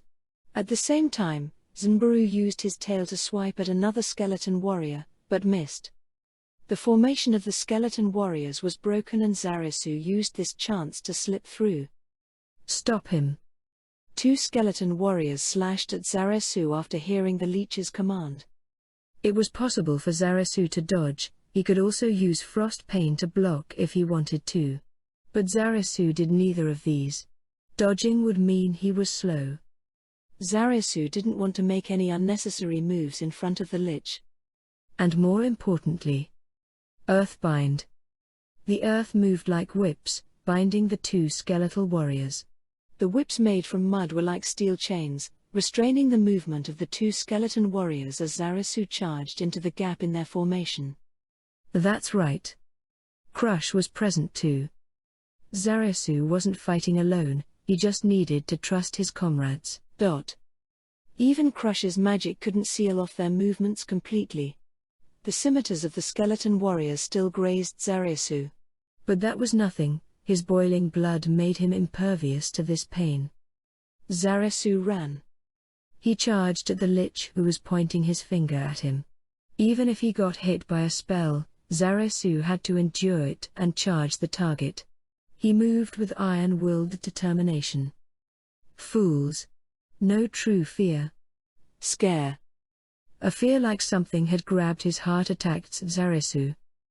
His vision shook, he could not understand where he was standing, and he felt uncertain, like something in his surroundings was about to attack him. His legs were slowing down to a stop. His legs could not move from the effect mental magic attack scare. Zarasu, Zanbaru and Crush were strong. However, the Lich was stronger, they had fully understood that fact. Their bodies were screaming at them to run away. However, they were chosen as part of this special group as they could suppress it with their will. Their originally suppressed instincts received reinforcement from the Lich's magic, and stole their right to control their body. Their hearts screamed at their legs to move. However, they did not. Zarasu. Lion's heart. The moment Crush shouted, his fear vanished instantly and his will gushed out from within stronger than before. The Lich glared unhappily at Crush and pointed a finger at her. Annoying. Lightning. White lightning dashed at an angle where no one was. Higher. Crush screamed. Zarasu, who started running again, was almost consumed by hatred, but got hold of himself in the end. Hatred could be a good weapon sometimes, but in the face of a powerful foe, it could get in the way instead. What he needed when fighting a strong enemy was fiery heart and an ice-cold mind. Zarasu would never turn his head. The Lich attacked Crush just now, but that meant Zarasu could use this chance to close the distance. Dismay could be seen on the Lich's face, and it knew it made a mistake. This reaction made Zarasu, whose beloved female was harmed, sneer mockingly. TCH. Light. Too slow. Frost pain that sliced in from the side knocked away the Lich's finger. I will let you know your spells are useless now. Zarasu narrowed his eyes at the feeling transmitted to his arm. It was different from the feeling of cutting something.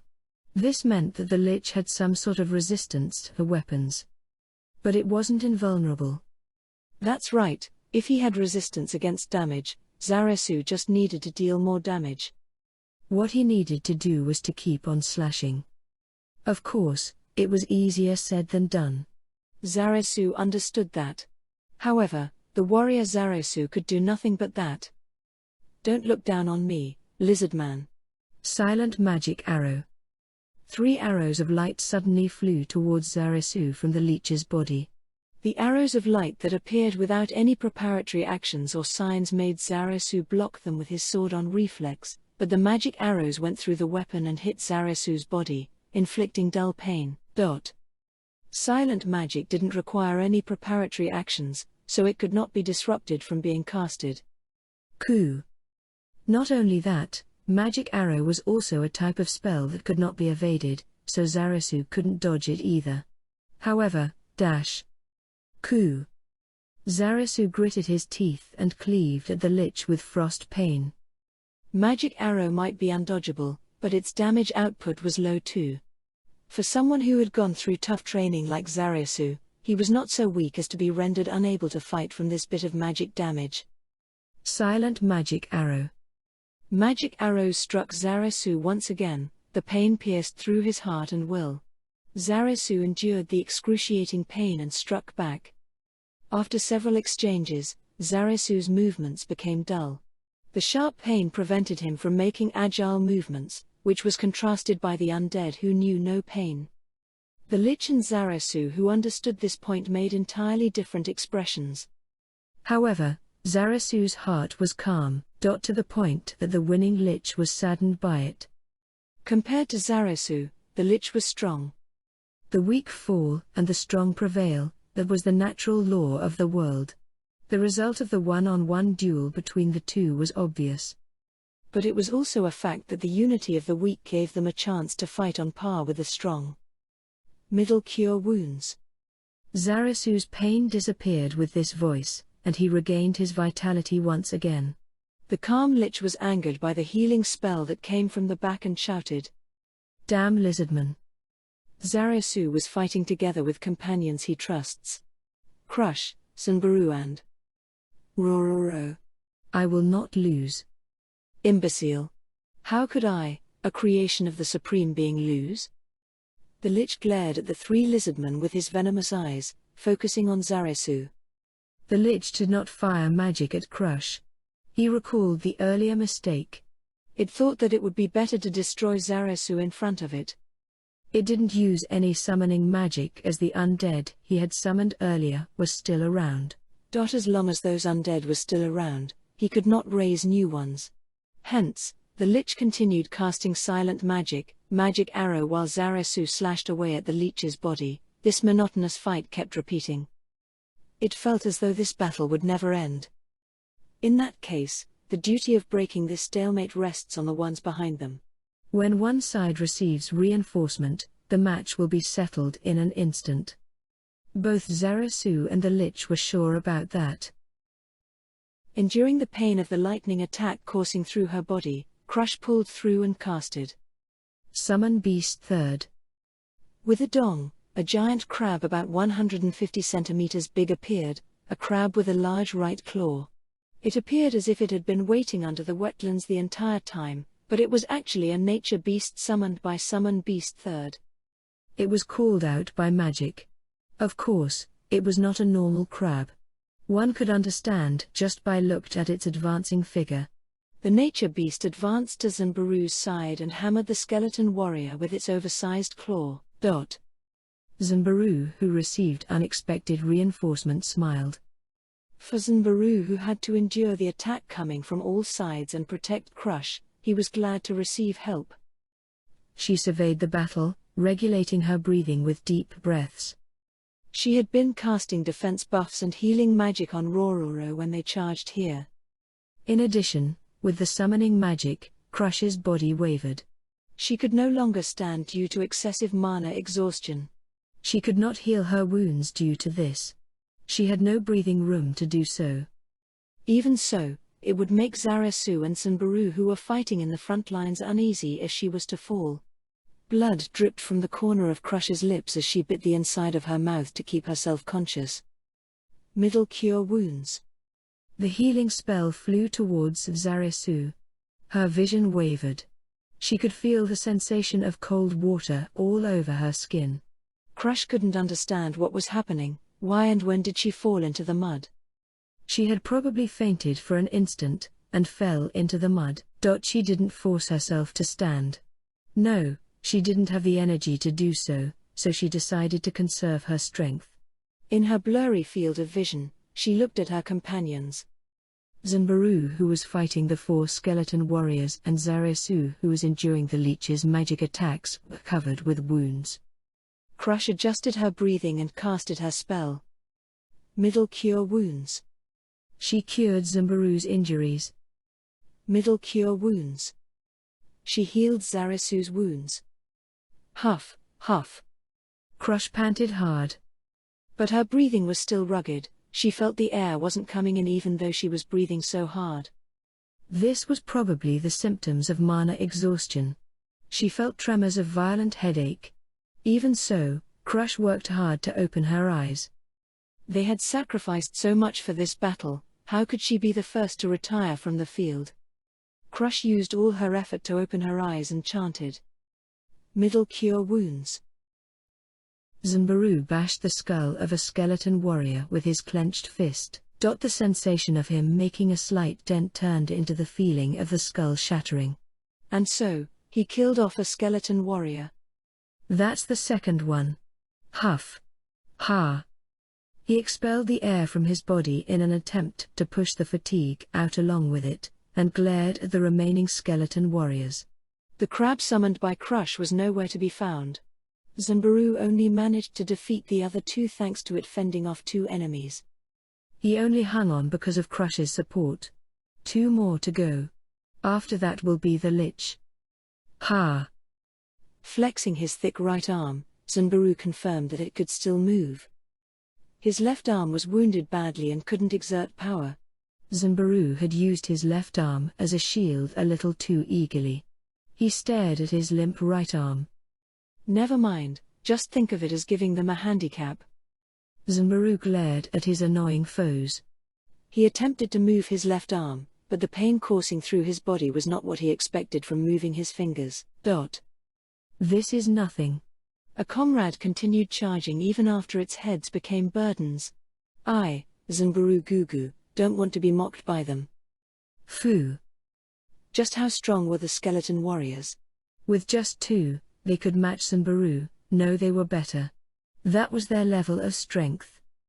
Fighting 4 at once was an impossible task. Even if he fought them one-on-one, he would be exhausted midway, and his defeat was certain. Despite that, Zanbaru was still standing. Zanbaru himself thought that this was strange. No. He understood why. Zanbaru looked beyond the skeleton warriors, at Zarasu's back. The figure of a man did not back down against such a pressurizing existence. That back is really broad. Really? His body grew dull due to his accumulated fatigue, but Zarasu was fighting in front of him, and Crush behind him. Hey Zarasu, you are wounded all over. Aren't you in worse shape than when you fought me? Zanbaru sent a skeleton warrior flying with his large arm, and used his left arm to block the scimitar of the other skeleton warrior. But he failed to parry the sword, which made another wound in his abdomen. That was the place Crush had healed with magic. Isn't Crush's voice coming from a lower place than usual? His wounds healed from Crush's magic again. He could not look behind him, but her voice was near the water surface. He could guess what position she was casting magic in. However, she was still using magic. That's a good woman. If I ever get a wife, a woman like that would be great. Zanbaru expressed his respect for Zarasu's eye for women. I don't want to be the first to fall, and be the laughing stock. Feinting with his large arm, he attacked with his tail.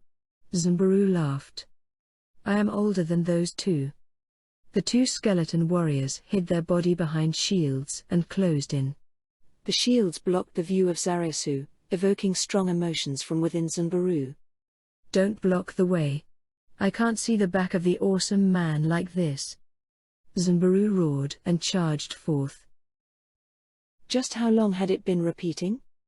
The Lich and Zarasu's even match was still continuing. The undead poker face of the Lich suddenly twisted horribly. What happened next froze Zarasu's mind and body.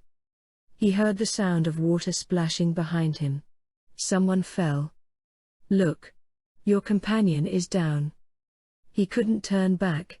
It might be true, it might be false. Thoughts that made his scales stood on end also surfaced, but the enemy before him had overwhelming strength. He didn't have the luxury of turning his head to find out. The moment he turned his head, the fight would be over. Zarasu didn't fight this long just to lose for some stupid reason. If the Lich was telling the truth, it would be bad if he didn't dispose of the enemy reinforcements soon. Zarasu was steeling himself to take the next magic attack when he heard the sound of someone getting up from the water and bones cracking. Zarasu. We settled this side. The rest is up to you. Middle cure wounds. Zanbaru roared in great pain and the sound of him falling into the water reached Zarasu. The moment Crush's hoarse voice was heard, Zarasu's wounds got mended. Moo. Displeasure creased the Lich's face. Without looking back, Zarasu knew the two of them completed their task perfectly.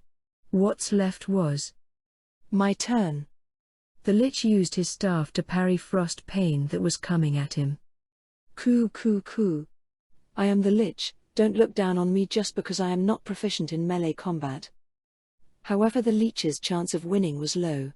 Only 1 out of 3 blows was deflected. The other 2 tore at its body.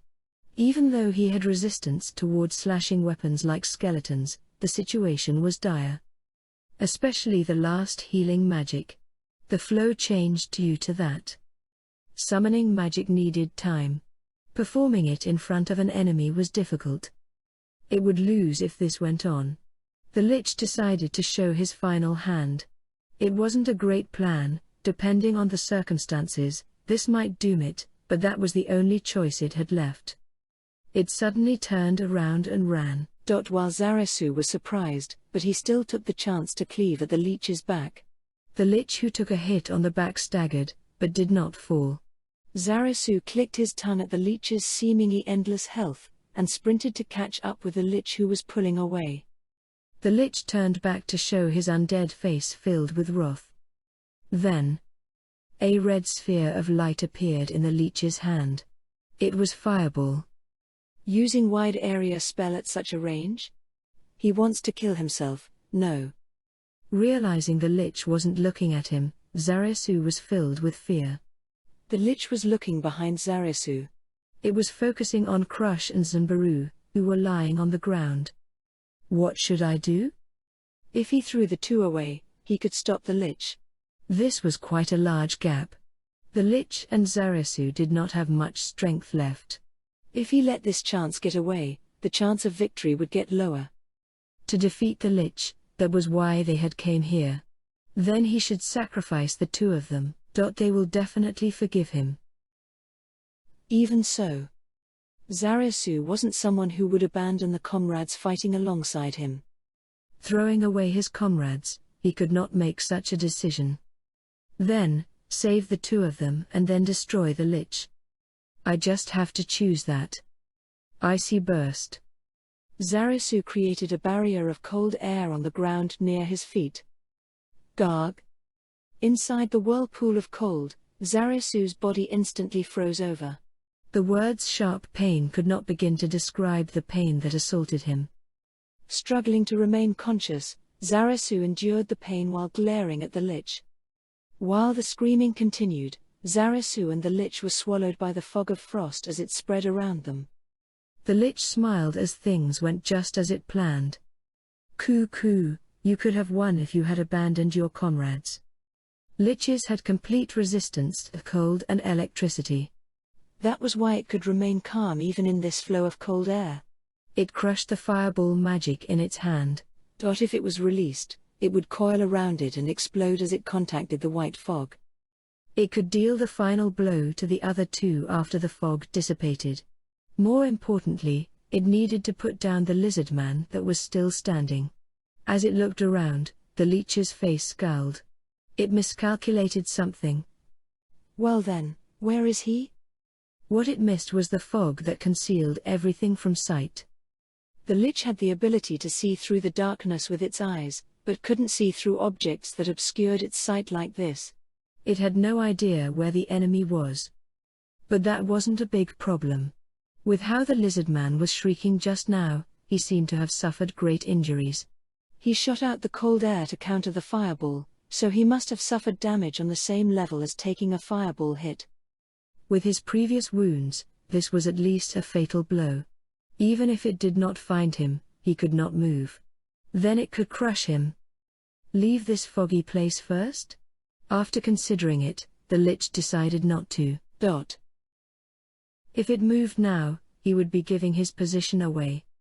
The important thing was to summon undead guards. With a meat shield, victory will be won even if that lizard man was still alive. The Lich who was about to cast his spell heard the sound of water rippling. One of the 4 treasures of the lizardman, Frost Pain. A weapon made from ice extracted from the lake when it froze that one and only time. It harbored 3 magical powers. Number 1, the sword was imbued with cold energy, dealing additional ice damage to the enemy it attacks.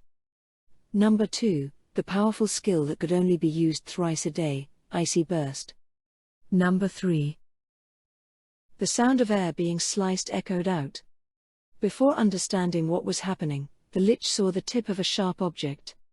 The Lich's head was hit by a powerful strike. The sword lodged into the Lich's right eye, rattled wildly. Hiya! Why? Why are you not dead? The Lich screamed. Frost pain pierced deep into the Lich's right eye socket. It could feel his health falling drastically. In front of the Lich, who was standing unsteadily with a sword lodged in its head, was Zarasu, who was covered in frost. The Lich couldn't understand why Zarasu was still standing after taking such a powerful ice attack. The third ability of Frost Pain, granting the user with resistance to ice damage. Even though Frost Pain offered resistance to the cold, it couldn't completely negate a powerful skill like Icy Burst. The damage from the cold chilled Zarasu to the bones. He was on the verge of collapsing, his breathing ragged, and his movement dulled. His tail drooped weakly into the water. It was almost impossible to fight on when you even had difficulty just breathing. That strike wasn't aimed carefully, but a blow thrown out by instinct using all his might. It was a lucky hit. Zarasu struggled to keep his eyes open. He gave everything he had to deal this final blow to the Lich, and he could feel that it was a fatal hit. Zarasu, who had no energy left to fight, looked at the Lich with a glimmer of hope. The Lich was wavering. It couldn't keep his body intact as the skin fell off its face and cracks appeared on its bones. Even its clothes were rotting away. It was a matter of time before it would fade away. The moment Zarasu was certain he was victorious, a bony hand covered in skin grabbed Zarasu's throat. I am created to serve the Supreme Being. How could I be vanquished like this? The Lich wasn't even holding him with much force and Zarasu could break free easily, but... Zarasu wailed as an intense pain permeated his entire body. Negative energy flowed into Zarasu's body, robbing him of his vitality. Even Zarasu, who was trained to endure pain, couldn't withstand the feeling of the pain caused by the cold that seemed to be injected directly into his veins. Die! Lizard man! Pieces of the Lich's face had dropped off, disintegrating in mid-air. The Lich's life was deteriorating as well, but his intense loyalty towards its master made it cling on to life desperately. It would not be defeated by time. If they continued, Zarasu had no chance of winning. Zarasu was struggling with all he had, but he was overcome with fear as his body refused to move as he wished. Zarasu didn't have much health left. The negative energy the Lich was injecting into him was draining his life force away. Zarasu's gaze wavered, and his vision blurred. The world seemed to be covered by a thin fog. The Lich, who was clinging to consciousness mightily, had a victorious smile as it watched Zarasu slowly lose his strength to struggle. Kill this lizard man, as well as the other two behind him. They should be the elite of the lizardmen. Killing these lizardmen would be the best gifts it could offer to the Supreme Being, its creator. Die. His body was not reacting to him as he could feel his body temperature dropping as if a poison was spreading through his body. He could hardly breathe, and his mind was the only thing that was clear. He couldn't die yet. Rororo, who sprinted with all its might. Zimbaru, who shielded him. Crush, who exhausted all her mana. Not just that. He was shouldering the burden of all the fallen lizardmen. While he was desperately thinking of ways to win, a small sound made its way into Zarasu's ear. The gentle voice of Crush. The hearty voice of Zimbaru. The playful whimpers of Rororo. Sound that should be impossible for him to hear. Crush had lost consciousness and Zimbaru should be knocked out. Rororo should have been taken far away from here. Were they voices that Zarasu imagined due to his half-dead mind? The words of his comrades he did not know even a week ago? The cry of his pet? No. No, it was different. Everyone was here with him. Dash? A roar emerged from the half-conscious Zarasu. Zarasu moved his eyeballs, and looked at the lich. His eyes, which he could not make meet with the leech's, suddenly were full of energy. Crush. Zambaru. Rororo. Dash. Just where was he hiding such strength? An impressive amount of negative energy should have eaten up all of his life force. Indeed, Zarasu's 4 limbs were heavy, and his body was frozen. Even so, Zarasu felt warmer with every name he shouted. This warmth didn't originate from his life force. It came from within his chest, his heart. The sound of muscle tensing erupted. It came from Zarasu's right arm, his clenched fist. He was gathering all the strength he had left in it right now. Impossible. The lich stared at Zarasu, not believing that he could even move. This was bad. The lich had goosebumps. If it did not pump in more negative energy, it would lose. It would not accept it. It was the lich, the leader of these troops from the great underground tomb of Nazarick. And more importantly, it was an undead created by the great king of death, Ainz Ulgaun. It cannot permit itself to lose this fight. Die. It's over, you monster. Zarasu was a step faster.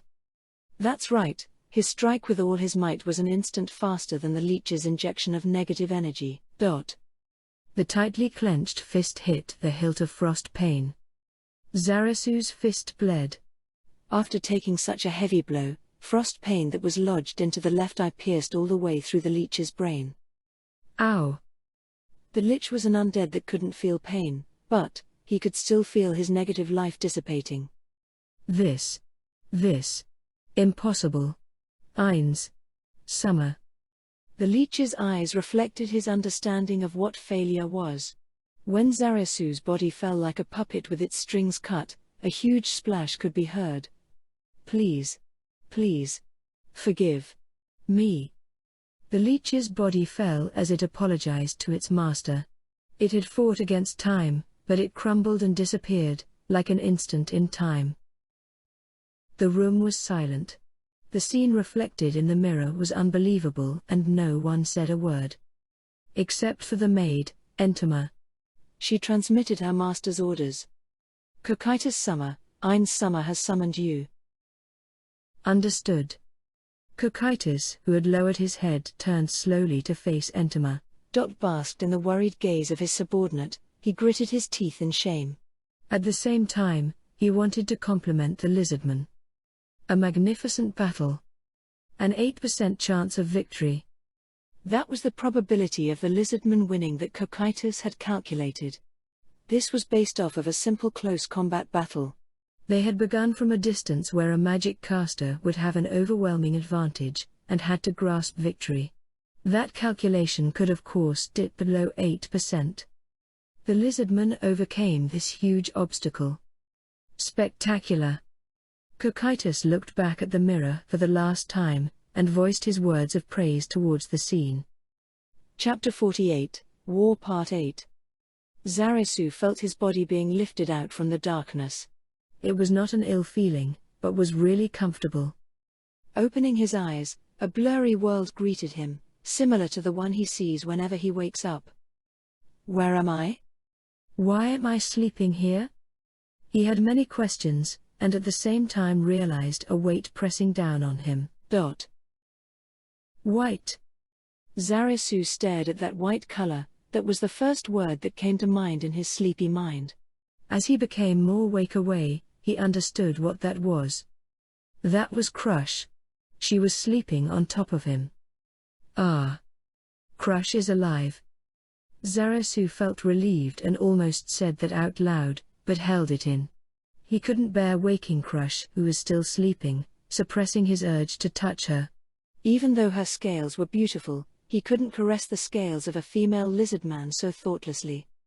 Zarasu pushed the thought of Crush out of his mind, and thought about other things. There were many things he needed to consider. First of all, why was he here? Searching his memory, he tried recalling what happened. After seeing the destruction of the Lich, his consciousness was cut off. He wasn't captured and was still lying here, meaning his tribe probably won the war. To avoid waking Crush, Zarasu sighed softly. He felt the burden he shouldered recently lightened. But thinking over it calmly, there were still some worries. They still didn't know about the enemy or what their goal was. There was a high chance their foes will strike again. No, they will definitely do so. He allowed his mind to rest. Zarasu felt the warmth from Crush's body and sighed again. After this, Zarasu lightly moved his body. His entire body could move with no problems. He thought he might be maimed, but luckily he was fine. Feeling relieved from his luck, Zarasu looked around him. Finding his belongings near the wall, he noticed that this was the house he was staying in the past few days. There was no other lizard man except for Crush. This room had nothing but small items. There was nothing else. Then what happened to Zanbaru? Contrary to his worry, a feeling of a man of that level rose in his heart. Crush seemed to be wakened by Zarasu's movement and stirred, as if a soul had been injected into her supple body. She should be waking soon. Crush made a cute sound and moved her dazed eyes to look around her. Shortly after, she noticed Zarasu under her and smiled happily. Moo. The drowsy Crush wrapped Zarasu in her hands, and rubbed herself against him. It was the action of animals trying to leave their scent. Zarasu froze while Crush did so. Her albino scales felt nice and cold. In addition, the smell of grass calmed his thoughts. Zarasu wondered if he could hug her too. When he couldn't stand it any longer, Crush's eyes focused and looked at Zarasu right in the eye. And froze instantly. Facing Crush, who didn't move while hugging him, Zarasu wondered what he should say. In the end, he chose something he thought would not be a problem. Can I hug you too? No, it not being a problem was a lie. As a result, Crush made a menacing growl, and her tail moved side to side.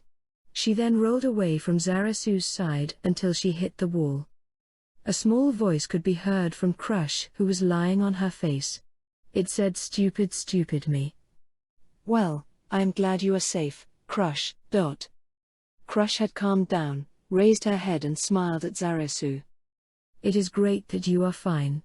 I believed that you would be after the druids cast magic, but I was still worried. Noticing that her words had some information in them, Zarasu asked, "Do you know what happened after I blacked out?" "Yeah, more or less. After you defeated the Lich, the enemy retreated. Your brother also defeated the monsters and saved the three of us." "That was yesterday. Zanbaru isn't here. He is fine. He had stronger recovery speed than you and regained consciousness after receiving healing spells. He should be settling the aftermath of the battle. I seem to have blacked out from exhaustion after hearing all that." Crush got up and sat down beside Zarasu. Zarasu wanted to get up too, but Crush stopped him. "Don't push yourself, you have the most serious injuries out of us all." She was probably recalling the scene that time as her voice grew softer. "It's great that you are okay, really great." Zarasu caressed Crush, who was looking down, and consoled her. "I will not die before hearing your answer. I am worried about you too." Answer. As Crush recalled the question, she faced Zarasu with a serious expression. It was the figure of a female about to talk from her heart. Then they said nothing and a silent time was created. Crush moved her tail slowly, tangling Zarasu's tail. The black and white tail entangling together looked just like two snakes mating. Zarasu looked at Crush quietly, and Crush was looking at him too. Their reflection could be seen in each other's eyes. Zarasu uttered something softly. No, it wasn't words, but a cry. That was the cry he uttered when he first met Crush. A mating call. Zarasu didn't do anything after the cry. No, he couldn't do anything except letting his heart beat intensely. Moments later, Crush made the same sound, a cry. The same emotional cry while shaking her tail, that was, the cry to accept the mating call. An indescribably seductive expression appeared on Crush's face. Zarasu could no longer pull his eyes away from Crush. Crush pushed herself onto Zarasu. The position was similar to the one they had while sleeping.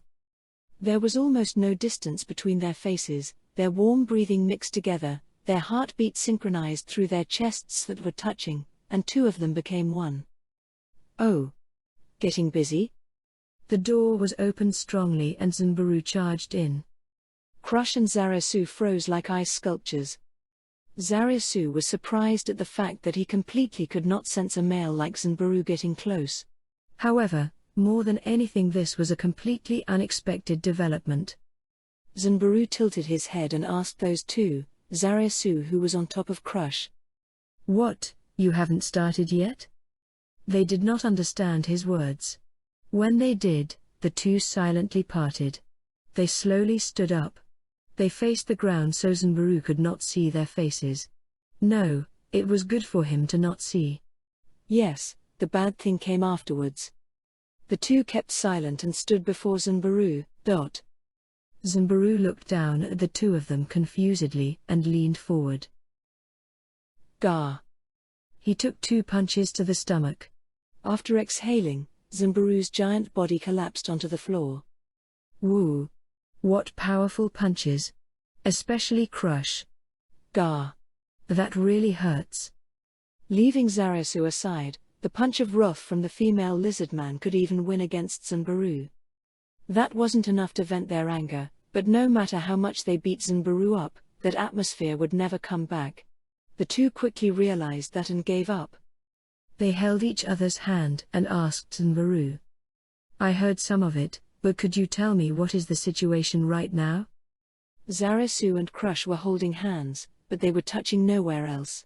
Even Zunbaru could not see the level of interest. To him, it was a natural thing, so they naturally calmed down. Don't you know? All the tribes are having a victory party. It was the ceremony to return the spirits of their ancestors to their original locations. Performing it meant that the war ended. Zarasu breathed a sigh of relief. My older brother is hosting the party? That's right. Anyway, the hunters scouted the region and did not find any signs of the enemy, and no traces of reinforcement or ambush. It would be difficult to hide such a large army. We are still on alert, but your brother has already declared victory. I am here on your brother's orders. My brother's orders? Yes, your brother said Shah, just let the two of them sleep together. They might already be getting it on, Shah. It's a bit embarrassing to interrupt, but I am curious, Shah. Bullshit. What's with the Shah? Zarasu and Crush. Receiving the roars of the two, Zunbaru shrunk back. Oh. There wasn't any Shah. There's no way my brother will laugh like that, really. I am just expressing it more vividly. You are the worst. A chill that could match icy burst came out from Crush's mouth along with these words. That frightening voice even gave Zarasu goosebumps. Zunbaru, who was being lectured, shivered and stiffened. So, why are you here? I am here to disrupt. If you dare say you are here to be the third wheel, I will let you taste all the magic that you can think of. Zarasu and Zunbaru were pretty sure that Crush wasn't joking. I am here to invite you guys to join the party. We are the key figures in this victory, right? We can't miss the party. And we need to discuss about the future of the lizardmen too. I see. After hearing Zunbaru's roundabout explanation, Zarasu smiled wryly after catching on what he wanted to say. Zunbaru meant to say, there might be another battle, now was the time to display their strength. I got it, are you going to, Crush? The unhappy Crush puffed her cheeks, looking just like a Dulmas frog residing in the wetlands. But Zarasu thought she was much cuter. So, are we going? Zunbaru casually asked Zarasu and Crush, who were looking into each other's eyes. Yeah, let's go. All right. After the two of them acknowledged, the trio walked out together. When they walked down the stairs and stepped into the wetlands, Zarasu suddenly disappeared from Crush and Zunbaru's view. Something large suddenly knocked Zarasu down. Bang voom voom splash. That's roughly how it sounded like. Zarasu disappeared from their view, and was replaced by Rororo's figure. Its four heads twisted around energetically, pushing their noses at Zarasu, who had fell into the wetlands. Rororo. You are all right. Zarasu, who was covered in mud, stood up and walked up to Rororo, gently caressing its body, and observed it. It seemed to have received magical treatment. All its burn wounds from before had been healed. It was as if it was never hurt in the first place. Rororo whimpered as it entangled Zarasu with all of its heads, almost covering Zarasu completely in its tight embrace. Hey hey hey, stop that, Rororo. Zarasu laughed as he restrained Rororo with his voice. Rororo only cried happily, but didn't let go. Splash splash splash. Zarasu suddenly heard this rhythmic sound of water splashes, and was baffled when he found the source. It was Crush.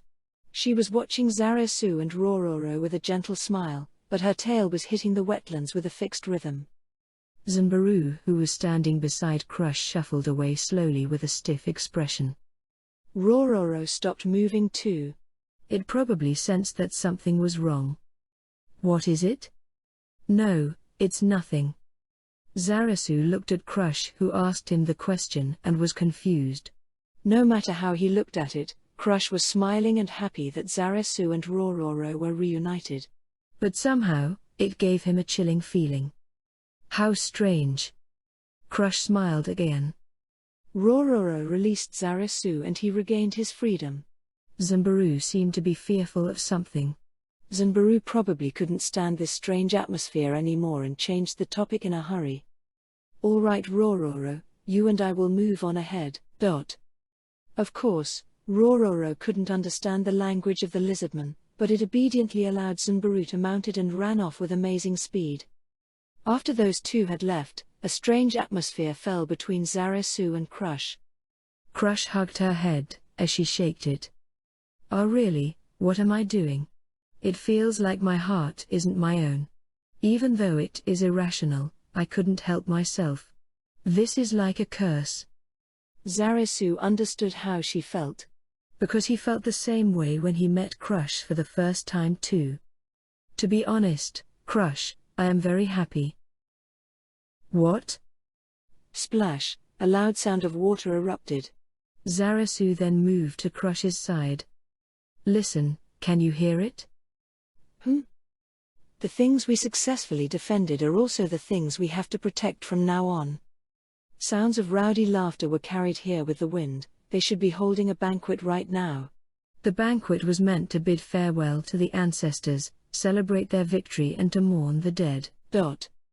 Wine was originally an expensive luxury.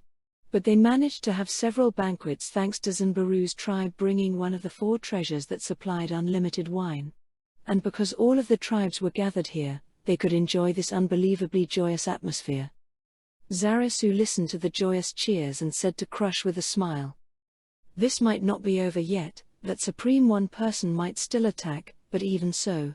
We should relax for today. Zarasu then put his hands on Crush's waist. Crush followed the flow and stuck onto Zarasu, resting her head on Zarasu's shoulder. Shall we go? Yeah. Crush answered, and after hesitating for a moment, she called out, My darling. The two lizardmen walked together, disappearing into the noisy crowd. There, the bell that brought the lizardmen to despair was about to ring. The door slowly closed. The person who was previously inside had just left. Ines moved his gaze from the parchment in his hand to the closed door. He then raised just his index finger, and pointed it towards the ceiling. 8-edge assassins. There were several presences on the ceiling. Stuck on the ceiling, the spider ninja-like monsters who had no presence until now, moved in response to the greatest one's words. Still facing the door, Ines gave them orders. I have a mission for you. Come down. Understood. With those words, they remained invisible and silently landed on the floor. Ines finally looked at them. Although the 8-edge assassins were invisible, from the viewpoint of someone who could see past invisibility, such as Ines, they were easily visible. Shiltir and Aura had this skill as well. The head maid, Pestonia, and the librarian, Titus, and the rest of the high-class individuals in the room could tell the existence of the eight-edge assassins as well, via the movement of the air, vibrations, or the ability to see through invisibility. 4 of you tail Narbril. Narbril had just left the room. No one in the room had any opposition to Ains's orders of tailing his own subordinate. This was as their master had decided it, and it was absolute. The eight-edge assassins only deeply bowed. If she makes any strange moves, restrain her. Killing should be in moderation. I shall leave what qualifies as strange to you. However, when you cannot decide, report back to me. The observation period is until she leaves Nazarick. Understood? Then go. Ha! As if sliding, 4 spider-like monsters moved. The remaining 3 returned to the ceiling. As the door closed without a sound, everyone in the room gazed at Ains, waiting for his words. However, Ains did not speak. He seemed to be glaring at the door that Narbril and the eight-edge assassins had left by. By the way, Ains Summer, have you forgotten about my ability? Shiltir spoke to Ains as if she had just recalled. In response, Ains replied with a tinge of loneliness and familiarity in his voice. Shiltir's ability, an ability of the Curse Knight class, low item destruction due to curse. In exchange for the bonuses of the Curse Knight class, penalties of a similar level were added. It was quite an unpopular class. Wondering why she would purposely have such a class, Ains, no Momonga asked the creator Pereronkino. The answer he received was quite a proud one. Pereronkino's prideful voice played in his head with "I have penetrated the back door of the production company." There was no way that Ains could have forgotten that, those memories of the Golden Age. There is no way that is true. On the contrary, I was worried about what would happen if I passed it to you. Shiltir placed one of her icefish-like fingers on her chin and tilted her head. Her appearance was of a 14-year-old beauty, and would be a beautiful painting. Her insides were another matter. Feeling relaxed from Shiltir's attitude, Ains smiled and spoke his thoughts. Do you have confidence of the loyalty of that thing? Do you mean the Jewel of Death? The one who asked was Aura. In the world of the two talking, Aura spoke as if saying, "Hey hey, I'm here too," which made Shiltir extremely dissatisfied. No, the aggregation of blood in her crimson eyes were enough proof that she was angry. However, Aura ignored Shiltir's changes and continued. I believe it, but it is natural to proclaim one's loyalty before the great Ains Summer. He is the great Lord of Death. Well, one cannot expect a child to remember these things. Right, Shiltir. Sorry. Well, I shall forgive you. However, please do not forget it again. Ignoring the two, Ains spoke to Pestonia waiting behind him. I do not believe it. So I gave it to Narbril, who was leaving Nazarick. Yes. Suddenly responding to conversation without a bit of awkwardness was the very model of a maid. However, noticing that they had went off topic, the two guardians panicked and steered the conversation back. Basically considering that it might have been dangerous, we brought it away from Nazarick. Yes. Aura. However, then I should have broke it. Shiltir. That is jumping to conclusions. That is one of your weaknesses. Breaking it might be simple, but we should think of it as losing something valuable. Taking a breath, although undead did not need to breathe, Ains spoke his thoughts.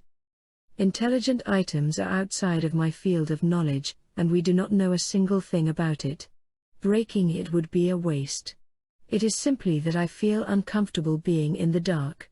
It might be hiding secrets, and we have no methods of searching for such items. It also has controlling abilities. But then, once Ains spoke out the reasons why he sent the eight-edge assassins to tail Narbril, everyone in the room agreed. Considering that it might be a dangerous items, Narbril would carry it and be sent on a mission away from Nazarick. Not telling Narbril was to ensure that the item would not find out. While mind control had no effects on existences like undead, they would work on Narbril. Originally, It would be ideal to search for the perfect sacrifice among his subordinates. However, under those conditions Narbril was the best choice. It would be nice if nothing happens when she holds it for a while. If something does. Understood. Please allow me to be part of the team to save Narbril if it occurs. Ainz nodded deeply to Pestonia's suggestion since she was the best healer in the great underground tomb of Nazarick. Of course. We shall assemble the best members then. Shall we have all the guardians attend? With Shultir and Aura as representatives, everyone bowed at once. All of them comrades who were connected with a strong rope to Ainz, the 41 supreme beings that created them. While it was fine to sacrifice themselves for the 41 supreme beings, there were no other existences better suited for the job. If Narbril were to be used by someone unknown, to erase their goal, they had to limit their usage of their power. As it would be troubling to search for the goal, it would be much easier to destroy them using a country's power. Not noticing that he was moving to such thoughts, Ainz lightly nodded. He was moved by his subordinates' unity and their friendship. Then, a small knock came from the door. The room was large to the point that if one did not have sharp sense, they would not have heard it. However, since powerful existences had such a thing as a foundation, several gazes fell on the door. Slightly later, the maid next to the door opened it and checked the ones outside the door. Everyone guessed who it was. There was currently only one person who was called to this room but had yet to arrive. As the maid confirmed their identities, she closed the door, and walked to Ainz. She then came right next to him, bowed, and spoke. Ainz Summer. Cocytus Summer and Entema Summer have arrived. Fine. Hearing the arrival of the ones he expected, Ainz nodded. Enter. Understood. As the maid went to open the doors again, the room had a slightly tense atmosphere. They were worried about how Cocytus would face them after his failure. In response, Ainz only smiled. A failure was perfectly within his expectations after all. Excuse me. Excuse me. Cocytus entered the room. Behind him was Entema. Once Cocytus walked to Ainz's desk, he deeply bowed. Entema was hiding behind him when he entered, but lined up with Aura and the rest at the side. The figure of Cocytus kneeling before Ainz was one like a prisoner admitting his own sin and awaiting judgment. This instance was my failure, for which I offer my extreme apologies. Please. As Cocytus was about to continue, Ainz raised his hand to stop him. Cocytus. How was the battle? Ha. Even though I have received subordinates. I do not want to ask that. I want to ask how you would have won. Cocytus made a slightly, he looked like an insect so it was not clear, strange face and only kept silent and thought about Ainz's question. He then spoke. I underestimated the lizardman too much. It is only prudent to be more cautious with my actions. Yes, that is precisely it. No matter how weak the opponent is, they cannot be underestimated. I am glad that you can understand. Ainz then directed his gaze at Shultir. Noticing it, Shultir slightly hid her eyes. She was probably recalling her previous failure. Very good, what else? Yes, there was also insufficient information. From this battle I now understand that in a situation where I am unfamiliar with the opponent's extent of strength and the terrain, the chance of victory would certainly be diminished. As Ainz nodded satisfactorily, Cocytus felt his heart lighten. Anything else? Having an incompetent commander was also one of the problems. Because the ones battling were lower class undead, a commander should have been sent out who is flexible according to the circumstances and able to give out correct commands at the right times. Also, when taking into account the weapons used by the lizardmen, the zombies should have been used as the main force in carrying out the attack, exhausting the opponent, or alternatively have all of the forces attack together and not act separately. Apart from that, I am extremely sorry, at the moment I can only come up with this much. Yes. This is precisely it. Amazing. Of course there are other things, but Cocytus, you have learnt well. Why did you not do this at first? I did not think of them. I only considered crushing them with pure force. If it's that. However, after sacrificing those undead, you now think differently, right? Several people in the room looked dubiously at Ains's happy atmosphere. It was strange that Ains was satisfied when the troops from Nazarick were defeated. Cocytus was the same. He thought that he would be punished. However, strangely, it did not seem that he would be given anything of the sort. Cocytus. You want to apologize, but is there a problem?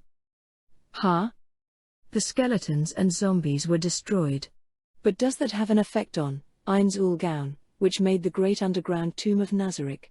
If you think it does, then that is the problem. Ains moved his gaze from the stupefied Cocytus to Shiltir. What will happen to Nazarick with such losses? Shiltir, when will the skeletons respawn? Undead of that level will respawn in about 1 hour. I believe that new ones have already been born. So it is like that. However, this does not erase my failure. Do not mind it, Cocytus. There is no problem even if you do not win. Failure was part of my plan in the first place.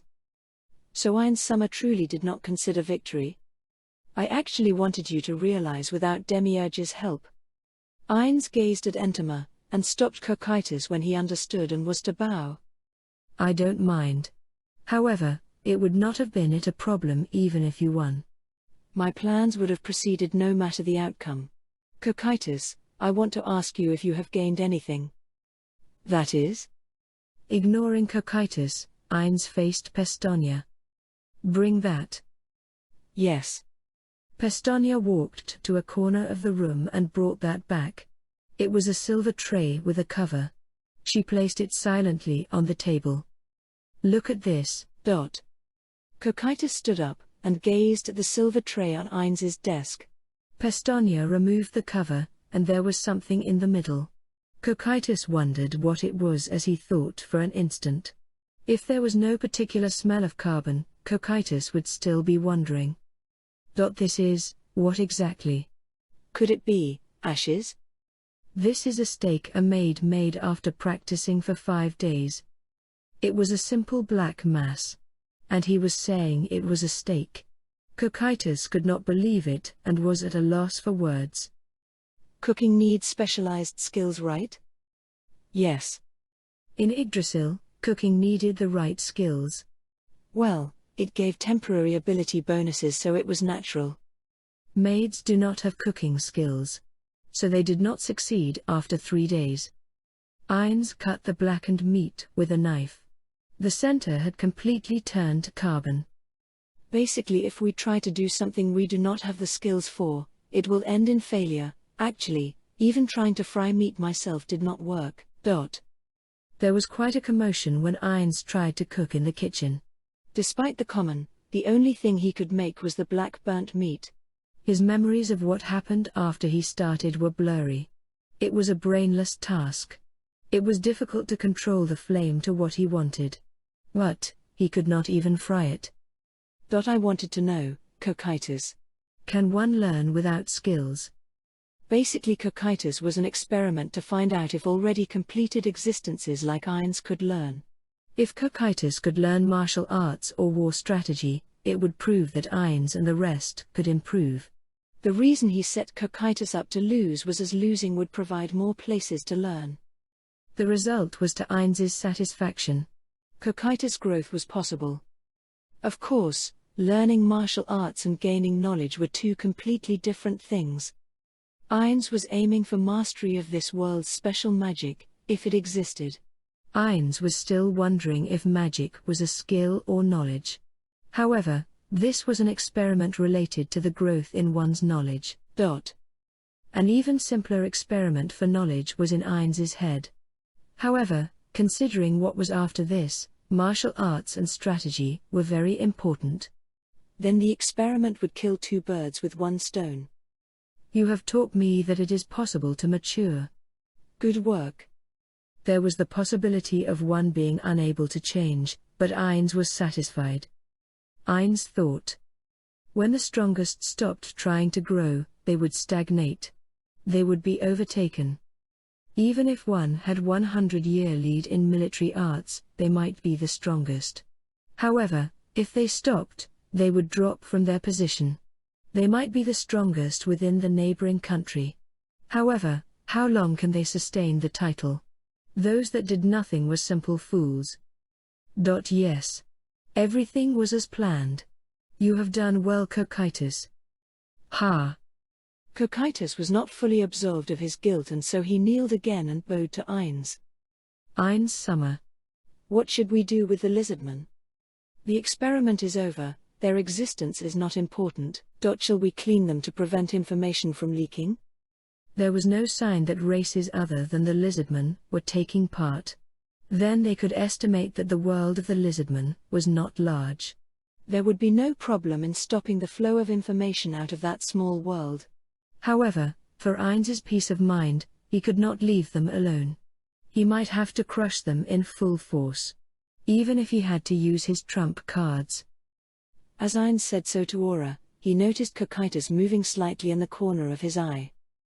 What's wrong, Cocytus? Ain's summer, can I ask one thing? I don't mind.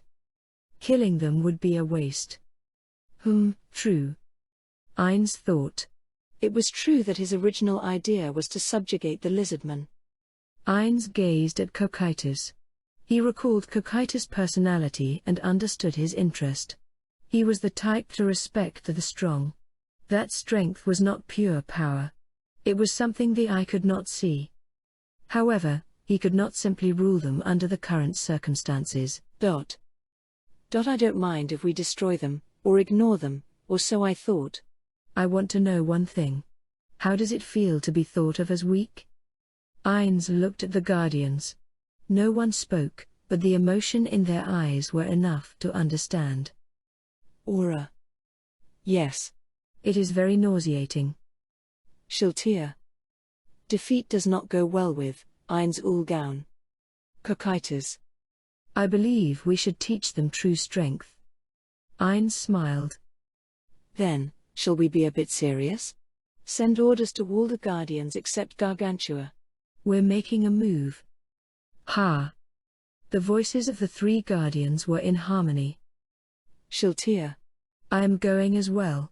Prepare the troops. Understood. Then I shall prepare all of Nazarik's 100,000 troops. 100, how long will it take to move all of them? Ain's voiced his refusal at the time Shiltir calculated. I am unhappy that the lizardmen are currently thinking that Nazarik is not much of an enemy. I do not mind if it is only the troops that can leave immediately. Yes. Send out the Nazarik Old Guard.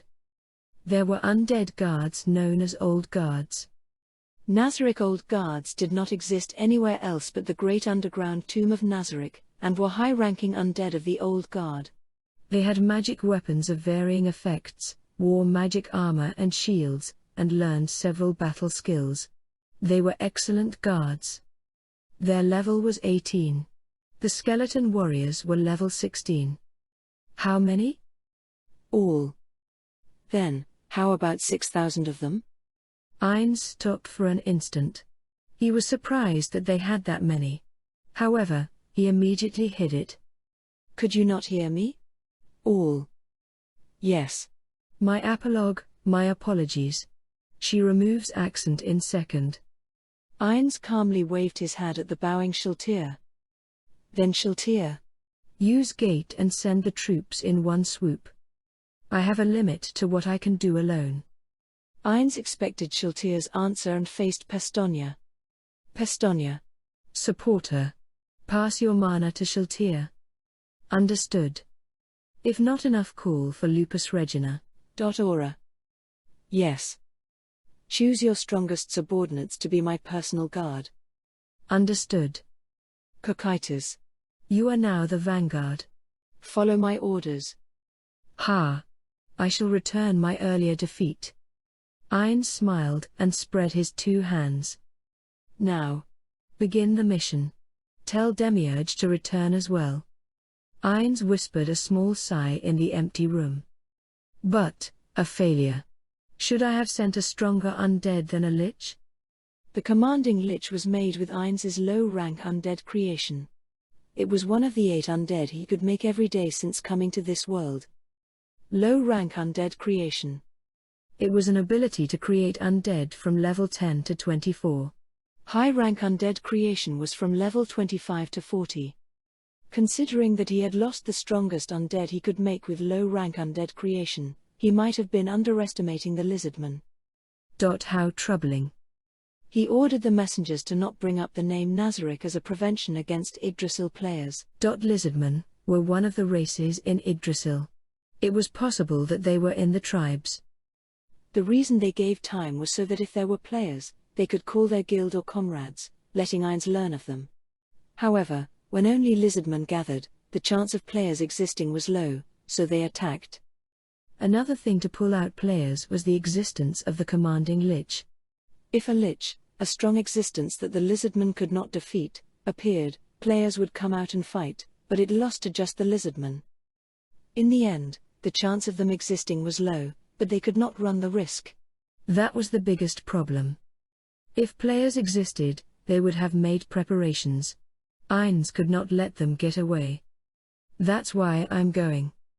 He was personally against it, but he had to confirm. He could not leave it to the Guardians, as he had no idea how it would end. He felt that several of the Guardians looked down on their opponent. It would be nice if the defeat changed that, but changing their mindset would take time. If they cannot throw away their pride, and if they faced a player, depending on the level and numbers, the Guardians might get wiped out. He had to avoid that. But, if we fight, can I win? Ainz thought about the 8 edge assassins on the ceiling, and kept those words in his mouth. Ainz's strength as a Yggdrasil player was doubtful. If they did not take extreme measures, he had cards up his sleeve to instantly kill any one of them. However, they were already on the wiki. Since the guild, Ainz ul Gaun, was of the strongest class, a certain level of information of each guild member was written in the wiki. If the opponent did not know, defeat was impossible. But if he did, it would be trouble. Should I bring that out? Ainz recalled the largest scale trump card on the 8th floor. Most players would call it a cheat, and would rival the world champion. And that was the reason why after 1,500 people attacked, they did not regroup and try again. Did the time come to move it? But, how troubling. Ainz felt a heavy weight on his shoulders and fell into deep thought. While thinking that he had to consider a lot of things. Chapter 49, War Part 9. The word's danger perception ability existed. It was an ability that allowed the thief-class adventurers to sense danger like reading a book, and it was extremely important. This ability had 2 types. One was based on instinct, not deduction or investigation but sensing when something occurred, and the other on deduction and studies from experiences. If the former was noticing your heartbeat when an insect got close, the latter would be seeing through any small change in the environment, small changes in smell or sound, to locate the enemy. In the case of the latter, if one went to battlefields or on journeys, even if one did not train this ability, it would sharpen by itself. It goes without saying that it was born from experiences of walking the line between life and death. Even if one thought it was a safe place or failed in one's evaluation of the situation, as long as one was dancing with death, this ability was forcefully trained. In addition, creatures like the lizardman were far more proficient in this than humans. This was an ability of living creatures, based on the sharpness of the sensing organs of the creature, and from a harsh living environment. Humans would probably sleep in a safe place far from monsters.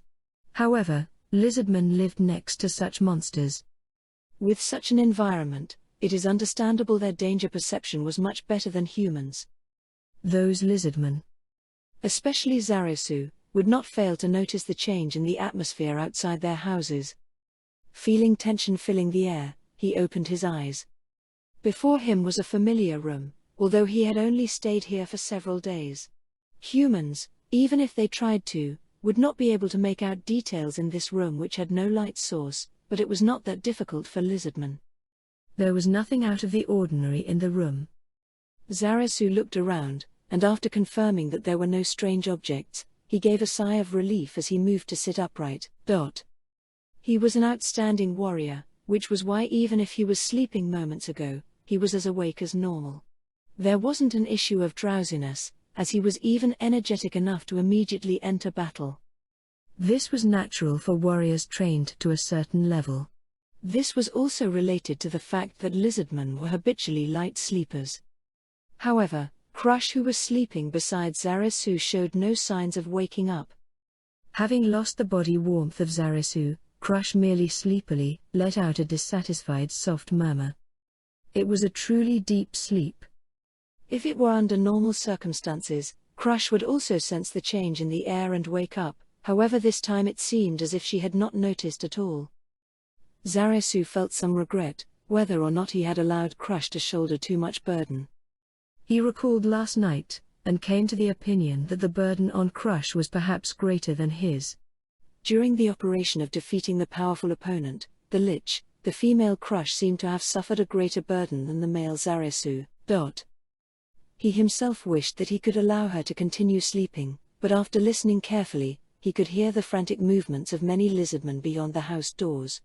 At these times when various emergencies had already occurred, not waking her upward might be more dangerous. Crush, Crush.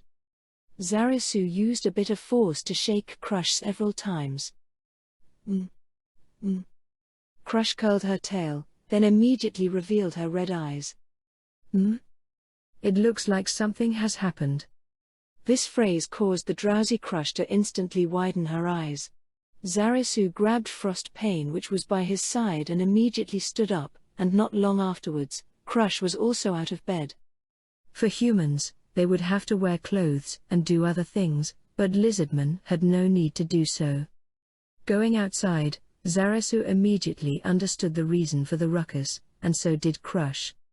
The reason was the sky. They saw a large thick dark cloud covering the air above the village. Looking to the distance, they could tell within a moment that the dark cloud was completely different to ordinary dark clouds. This was because it was a clear cloudless sky for miles around. That also meant that this was its back? Yes.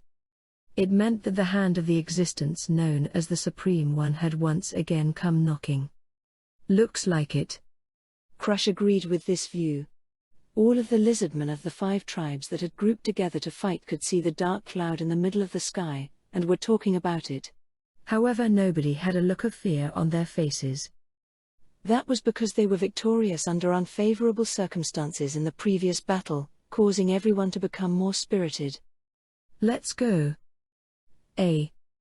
Zarasu and Crush ran towards the main gate of the village.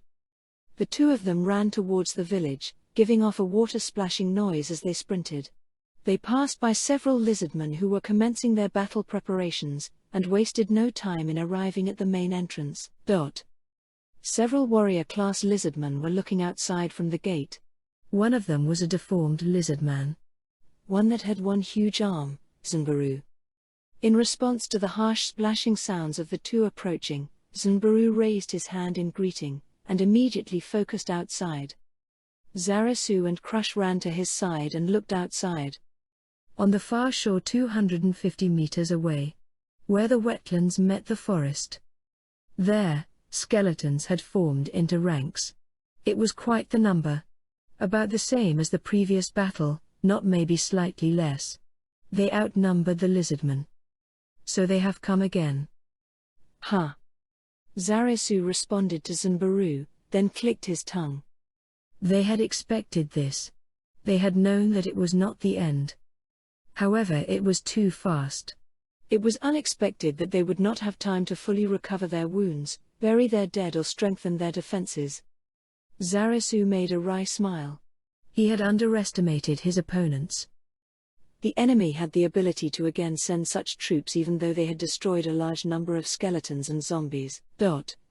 However, these skeletons should be weaker than those summoned by the Lich. These words had a hidden meaning. What Zunbaru meant was that he believed that the current skeleton army was in fact stronger than the one which invaded before. Zarasu also observed intently at the skeletons arranged on the shore of the other side. This was to size up the opponent's strength, to then carry out the appropriate defensive actions. Their appearance was certainly one of a skeleton. A body of bone that had complete resistance to slashing attacks. That was dangerous, but the most dangerous was that since no muscles were visible, one could not tell how strong they were. For outward appearances, the biggest difference was their equipment. The skeletons from before were only equipped with rusty swords. However, the skeletons this time had sturdy breastplates, wielded a kite shield in one hand and one of various types of weapons in the other. Their backs had composite crossbows attached to them. They were ready for any type of battle. There was a wide gap between them and the earlier skeletons. In addition, it could be felt their bodies were sturdier. Zarasu observed this much, and discovered a particular fact. He couldn't help but doubt if he had seen incorrectly, and rubbed his eyes several times. However, that remained a reality. That can't be. How is that possible? At the same time as Crush's exclamation, Zarasu, who had discovered the same fact, involuntarily spoke out in a pained low voice. This time, Zanbaru replied. Oh, you realized it too. Zanbaru's voice made it sound like he wanted to spit out blood. This was as he saw something unbelievable. Zarasu was done with speaking, and remained silent. He did not wish to speak, because once words came out, he would be terrified. Yet it was impossible to remain silent, their weapons seemed to be magic equipment. Crush by his side nodded solemnly. Yes. The skeletons were holding various weapons. They were all infused with magic. Some skeletons had a sword with fire, others had hammers of blue lightning. Green lights emanated from the spearheads of some, while the rest had purple liquids dripping from their scythes. Zanbaru's next words deepened Zarasu's shock. Looks like that is not it. You two should also look closely at the armors and shields. Those are also magic defensive equipment. Zarasu doubted his eyes when he heard Zanbaru's words. He then unconsciously moaned. He noticed that the shields and armor were not sparkling just from the sunlight, but also as they themselves were emitting light. Just what type of existence could equip the number of skeletons with magic equipment? While if it was a temporary simple enhancement to the weapon, it would be possible for a large country. However, if they imbued magic equipment with various attributes, the situation changed. Zarasu learned a lot from the dwarfs he met in the mountains while on his travels. Dwarves were a mountainous race which excelled in metalworking. During feasts, those dwarves would often talk about the legend of a particular hero, the king who established the great kingdom of dwarves, the hero who wore shining mithril armor and solo defeated a dragon, then becoming one of the 13 heroes, magic engineer. Even within the legends told by the dwarves, there were no stories which told of this kind of magnitude of magic equipment preparation. Then, what was the scene before Zarasu? Is that an army from the myths? If this was not a story from mankind, then it must be a scenario from a mythical story. Zarasu's entire body was trembling. Because he realized that this exceeded his predictions, and they were facing an enemy which absolutely should not be provoked. However, was this not something they had understood? The opponent was probably extremely strong. They had came prepared to be annihilated. As the one who proposed this plan, why was he trembling? The enemy was far beyond his imagination. He understood that. So if that was the problem, what should he do? Did victory weaken his heart? If he recalled their words, the lizardmen had shown their ability to repel their first wave.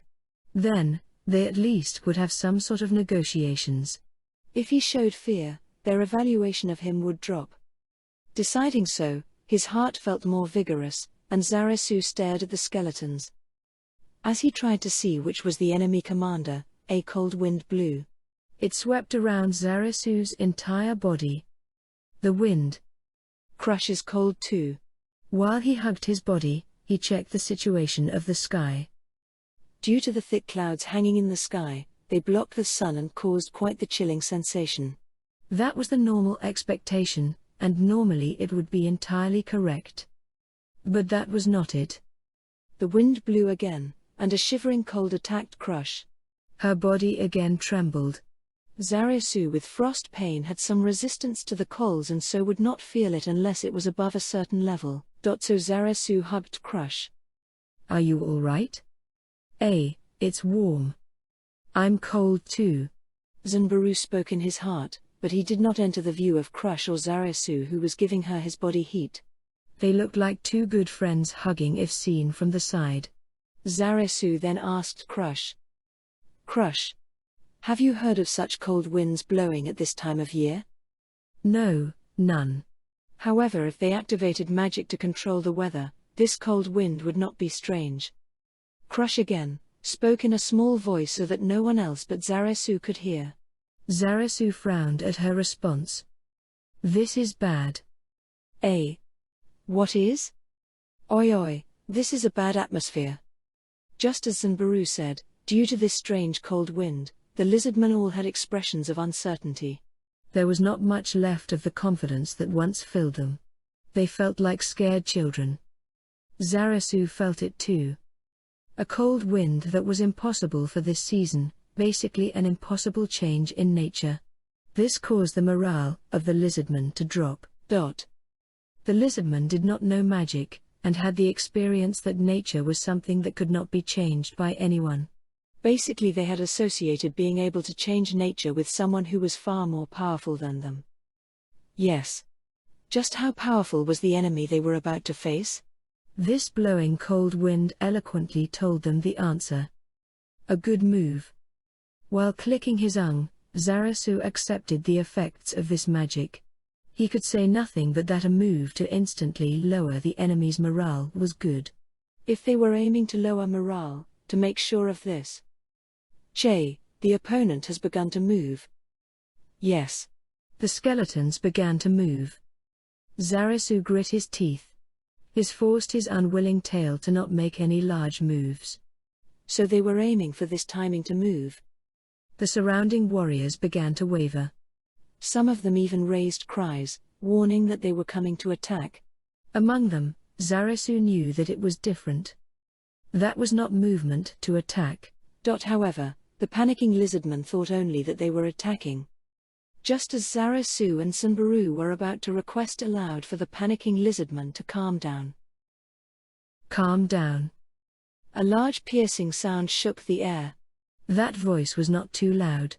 However, it was filled with confidence and dignity that no one could oppose.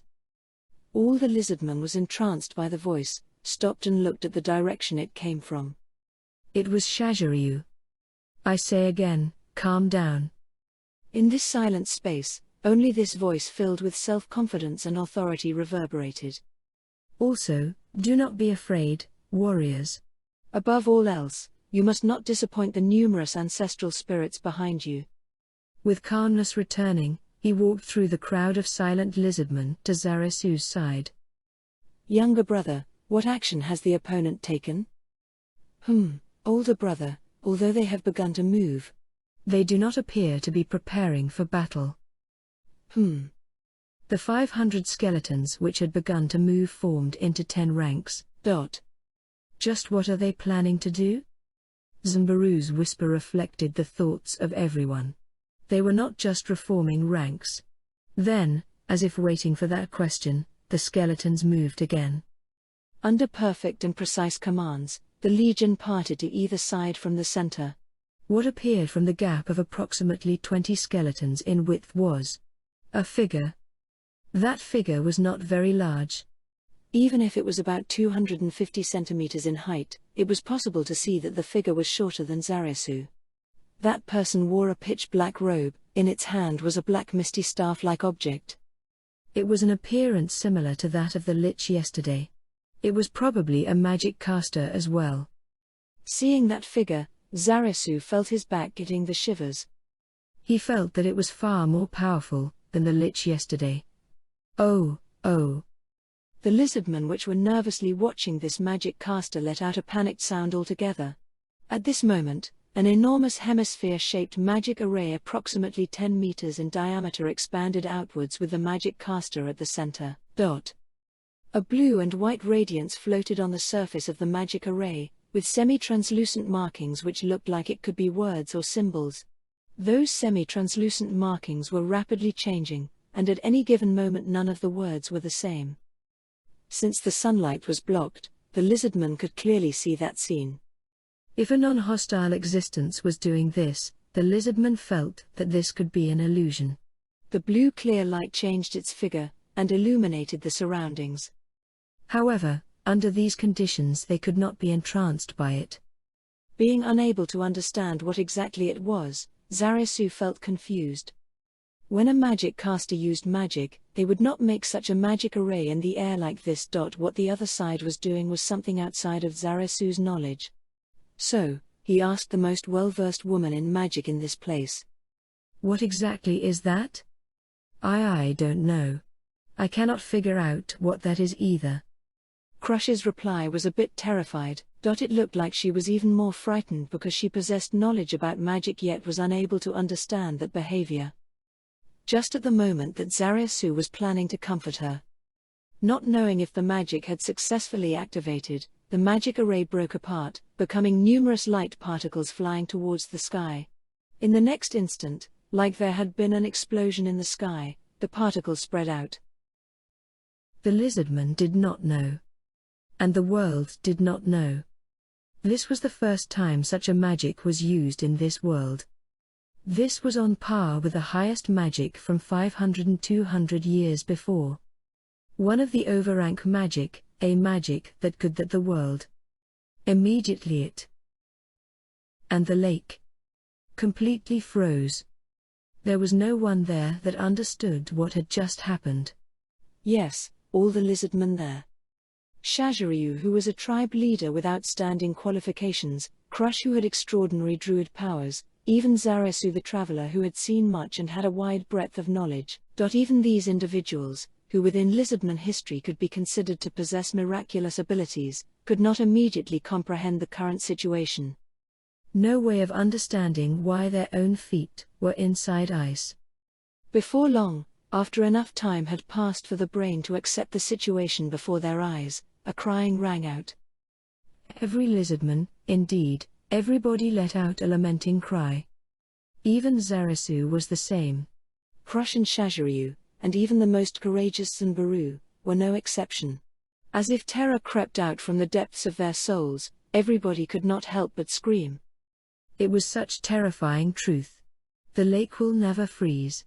It was a truth since they were born. But, it was destroyed when the lake froze. Ice was something within their knowledge. All the lizardmen thought that. That fear was the equivalent of humans seeing the sun rising from the west. The lizardmen frantically lifted their feet. Luckily the layer of ice was not thick, and broke immediately, but the broken areas immediately froze up again. A chilling cold vapor came from underneath, making it painfully obvious that this sight was not an illusion. After Zarasu agitatedly clambered up the mud wall, he immediately surveyed the surroundings, then was stunned into silence by what he saw from his widened point of view. All of the lake within their vision was frozen. That was the scene they saw. The lake was about 20 kilometers in all 4 directions. All of it that they could see was frozen. That can't be. Crush, who had also climbed up, looked around and was lost for words just like Zarasu. From her gaping mouth, she let out a despaired voice. Like Zarasu, she did not wish to believe that this scene she saw before her was real. The lake that would never freeze. There was nothing that could make it freeze. Yes. They could not believe the scene they were seeing. Just how much power did one have to make such a thing possible? Get up here, quick. Shaziryu's roar rang in the air. Surprised at it, Zarasu and Crush looked down at the bottom of the wall.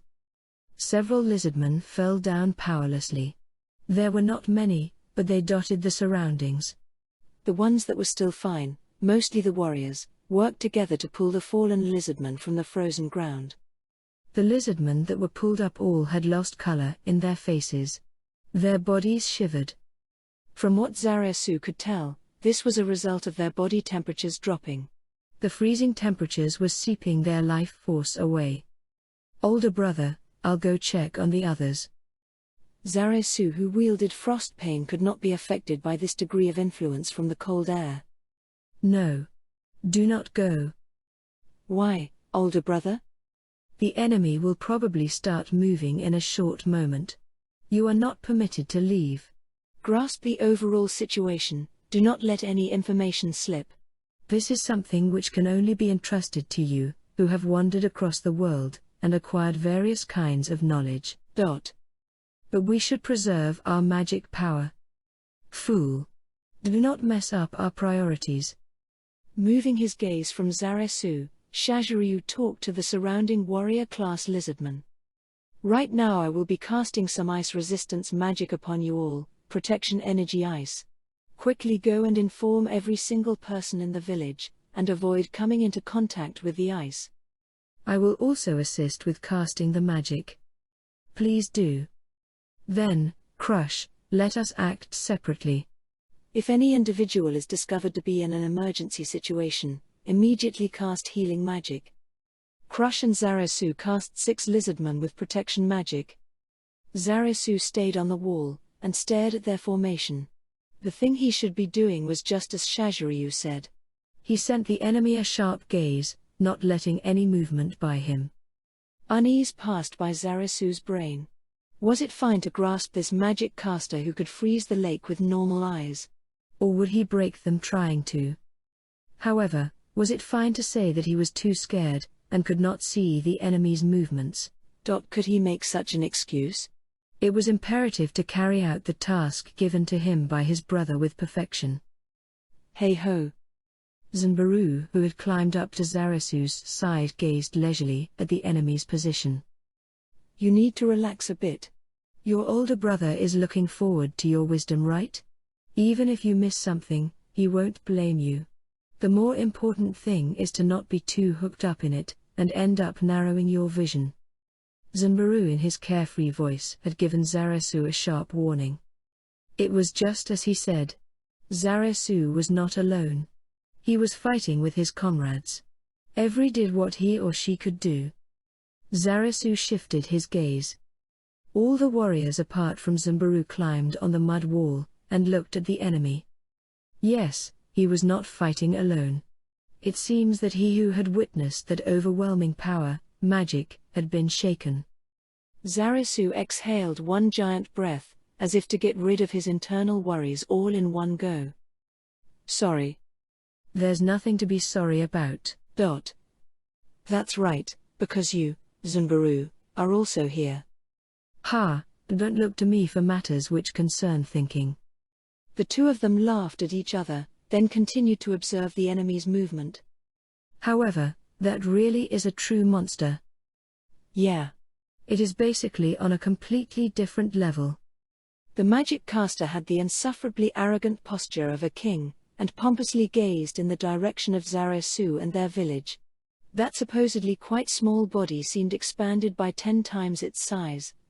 He should be the one referred to as the Supreme One. That ought to be pretty spot on. Furthermore, I really hope there are no others powerful enough to cast magic that freezes the entire lake. That's right, and I hope so too. In the eyes of that monster who is even able to freeze the lake, we lizardmen are no more than ants. Ah, what a shame. We're no different than small insects. Zarasu had no words. Because Zarasu was thinking the same thing. The words resist seem stupid now. If they do not allow us to surrender, what should we do? Zanbaru looked at Zarasu in surprise. Then he smiled. Then we shall all commit suicide in the name of an attack. Well, this will be a good experience. Being the opponent of an existence that can turn the world upside down. You did not waver. Are you praising me? Maybe. By the way, they're moving. Ah, yes. The magic caster who froze the lake raised the hand, which was not holding onto a staff, and gave a wave in the direction of the village. As if answering, A troop of fully armored, knight-like warriors came out from the forest. There were not many of them. They numbered 40. They were about 2.3 meters tall. Their left hands held a large tower shield that covered 3/4 of their body, and they wore a black full-plate armor. Vein-like crimson patterns ran around their body. Different from practical items, spikes sprouted on their armor and expressed violence. In their hands was a 6-meter-long spear. Dot on the spear that suited lanced cavalry, a cloth was spread. They were flags. They were clothed in a pitch-black mantle. They flawlessly stepped into the wetlands. With the ice breaking at their feet, they silently marched forward. With perfect movements, they made space in between them and crossed flags with the opposite soldier.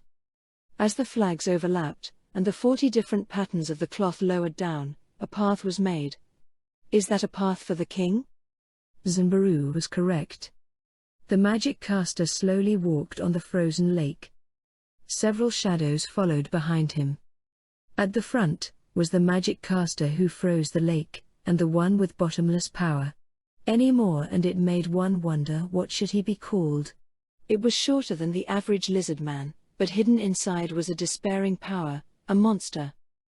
On his body he wore a pitch-black changpao, so dark that it looked as if it had been cut from a piece of the night, and in his hand he held a staff which radiated a black aura. That radiating aura seemed to form into agonized human expressions, which collapsed and disappeared.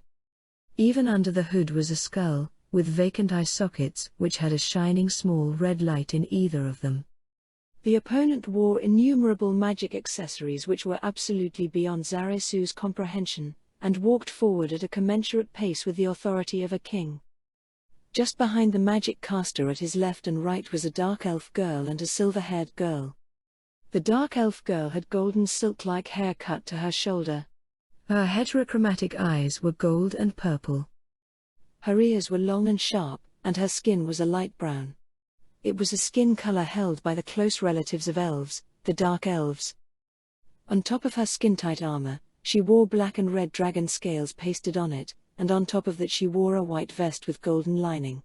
Her chest had a symbol on it. Her waist had a whip attached, and her back had a large bow, the handle, rim, and grip having decorations engraved on them. The silver-haired girl was dressed in a soft pitch-black ball gown. The skirt portion was inflated, and had a large volume to it. The length of the skirt was quite long, and completely hid her legs. Her bolero cardigan had frills and ribbons attached, and it covered her shoulders and chest. Due to her wearing fingerless gloves, most of her body was hidden. What was exposed was a beautiful face, to the extent that even a first-class work of art would feel ashamed to be in front of her. She had white skin, a paleness that could be in no way healthy. Her long silver hair was bound to one side, and flowed down. Even though lizardmen had no well-established sense of beauty, the two of them were gorgeous. And the last one was. He can't be. A demon? Zanbaru had a question look in response to Zaresu's whisper. Demon. Demons were those who used violence to bring about destruction, and devils were those who used their intelligence to bring about depravity. These kinds of otherworldly existences grouped together were referred to as demons. It is said that they are atrocious monsters which existed solely for the extermination of all sentient and good living beings. They were also synonymous with the word evil. While in human society, this was something well known, but the lizard-man society was different. In this case, Zanbaru not knowing anything was the norm. Lizardmen who lived together with nature, the existence of demons was something located far from there themselves. This was due to a simple difference in culture, and because they were isolated. Zaresu had once before heard about demons during his travels. He had heard how terrifying demons were. It was said that 200 years ago, a being known as the King of the Demons, the demon god, had led demons under his banner, and had almost exterminated the entire world. The demon god had met his end at the hands of the 13 heroes which vanquished him, and in a certain place it was still possible to see traces of that battle. If undead could be described as creatures which detested the living, then demons were creatures which tormented the living. That demon was 2 meters tall, and his skin was a sparkling red. His clean-cut pitch-black hair had a glistening luster. His red eyes sparkled with intelligence, and front-facing goat-like horns sprung from his temples, and pitch-black giant wings grew from his back. His sharply clawed hands grasped a scepter, and a red beautiful robe adorned him, and he had a king's dignity. They walked in silence, under the 40 flags. The distance they walked was 160 meters. It was 90 more meters to the village. Then, they stopped. Just what were they doing? Several lizardmen looked at each other in unease. Then they asked the smartest lizardman here. "Please tell us what we should do, Zarasu-san? Should we prepare for battle?" "No, that will not be necessary. Think about the previous lich. Our opponent is a magic caster who is by far more superior to that lich, and making an attack at this distance should be child's play for him. The most frightening thing is, what kind of words does he have for us?" The lizardman revealed an expression of agreement. Without letting his gaze move, Zarasu continued his observation. At this distance, he could make quite detailed observations. Yes, it was the distance where they could look into each other's eyes. The magic caster standing at the front was looking here as well. Under these conditions, the dark elf surprisingly did not have any hostility in her gaze. The silver-haired girl had a mocking smile. The demon had some kindness, but it was terrifying. Some time looking at each other passed, and the magic caster standing in front once again raised his empty hand. Responding to that, several lizardmen waved their tails in unease. "Do not be afraid. Do not put an embarrassing display in front of our opponent." Zarasu's razor-sharp rebuke made all of the lizardmen at the scene immediately raise their heads and straighten their backs. And a black mist appeared in front of the magic caster without any relation to Zarasu and the rest. It numbered 12. While spiraling and becoming larger, the black fog eventually became about 150 centimeters. There were countless faces that were formed within the fog. That is, Zarasu recalled, the monster that came as a messenger, and that undead monster he met on his travels. Since it could use mental attacks, it was an ethereal monster that Zarasu had a hard time fighting. Since it was ethereal, unless one attacked with magic weapons, certain metals or martial arts, it was difficult to damage it. Even with the combined might of the lizardmen, their amount of magic weapons was small. So, defeating one was extremely difficult. 12 of such monsters. And they were so easily created. Impossible. A truth he did not want to admit was the truth. Zarasu looked at the surrounding lizardmen. They did not understand the level of what the magic caster just did, and only showed some surprise at it. With a small sigh of relief, Zarasu looked at the magic caster. Monster. He understood. But he could understand why such a powerful lich would pledge his allegiance to such an existence. Zarasu thought so as he despaired. The magic caster whispered something, and waved his hand, telling them to leave. Then, the undead flew around the village. They spoke in unison. The Supreme One transmits his message to you as such. The Supreme One requests a dialogue. Will the representative please step forward? Should you waste our time, it shall only serve to aggravate the Supreme One. However, what was even harder to believe was when the silver-haired girl, who was waiting at attention at the back, forcefully used both hands to make a clap once she received her instructions from the magic caster. At the moment of the hand clap, those undead were exterminated. "Huh?" Zarasu, who had taken in a large shock, involuntarily shouted out. Since that move was not to return the summoned monsters, but to exterminate them. Extermination of undead. This was an action that priests could do.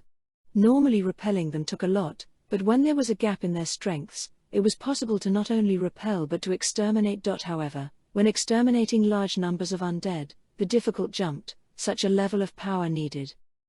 Basically the silver-haired girl had that power. And to just transmit a message, he used undead of such strength. Coo coo coo. Zarasu unconsciously began to laugh. The surrounding lizardmen, Sunbaru included, looked at him with suspicious gazes. Ignoring them, Zarasu's laugh became louder. What is wrong, Zarasu? No nothing, cuckoo. Zarasu's laughter did not stop. It was natural. What could he do except for laugh? When shown a power gap of this magnitude. Younger brother. Older brother. Reacting to the voice from the bottom of the wall, he saw the figures of Shaziryu and Crush. The two climbed the mud wall, and looked at the magic caster and his entourage. Crush forced her way in between Zunbaru and Zarasu. This caused Zunbaru to almost fall off, but well, it was forgiven. Is that the enemy's leader? The atmosphere around him is so strong that merely looking at him will cause people's bones to chill. Although the appearance is similar to the Lich which you defeated. But the strength of both individuals simply cannot be compared. I know, right? He's so small, but he is 100% a monster. It is just as Zunbaru said. Older brother. The people behind him are also in another league. Is that a demon? He controls a demon? That magic caster? So it seems, Crush. He is not an existence that can be controlled by a demon. I can't believe it. What is the dark elf doing beside them? She seems human though. She is not a simple human. The knights holding the flags behind are probably quite strong enemies as well. If we attack, how can we defeat them? There was no one that could answer Zunbaru's question. They could make some predictions, but if they were voiced, the morale of the surrounding lizardmen would plummet. By the way, is my brother finished? Yes, mostly. He heard the words of the messenger. I see, that's true. The degree of priority of what the messenger said was much higher. Yes. We have to do that first. What the messenger said, Zarasu, can you come with me? Zarasu looked silently at Shaziryu for a while, then nodded gravely. Shaziryu momentarily showed an anguished look, but immediately returned to normal, so fast that nobody had noticed his expression. Sorry. Don't mind it, older brother. Shaziryu had only apologized before jumping off the mud wall, treading on the thin layer of ice coating the wetlands, and letting out splashing sounds. I'm off then. Be careful. Wetlands. Zarasu and Shaziryu treaded across the thin ice above the lake, moving forward together. After they walked through the main entrance, Zarasu felt the magic caster's group gaze intently at the two of them, as if their gazes carried actual pressuring strength. He desperately restrained his strong emotions, telling him not to get away. At this moment, Shaziryu spoke out. Sorry. Sorry for what, older brother? If negotiations fall apart, the opponent may perhaps kill the two of us there and then. Zarasu's response was short. That was why he hugged Crush. You have a wife. Considering the opponent's numbers, I cannot allow older brother to go forward alone. If you were by yourself, the opponent would probably also form the opinion that we are not paying them enough respect. Amongst lizardmen, Zarasu was indeed widely known, and extremely suitable to take part in negotiations. However, his identity was that of a traveler, therefore even if he was sacrificed, it would not affect the lizardman group structure. From this perspective, his loss would not be regretted. Even if the hero were to be killed, so long as there were other remaining tribe chiefs, the battle could be continued. The two of them continued silently forward. The distance closed, and they could clearly see their opponents. It was understandable, but the magic caster's entourage was calmly standing on the thin ice. It was not a problem that they were light, but were using some sort of magic. The distance went close to zero, and became one that was suitable for discussions. Zarasu and Shaziryu's hearts beated sharply. It was with a force that almost seemed to make them jump out of their chests. The reason was their worry. How should they discuss in front of these pressurizing strong people? Since that was unclear, they were under immense pressure. Originally, it might have been better to depreciate themselves. However, That might cause the other party to lose interest and decide to kill all of them. However, what would happen if that was considered disrespectful? What was correct, they completely did not understand. It was like going barefoot in the dark with sharp weapons scattered on the floor. Our delegation has arrived. I am the Lizardman representative, Shaziryu Shasha, the strongest hero amongst the Lizardmen. I am Zarasu Shasha. There was no response. The magic caster's entourage only gazed at them from above, and they showed no sign of making a move. Even ignoring the fact they wanted negotiations, it was a strange attitude. What was wrong? Zarasu and Shaziryu looked at each other. Did they make a mistake? The one who replied was the demon. Our master does not consider that you have not entered into a listening posture which demonstrates respect. What? Prostrate. Suddenly, Zarasu and Shaziryu knelt down, with their heads buried into the wetlands. Their actions made it look like these two persons thought it was only natural to do. The cold mud stained the two persons' bodies, and the shattered ice blocks immediately froze up again. It was impossible to stand up.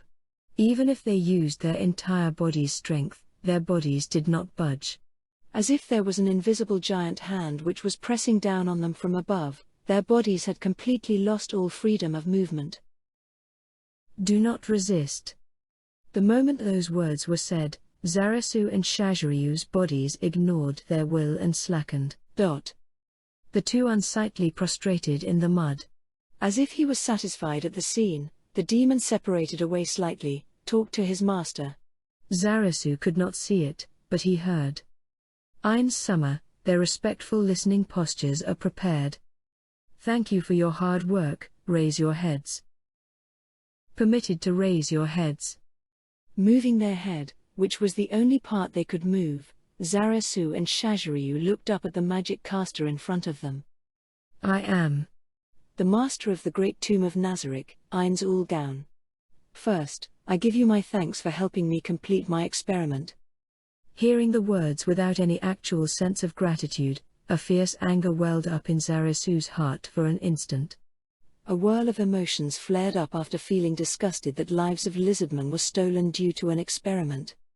However, he immediately suppressed it, and hid it completely. It was natural. The existence in front of him had a power beyond his imagination.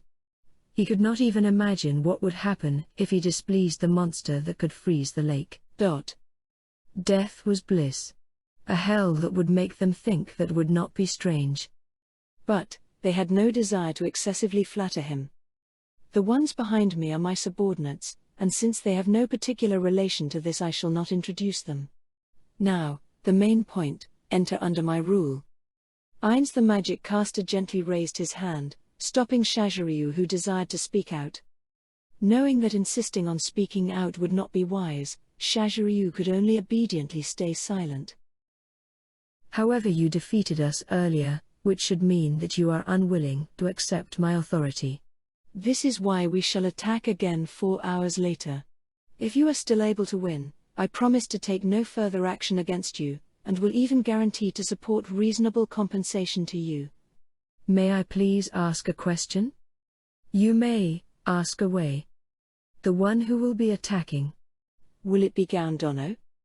The silver-haired girl standing at the back raised her brows slightly and the demon smiled more deeply, possibly because they were unsatisfied with the Dono title. However, they did not make any particular action, perhaps because the master did not say anything about it. Ainz ignored those two people, and continued talking. How can that be possible? I will not be taking action myself. Instead, the one who will be attacking will be my trustworthy aide. Furthermore, I will only be sending out one person. He is called Cocytus. Hearing these words, Zarasu felt a deep despair as if the world had ended. If it were a large army that would attack, perhaps the lizardmen would have a chance of victory. This meant that, at first, he had believed that this time could also be a continuation of yesterday's unfortunate battle which was called an experiment. If it were like that, then there should still be a minuscule chance of victory. However, it was not going to be so. The one attacking would only be one person. The previously defeated army had once again made such a big declaration, but would only send one person this time. Unless it was a punishment, or there was some hidden meaning behind his words, he must have complete faith in that person. A close aide that had the trust of the existence of such power. That aide would also have such despairing power, to the point that the lizardman would have no chance of winning. We choose to surrender. Losing without a fight is simply too boring. To put up a bit of a fight, we would also like to have a taste of victory. Ainz interrupted Shaziryu, not allowing him to continue. So blatantly, he would make an example out of us, this bastard. Zarasu spat out those words in his head. However, he understood that making such a mask was correct. Ainz did not feel the slightest rage from having the troops destroyed in the experiment. However, there was a chance that rule would not go well since there was truth of defeat. Especially when the lizardman placed emphasis on strength. That was why he had to show a pressurizing strength. What that meant was that in a moment the opponent would be carrying out a live sacrifice. It would be a performance, eradicating the rebellious lizardman. That is all that I wish to say. Then, 4 hours later, do your best to enjoy it. Please wait a minute, will this ice melt away? Regardless of who won or lost, with the lake frozen, the lizardman would find it very difficult to survive. The ice was not thick, but the cold that accompanied it was fierce. Touching it was inviting death from the cold. Ah, I almost forgot. He forgot. He replied in such a carefree manner. No, actually, Zarasu understood that from Ainz's perspective it was not important. It was natural. From the perspective of such a strong existence, a cold of this level was nothing much. I only wished not to dirty myself with the wetlands mud as I walked, which is why, after returning to the shore, the magic effect will be dispelled. What? Zarasu and Shaziryu swallowed in surprise. What did this monster say? He did not want to be dirtied by the mud, so he froze the lake? This was no longer at the level of being hard to believe. The opponent's strength was simply too overwhelming, even able to easily change the force of nature, and furthermore for such a silly reason. So it turned out that they were opposing such a powerful being. Zarasu and Shaziryu both felt the same fear as a child would being all alone. Until next time, lizardman. After Ainz decided that he had said everything he wanted to say, he lightly waved his hand and turned around. He had no more interest. That was what his attitude said. Goodbye, Mr. Lizardman. Farewell, Lizardman. The 2 silent girls behind him said so, and followed behind Ainz. Freedom granted. Then, try to enjoy it as best you can, Lizardman.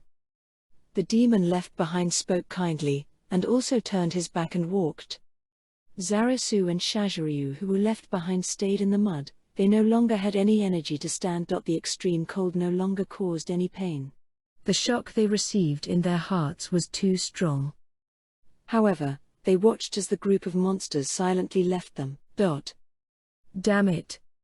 Shaziryu cursed in a low voice, quite unlike his personality, and contained in it was a mix of many emotions. The 2 were welcomed back by the various tribe chiefs who had climbed on top of the mud wall in order to avoid the cold gas.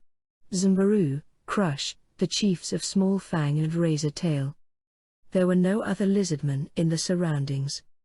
Possibly, this was arranged because they had already considered early on that there were some matters which needed to be discussed in confidentiality.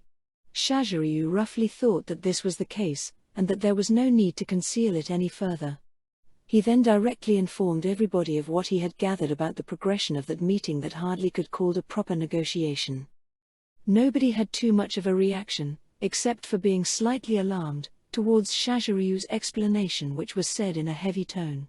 They were most likely like this because they had probably predicted the conclusion of the negotiation from a long while back. Understood. Then the ice will melt, right? If it does not melt, then we won't be able to fight even if we wanted to. Not a problem. The opponent said that the magic would be dispelled. Was this an exchange brought about by the negotiation?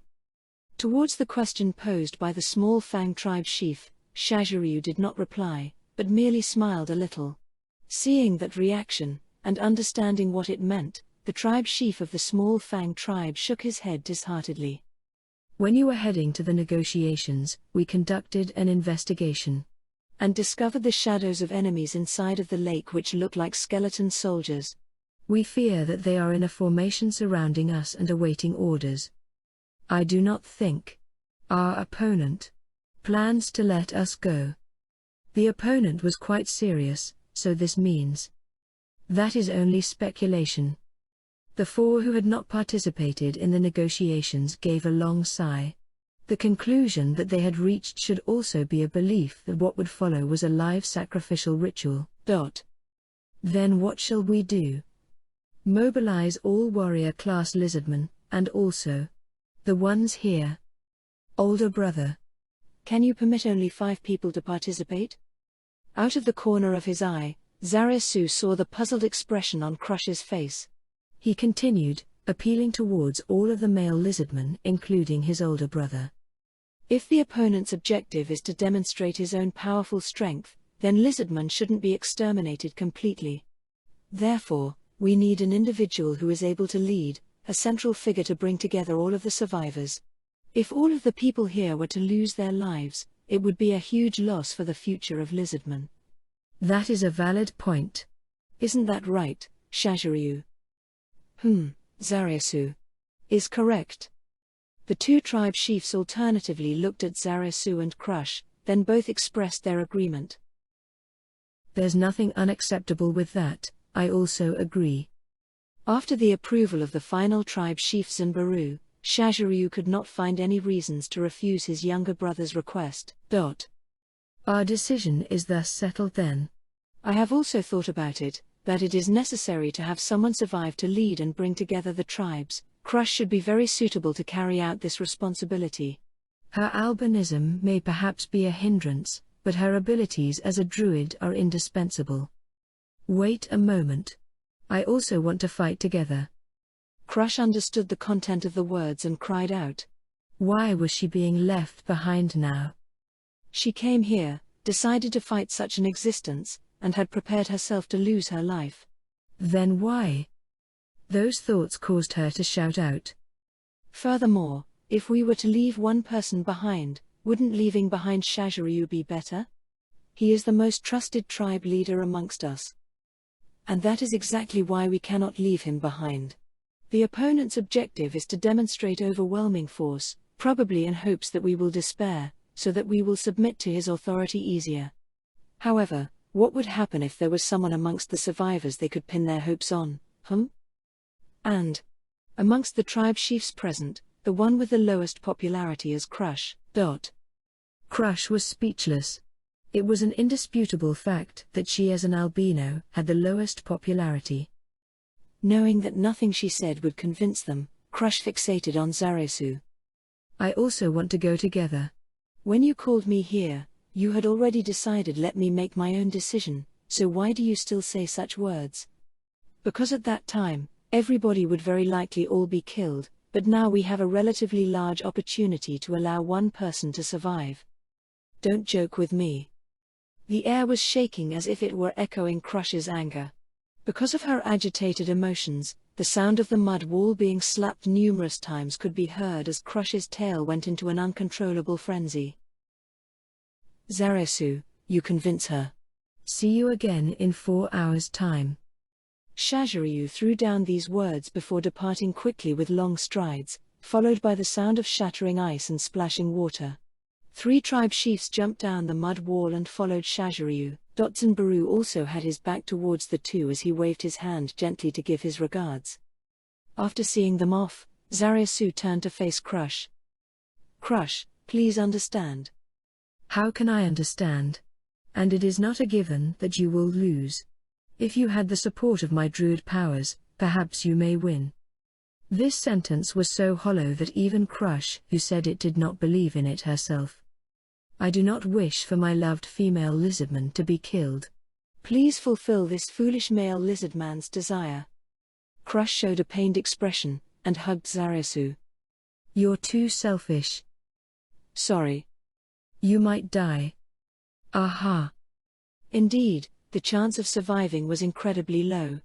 No, rather it could be said with certainty that there was no chance of surviving.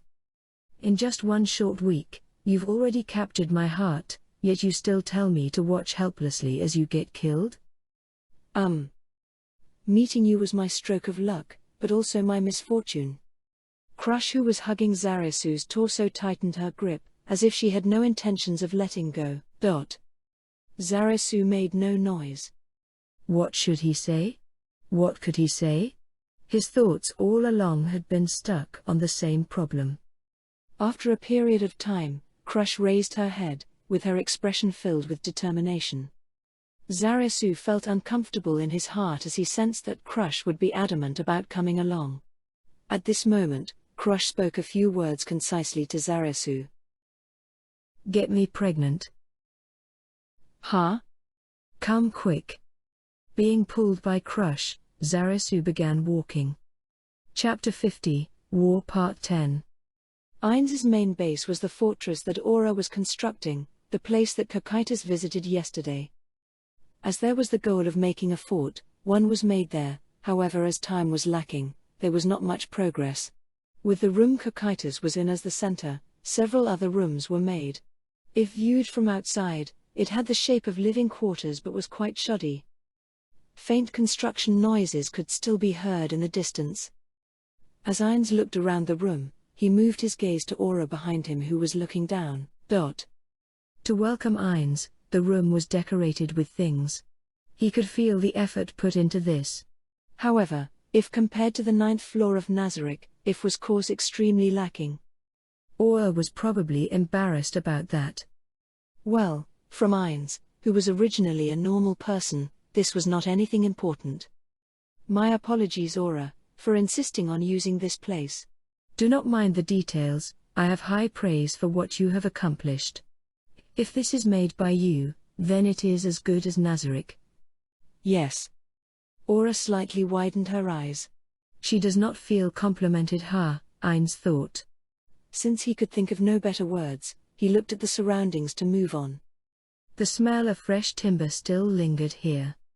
Normally, instead of this place that had absolutely no defenses, returning to Nazarick was unquestionably safer. Without defensive magic, it was like a house made of paper in a way. But on the flip side, Ainz was using himself as bait to lure in the big fishes.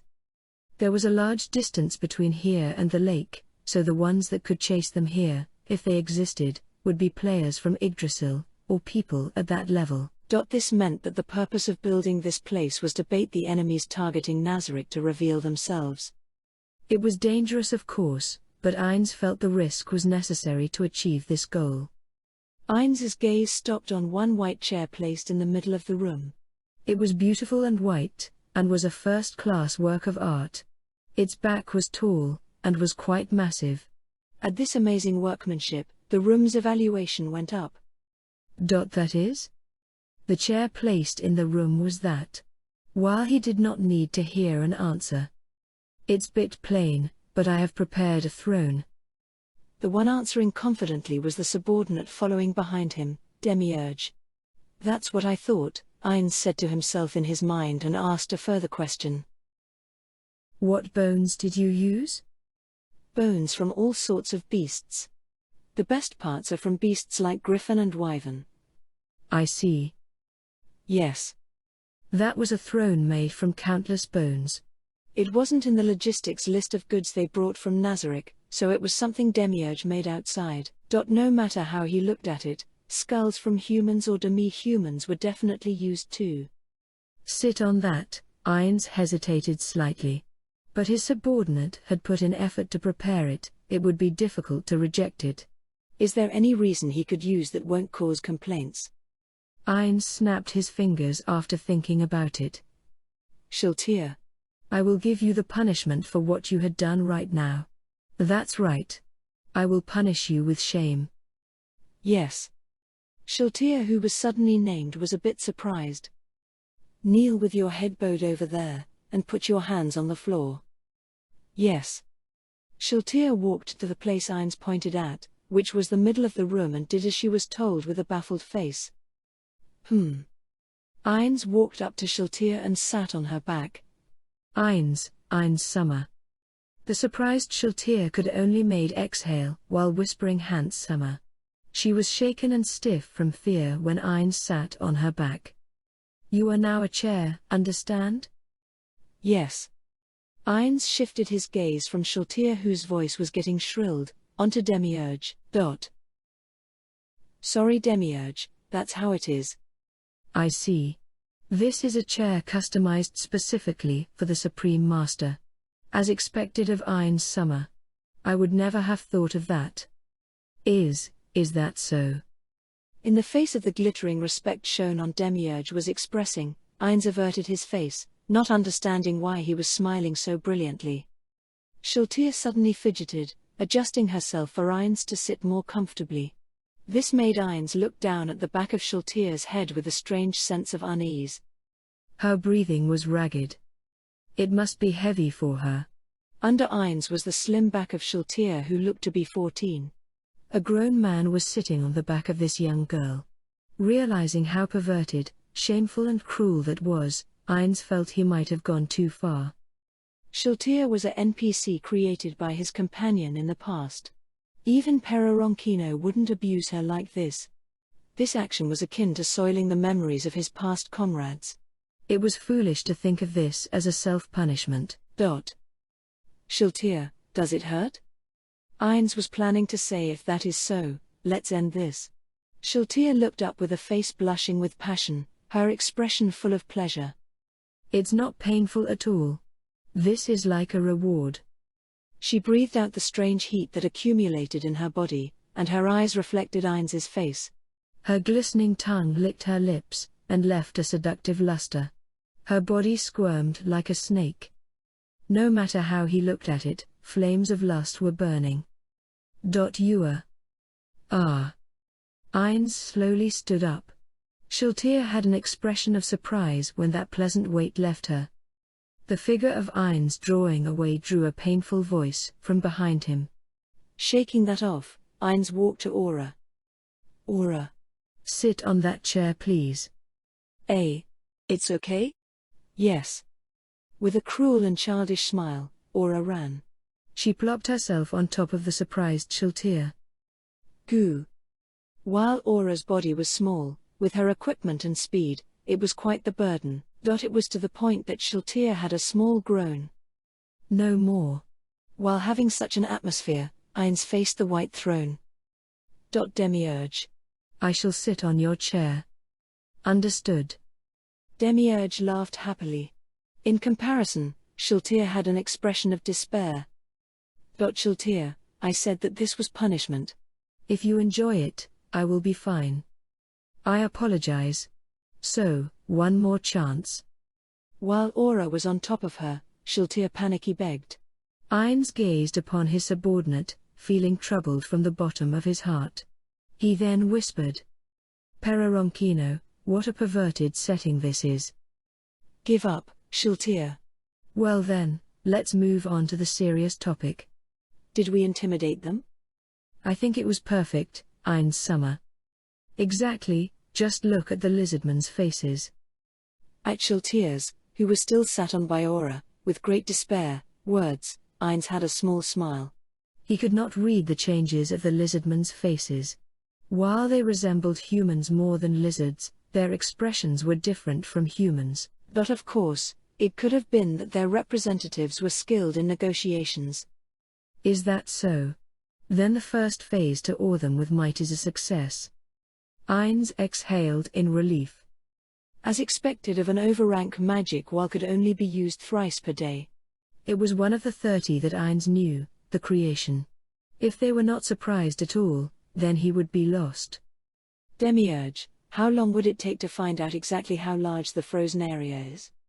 We have already started to do so, but progress is slow as the area is wider than expected. Please grant us more time. I see, I was too quick, forgive me. Of course. Raising a hand to stop Demiurge, who was about to knee, Ainz placed his bone hand on his chin and thought. It affected a larger range than expected. Well, the experiment succeeded. The creation was an overrank magic that could change the terrain itself. In Yggdrasil, it was used to guard against the heat of volcanoes or the cold of freezing lands, but of course, it would be used to give damage like what Ainz did. It was possible to show their might without using overrank magic. Unrelated to this deployment, Ainz had always wanted to perform this experiment in determining the area of effect. The creation was a magic that had an amazingly large area of effect, and could cover the entire 8th floor in Ainz's experiment inside Nazarick. But it wasn't clear what effect it would have in the world outside. In Yggdrasil the spell effect could cover an area, but how big would an area be in this world? Ainz wanted to find out. If it could cover an entire plane, that would be too big. Similarly, freezing the entire lake was going overboard. Care should be taken when using overrank magic. Ainz decided, and etched it in his heart. Aura, how is our security net? Yes. We have deployed the undead assigned by Ainz Summer to secure a 4-kilometer radius area. But there has been no signs of anything special coming in so far. I see. The enemy might be hiding from detection as they draw close. What about the countermeasures against that? There are no problems. With Shiltir's cooperation, we have sent out undead proficient in reconnaissance. Splendid. Being praised by Ainz, Aura smiled as she still sat on Shiltir. Her depressed expression was gone without a trace. Moving his gaze away from Aura and fixing it in the air, Ainz breathed a small sigh of relief. With such vigilance, they would not be hit by surprise attacks, like if they were suddenly hit by overrank magic. Of course, even if they were hit by overrank magic from afar, they would only attack if they could be wiped out from one attack. Ainz thought until there, recalled one person who died, and looked in his direction. The receiver of his gaze was Brain, who had become a vampire. He entered the room last, and stood in a corner, away from attention. None of the Guardians paid attention to Brain. The existence of Brain did not enter any of the Guardians' eyes. Aura was weird though. Basically, that was what his existence was worth to the Guardians. If he did not do anything rude, he would be left alone. Wondering if it was fine to leave Brain like that, stopped thinking about such troublesome things. Well, fine. Most of the information he had was gained. So, the current worth of Brain was that he might be of help, but not much. The reason why he was brought this time was due to the expectation of knowledge as a resident of this world. If he died, he died. The end. More importantly, he did not pledge his existence to Ainz. It was truth that he felt no need to care for Ainz. Thinking that, a strange thing became mixed in Ainz's gaze. It was obedience. Despite the object of his loyalty, Shiltir being used as a chair, he did not make any special movements. What was he thinking? Ainz thought about that for a little, and immediately dismissed it. It did not matter. Then as part of the objective, should we clean up the lizardman? No, there is no need. At Demiurge's question, Ainz waved his hand left to right. Ainz did not particularly like harming people or killing them. It simply could not be helped if lives were lost, or were necessary sacrifices. Since Ainz had no reason to kill all the lizardmen, he felt that there was no need to do so. However, we should kill the strong to make it easier to rule them. Then, Ainz Summer. Should we kill the ones who fought with the Lich and Blood Meat Hulks? Yes. They seem to be strong. Ainz recalled the scene in the mirror. By the way, there was the white one among them, right? A white snake is a good symbol, and white lizardmen seem rare. Let her live and capture her. Understood. Then I shall order Cocytus to do so. Please do. It would be nice if we could recover the dead bodies. The things made with and without bodies. I feel that the same death knights made using corpses were stronger. There might be a difference when using the corpses of lizardmen. Understood. I shall make preparations to recover the corpses. Then, my undead will do that. Shiltir, who was still Aura's chair, proposed herself for the job. Then I shall leave this to Shiltir. However, the recovery is for last. Stealing the corpses, it might be a nuisance and I apologize. Yes. Then I shall make preparations. Now. That is it. Now, shall we take a look at them before we attack? Ainz ordered Brain to bring the mirror hanging on the wall. While thinking that it was strange for Brain to be obediently following his order, Ainz understood that it was Shiltir's orders, and faced the mirror. The bird's-eye view of the lizardman's village appeared on the mirror of remote viewing, with tiny spots moving around. Ainz reached out towards the mirror and gestured, changing the scenery on the mirror. The first time, of course, was to zoom in. The sight of the lizardman working hard to prepare for war was shown completely. Futile efforts. Shiltir, whose back was still being sat on by Aura, made a condescending voice at the scene. Demiurge looked at the lizardman with kind eyes. Let me see, where are they? It's hard to tell the lizardmen apart. Ainz searched for the 6 lizardmen he had seen in the recording with a frown on his face. If there was a large disparity in their appearance, they could be differentiated, but if there was only a small one, they looked the same. Especially when he only saw them for a short time. Found the armored one. That's the one that threw rocks, right? Next, the Buster sword is here.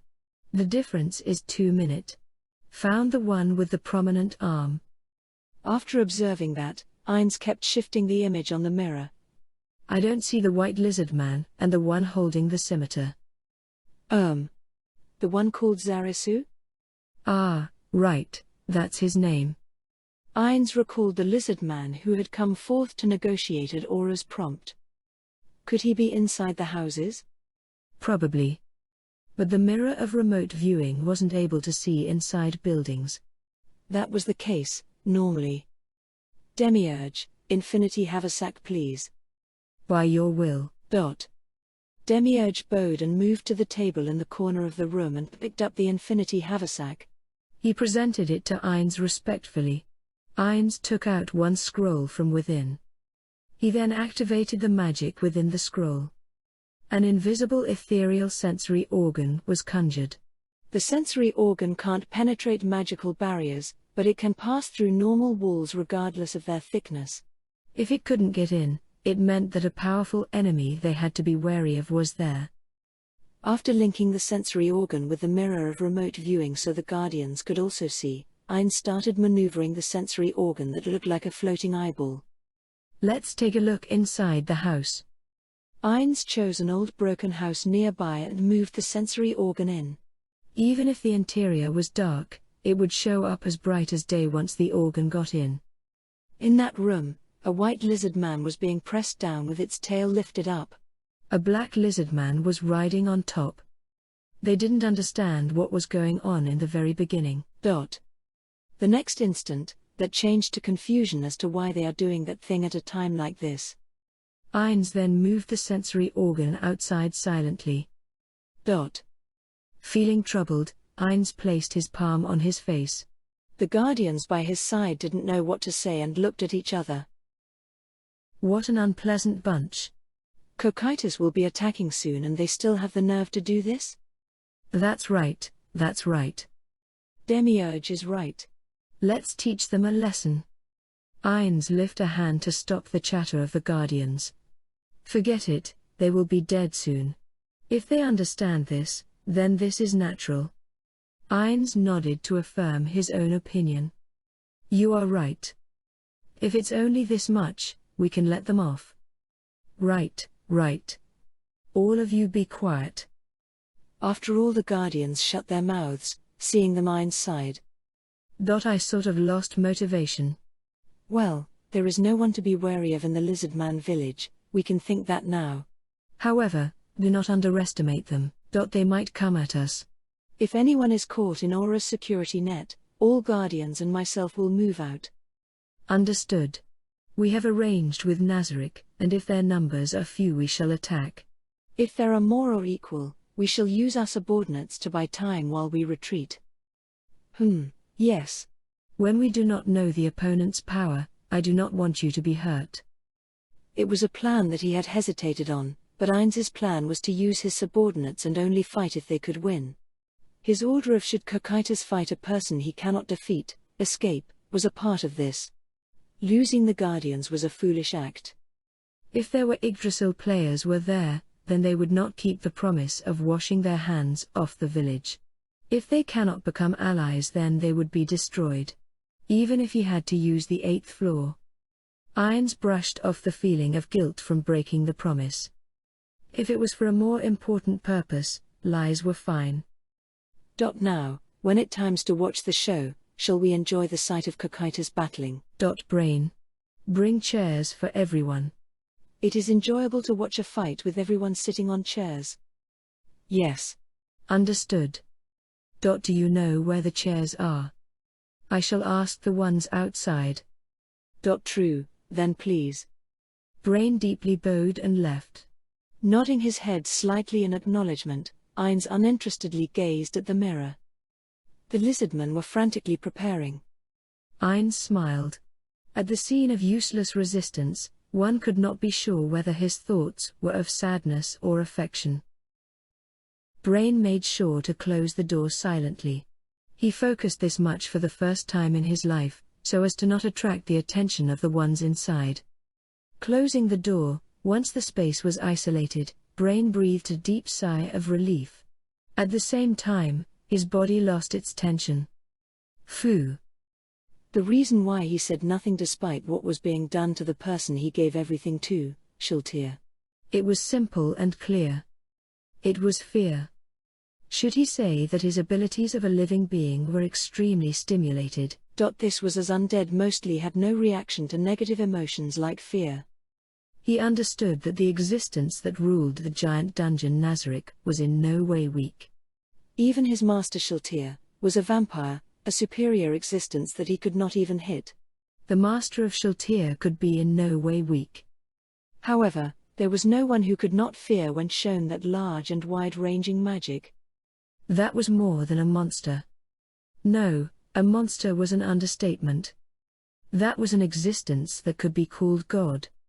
To Brain, the existence known as Ainz was just that. Honestly speaking, Brain Unglaeus felt relief in his fortune. This was as he had moved from the human camp to the Nazarick camp. At the same time, he felt sad. A sadness that was directed at all of the living beings in this world, the existences that would be exploited. 4 hours passed in a flash. The lizardman warriors were already gathering in the front gate of the village, in the wetlands where the ice was melting.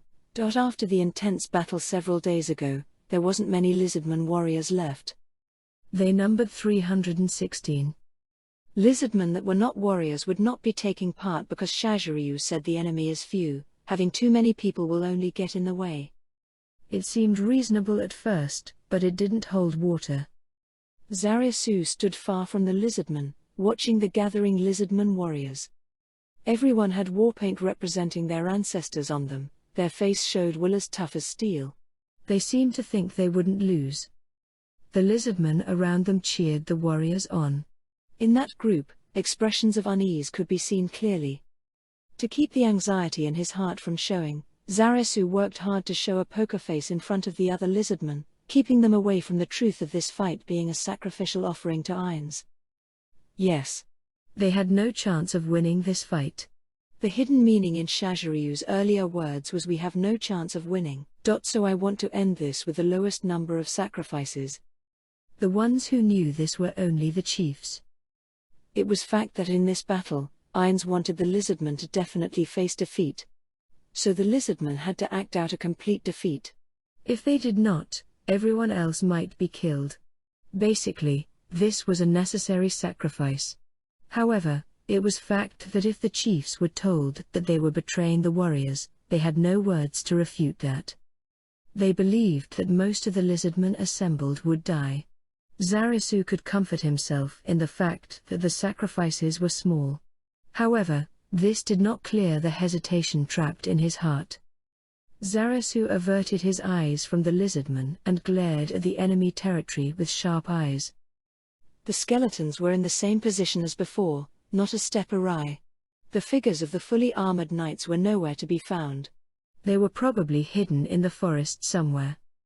The existence known as Cocytus could not be seen. Neither could the figure of the magic caster, Ainz.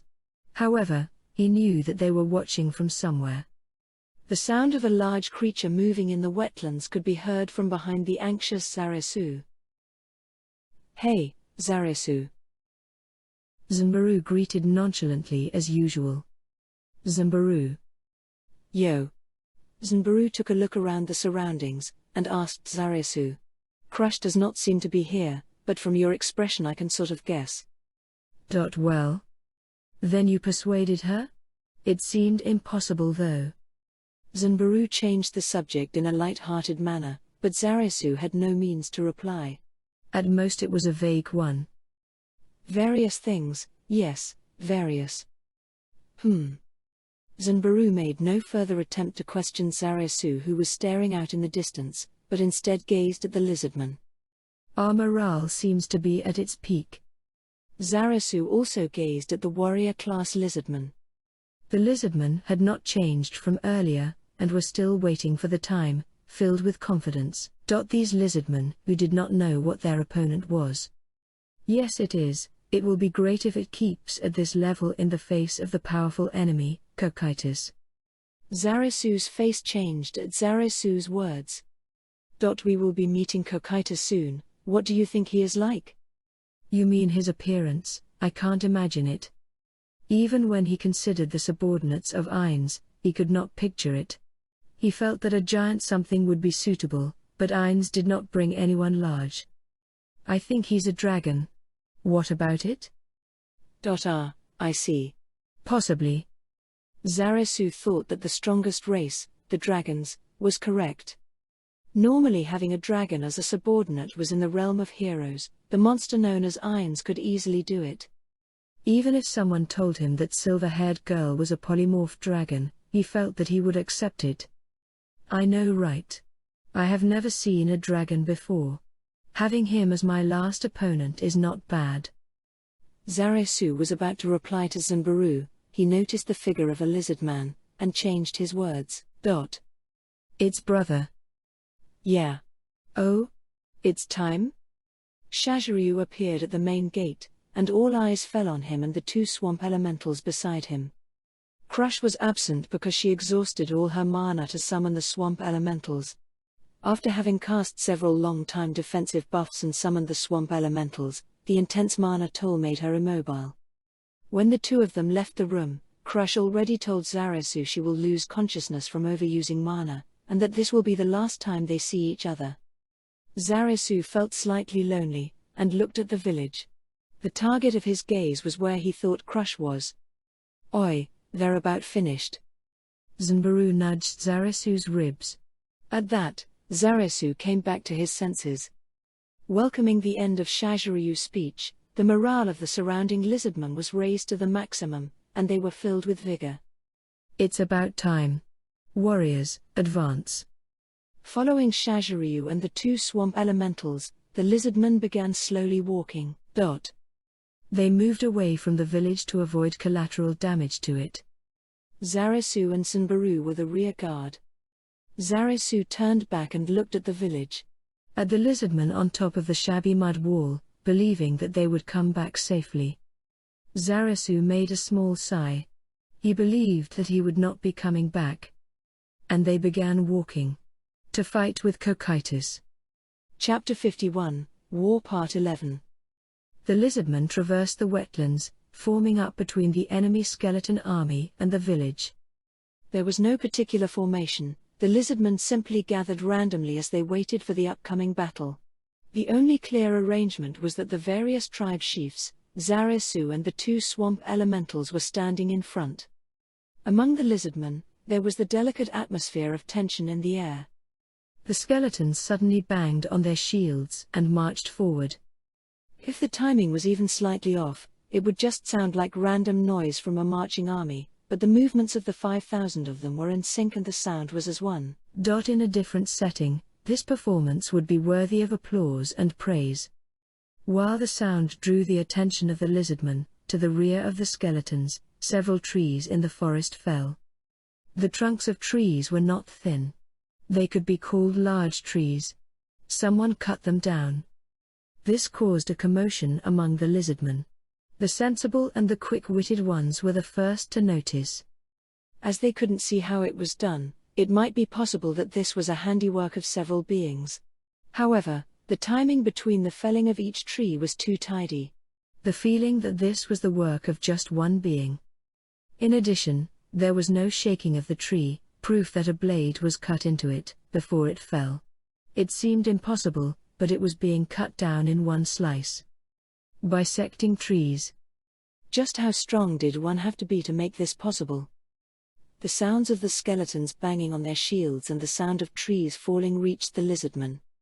Anxious feelings welled up. This was expected. How could anyone keep calm in such a situation? Even Zunbaru, Zarasu and Shaziryu were shaken. Moments later, the one opening a path in the forest revealed itself. At the same time, the banging of the shield stopped. It was a smooth blue mass. If not for the thick clouds, there was no telling how bright his reflection would be. That large body of 250 centimeters in height looked like an insect standing on two legs. The appearance was like that of an ant or mantis, a hybrid born of a twisted devil. His face also looked like the mix of an ant and mantis. Its hard exoskeleton had a frosty air about it, sparkling like diamond dust. It had a spiked tail that was twice its height and powerful jaws that looked powerful enough to chew off a human arm in one bite. He had 4 clawed arms with shiny gauntlets gracing each one. He was not holding any weapons, so they wondered how the trees fell. The questions never ended. A round golden necklace was worn around its neck. The powerful being made its appearance. So this is Cocytus. Zarasu's heart raced, and his breathing became ragged. Their instinct was rampant, telling them they were in front of something they could not defeat. That they should run away. None of the lizardmen spoke. Their eyes were drawn to the monster that showed itself, unable to shift their gaze away. They understood that if they did, it would be the end. Several unconscious stepped back. No, not several. Almost all the lizardmen did. Do not fear. Shaziryu's shout of rage rang. Many lizardmen seemed to have electricity run through their shaking bodies. Do not pull back. Warriors. If we defeat that, it's our victory. Do not fear and face forward. The lizardmen regained their fighting spirit. However, Zarasu understood. There was a slight wavering of fear in his brother's voice. Cocytus drew near slowly. He walked into the wetlands, passing the skeletons with swagger. Cocytus stopped about 30 meters before the lizardman, on top of a small knoll. Cocytus then moved his insect-like face on his long neck. He seemed to be searching for someone. Zarasu felt Cocytus' gaze rested on him for a brief moment. All right, Iron Summer is watching, so show your might. Cocytus extended one of his arm, bending a thin finger, gesturing at them to come at him. Facing the taunt of the enemy, Shaziryu yelled at the top of his voice. Charge! Warra! While roaring from the bottom of their hearts, 321 people, 316 warriors, 4 chiefs and Zarasu, ran towards Cocytus across the wetlands. Cocytus looked coldly at the warriors charging him. There are many. I should first cut down the numbers. Cocytus released his sealed aura. Frost Aura was a skill of the Knight of Niflheim class. That enhanced extreme cold instantly covered a 100-meter radius circle. From the extreme cold, the sudden change in temperature, the atmosphere screamed. As if a shockwave occurred, the wall of air from Cocytus smashed into Zarasu's body. The winds rapidly stole his body temperature, and an extreme cold covered Zarasu's body. A sharp pain assaulted Zarasu. There was not much physical shock, but the change in the air, the extreme cold caused a pain that could rival it. It penetrated through frost pain's cold resistance, and damaged him. To those without it, this place was hell. The cold damage was not as bad as the ability of frost pain, which could be used thrice per day, Icy Burst. It could be described as half of that. However, compared to Frostpane's icy burst, which was instantaneous, this extreme cold was like a poison covering their body every second. As time passed, having this cold penetrate their body would bring them close to death. Then, attack or retreat. There were only two ways to deal with it. And there was no way to retreat from the beginning. If they did, then everything would disappear. Go-ho. Attack. Zarasu was about to shout that, when the cold entered his lungs and choked him. The pain in his throat calmed Zarasu down. Zarasu and the chiefs had already made their decisions. However, they brought the ignorant lizardman here. A strong sense of guilt attacked Zarasu. The opponent's goal was not to annihilate them. It was just to show an overwhelming difference in strength. Then, just this should have shown that. If Zarasu and the chiefs sacrificed themselves, it might be enough. It might be a naive thought, but the thought surfaced in Zarasu's heart. Originally he naturally understood that it would be wrong to leave Shaziryu behind to command. However, Zarasu changed the words he should have said. Of course, this action was wrong. He understood that this was sitting on the fence. He understood everyone gathered here, the village, were all sacrifices. That was why they were gathered. However, he did not wish for any sacrifices. If there was the possibility of no one dying, he would have wanted to choose that one. That was why he said this. Retreat. Retreat back. However, it was too late. The lizardman heard his words, and started to retreat away from the pain. However, the radius of Kokaitis' frost aura was 100 meters. It was not a distance weak existences could pass. Several meters. That was the limit of the lizardman. Firstly, their movements were dulled, and they fell into the cold water where ice seemed to be able to form. They had no ability to move, and only froze to death. The 316 warrior-class lizardmen. All of them fell weakly. And they easily welcomed death. Yes, even approaching Kokaitis was not forgiven. About this. Following Kokaitis' bored voice, the freezing cold disappeared. As if everything up to now was a lie. However, the corpses of the 316 was the proof that it occurred. Only 5 lizardmen could still move. They were the 5 strongest people among the lizardmen. They immediately began moving as one. A rock flew through the air. A lizardman in full body armor led the charge with 2 lizardmen following behind. The swamp elementals moved slowly behind the 2 lizardmen with their bodies that had cracked in the cold. The last lizardman at the back kept chanting spells. The first strike was the rock aimed at Kokaitis' throat. However, that attack was meaningless because the equipment on all Guardians provides absolute resistance against projectiles. An invisible barrier seemed to deflected the rock. The leading lizardman followed next, wearing one of the 4 treasures passed down from generation to generation, white dragon bone. It was tough enough to block Frostpane, which was also one of the 4 treasures, the hardest armor known to lizardmen. Kokaitis, who was facing him, drew a sword out of thin air. As if the blade was already there. The Udachi Kokaitis drew was 200 centimeters in length, and the blade was 150 centimeters. It was the royal blade god slayer. It was the sharpest of among the 21 weapons Kokaitis possessed. He then slashed at the lizardman before him. The blade that sliced through the air made the air howl, a calm sound. In a different situation, one might want to listen carefully to this clean sound. After that sound, the body of the tribal chief split in half together with the armor, falling to the left and right into the wetlands. Royal Blade God Slayer was not damaged after cleaving the hardest armor of the lizardmen. The 2 lizardmen behind weren't fazed by the gruesome death of their comrade, attacking from either side with their weapons raised. Shiar. On the right side was Zanbaru's chop, powered by iron natural weapon and iron skin. It was directed at full power towards Kokaitis' face. Warg. On the left side was Frostpane, aimed at his abdomen. This melee attack took advantage of the logic of long weapons being hard to use in close quarters. And of course, that only applied to normal people. Cocytus slightly turned and used his blade to block Zanbaru's arm from the right. His movement was smooth and elegant, as if the weapon in his hand was a part of his body. With the ability of iron skin, Zanbaru was on par with steel in terms of hardness. But the clash with the armor earlier showed how sharp Royal Blade God Slayer was.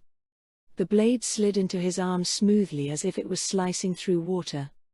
As blood spurted from Zanbaru's right stump, Cocytus' other hand was already pinching Frost Pain that was aimed at his abdomen. Ugh. Oh, I see. This is a nice sword. TCH. Zarasu gave up on the Frost Pain that couldn't be moved and kicked Cocytus in the kneecap.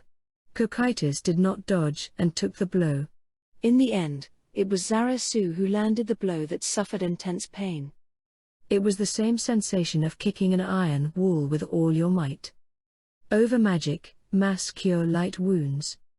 After exhausting a large amount of mana, it enabled the use of higher tier magic that was not usually accessible. Shaziryu cast a mass healing spell boosted by magical enhancement. Fumu.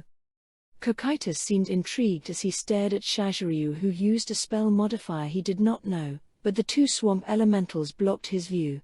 The swamp elementals moved in front of Zanbaru, whose arm was regenerating from magic, and attacked Cocytus with their tentacles.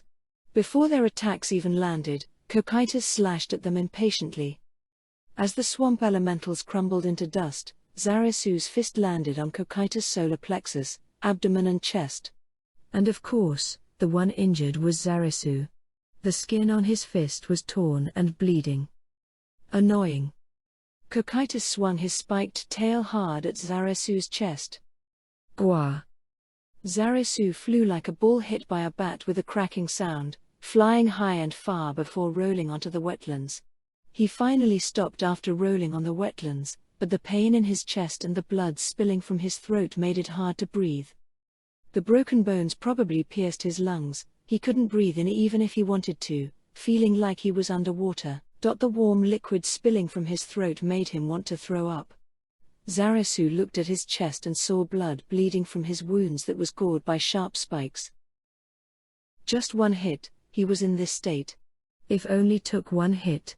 One hit caused him to be in a half-dead state. Zarasu felt like a fool for underestimating the sheer strength of Cocytus' existences. Zarasu tried to breath with all his might, glared with spirited eyes at Cocytus, who might move in for the finishing blow. Since you still have the will to fight, I will return this to you. Frost Pain was casual thrown next to Zarasu, who was covered in mud. Cocytus ignored him, and faced the rest. Shaziryu cast healing magic on Zanbaru, who had regenerated his arm but lost a lot of stamina. Right before Cocytus reached them, another rock came flying at him to divert his attention, but it was in vain as it was deflected easily. Irritating. Cocytus mumbled and extended his arm at the small Fang chief. Piercing icicle. Dozens of icicles as thick as a human arm rained down in a wide area attack. The lizard man who was within range was pierced by the icicles instantly. One hit his chest, two hit his abdomen, one in his right thigh. All the icicles penetrated the lizard man's body easily. The chief of Small Fang, the lizard man with the best gorilla abilities, fell dead into the wetlands like a puppet without strings. Wera. Over magic, mass cure light wounds. Zanbaru rushed forth as Shaziryu once again cast healing magic. Zanbaru was buying time for Zarasu to recover. He knew that this was rash and how insignificant he was before the might of Cocytus. Even so, Zanbaru did not hesitate charging ahead. When Zanbaru got within range, Cocytus slashed with Royal Blade God Slayer casually. That slash was faster than Zanbaru's dynamic vision. The speed was way faster than Zanbaru's agility. The sword easily cut Zanbaru's body. Blood gushed from the body of the decapitated Zanbaru and he collapsed onto the wetlands. Moments later, the head fell onto the ground. Well then, two left. I heard about your strength from Iron Summer, So you two really are the ones to make it to the very end. Cocytus, who had not moved a single step since the battle, looked at the remaining duo and swung his blade. White smog seemed to come out from the blade. There was no blood on it. The movement was so graceful it seemed capable of ridding the world of everything. Zarasu, who had recovered enough to stand up, and Shaziryu, who drew the large sword on his back. The two of them faced Cocytus with a pincer formation. Zarasu took some blood that was bleeding from his wound and painted on his face. It looked like war paint that was used to summon the ancestors to descend upon them. Little brother, how's your wounds? Not good, my injuries are thumping dully. I can still swing my sword a few times though. Is that so? That should do, right? Actually, my mana is exhausted, I will collapse if I am not careful. Shaziryu grinded his teeth, he was probably laughing. Zarasu's expression changed when he heard that. Is that so? You are pushing yourself too, older brother. Zarasu exhaled gently with a smile and relaxed his shoulder. His sword-bearing arm drooped down. In front of the strong Cocytus, this was a posture full of openings. The reason why he could do this was because he believed that Cocytus would not attack. Cocytus was strong. Because of this, he would not attack someone who was weaker than him. This was the pride of the strong, and the arrogance caused by the strong. Zarasu took a deep breath and looked at Cocytus. And he thought, how strong. He moved his gaze towards the decapitated Senburu. He felt nothing. It was natural. When they fought with Cocytus, he believed that everyone would die. Zarasu and Shaziryu would die. In front of the absolutely strong Cocytus, some level of strength had no meaning. Even so, Zarasu gripped frost pain. An intense pain hit him in the chest, but Zarasu tried his best to ignore it. Don't ever give up hope until the very last moment. Zarasu will keep wielding his sword. From the very beginning, he knew there was no chance of winning. Defeat was inevitable, but he couldn't just give up. Giving up would mean conning countless lizardmen of their lives, lying to them that they would be victorious. Since there were lizardmen who believed this liar, he will not accept defeat. Giving his all till the very last moment. I can still swing my sword. Zarasu's roar echoed out loud. The sound of Cocytus' teeth protruding out of his mouth clanking shut could be heard. A nice roar. Cocytus was probably laughing. That wasn't the sound of the powerful looking down on the weak, but that of a warrior acknowledging his equal. Very well, younger brother. Let's fight till the very end. Shaziryu laughed too. It was a laugh that was filled with pride for his brother, and one filled with the feeling of family. Okay, my apologies for keeping you waiting, Mr. Cocytus. Cocytus merely shrugged in response to Shaziryu's words. Don't worry. Interrupting the last farewells of two brothers would be very rude. Prepare to die. Ah, it looks like you already did, didn't you? In the face of Zarasu and Shaziryu, who took a step forth, Cocytus swung his blade and said, I would normally fight with a weapon in each hand. I am not demeaning you, but you are not strong enough for me to do so. Such a pity. Absolutely right, let's go. The two sprinted at Cocytus, splashing the waters in the wetlands. The slight difference in the duo's timing made Cocytus puzzled. The two did not come in at the same time, Shaziryu came in slightly earlier. Did they mess up, thinking that? Cocytus immediately rejected it. He knew that they were not that sort of people. Suspecting the enemy had a scheme in mind, Cocytus waited eagerly for their attack. The first to get into range was Shaziryu, and Cocytus kept a close eye on him, wondering what he will do. Shaziryu stopped right outside the attack range of Cocytus' sword. Earthbind. He cast a spell.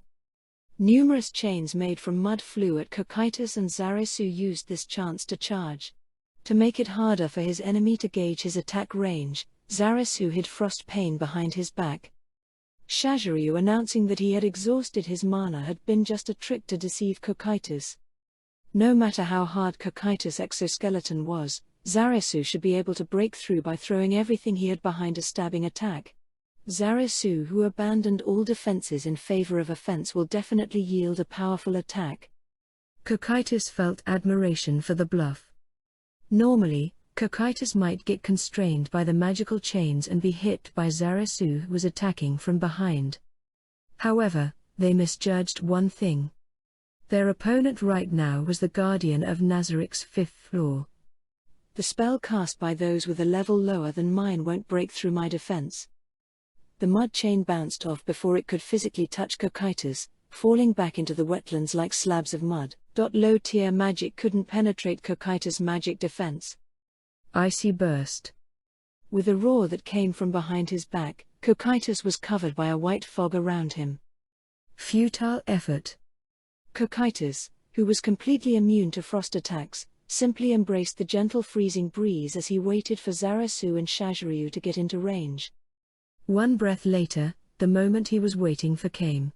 But Cocytus hesitated slightly. He wondering if cutting off their heads was enough to stop them. When facing Zarasu, who had abandoned his defense, decapitating him might not halt his attack. The image of a headless body charging him appeared in Cocytus' mind.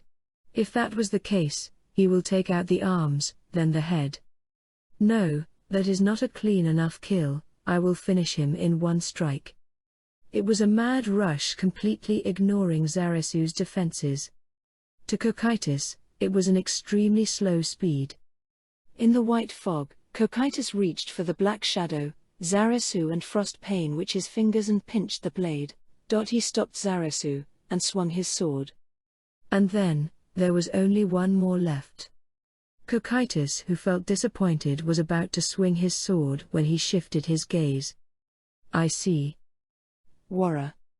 From the cold air, a roar and a great sword came swinging down. It was a strong blow that seemed to blow away the fog. Because it was a pincer attack, he needed to be prepared to be hit by one of them. Cocytus needed to be wary of the stabbing attack from frost pain, but the threat of Shaziryu's cleaving sword was greater. This must be the true intention of the enemy, but if you want to perform a sneak attack, you have to do it silently. On top of not hiding the sound of splashing, he did not hide of attack. Was there even a point in purposely getting damaged by the cold? Cocytus wondered. Or was it just useless floundering? However, it was truth that the enemy had entered his attack range. Since he was pinching frost pain, Zarasu was not an enemy. Deciding so, Cocytus swung his sword. One slash. The great sword and Shaziryu were cut into two. And on the backswing, he aimed for Zarasu. When Cocytus was about to swing the royal blade Godslayer, he felt bored. There were some among the strong that liked to pick on the weak. Shaltir and Demiurge were two prime examples. There were those who did not fight the weak. And there were some that felt the weak were boring. Like Cocytus. As guardian of the 5th floor, Cocytus was a warrior. No, he was made as a warrior by the 41 supreme beings. So to Cocytus, his joy was fighting. Yes, fighting. How would never trample on it? He craved to be challenged, even if it was disadvantageous to him. However, there was none. Of course, not much time had passed since he came to this world, so it was too early to say there was none. However, seeing that the human called brain stood at the peak, Cocytus felt nothing but disappointment. His movements were dull, his sword arm was bad, his weapon was trash. How would one feel enjoyable fighting him? This time, when he attacked the Lizardman village, he was first filled with expectation. However, when he was about to swing his sword for the second time, there was nothing left but disappointment. They were too weak. Those that could satisfy Cocytus were the guardians like him, Sebas or his master. And perhaps the existences on the 8th floor. While filled with those thoughts, Cocytus used his cold eyes to see where his blade was about to cut off Zarasu's neck. Originally this battle should have ended. Even if Zarasu avoided Cocytus' attack, he should not have been able to defend himself. However, The battle had not ended. At this moment, Cocytus' fingers pinching Zaresu's sword slipped. The surprised Cocytus checked his fingers, wondering why the sword that he pinched was sliding forth. In the misty fog, Cocytus could see that his fingers and the sword were covered in a red liquid.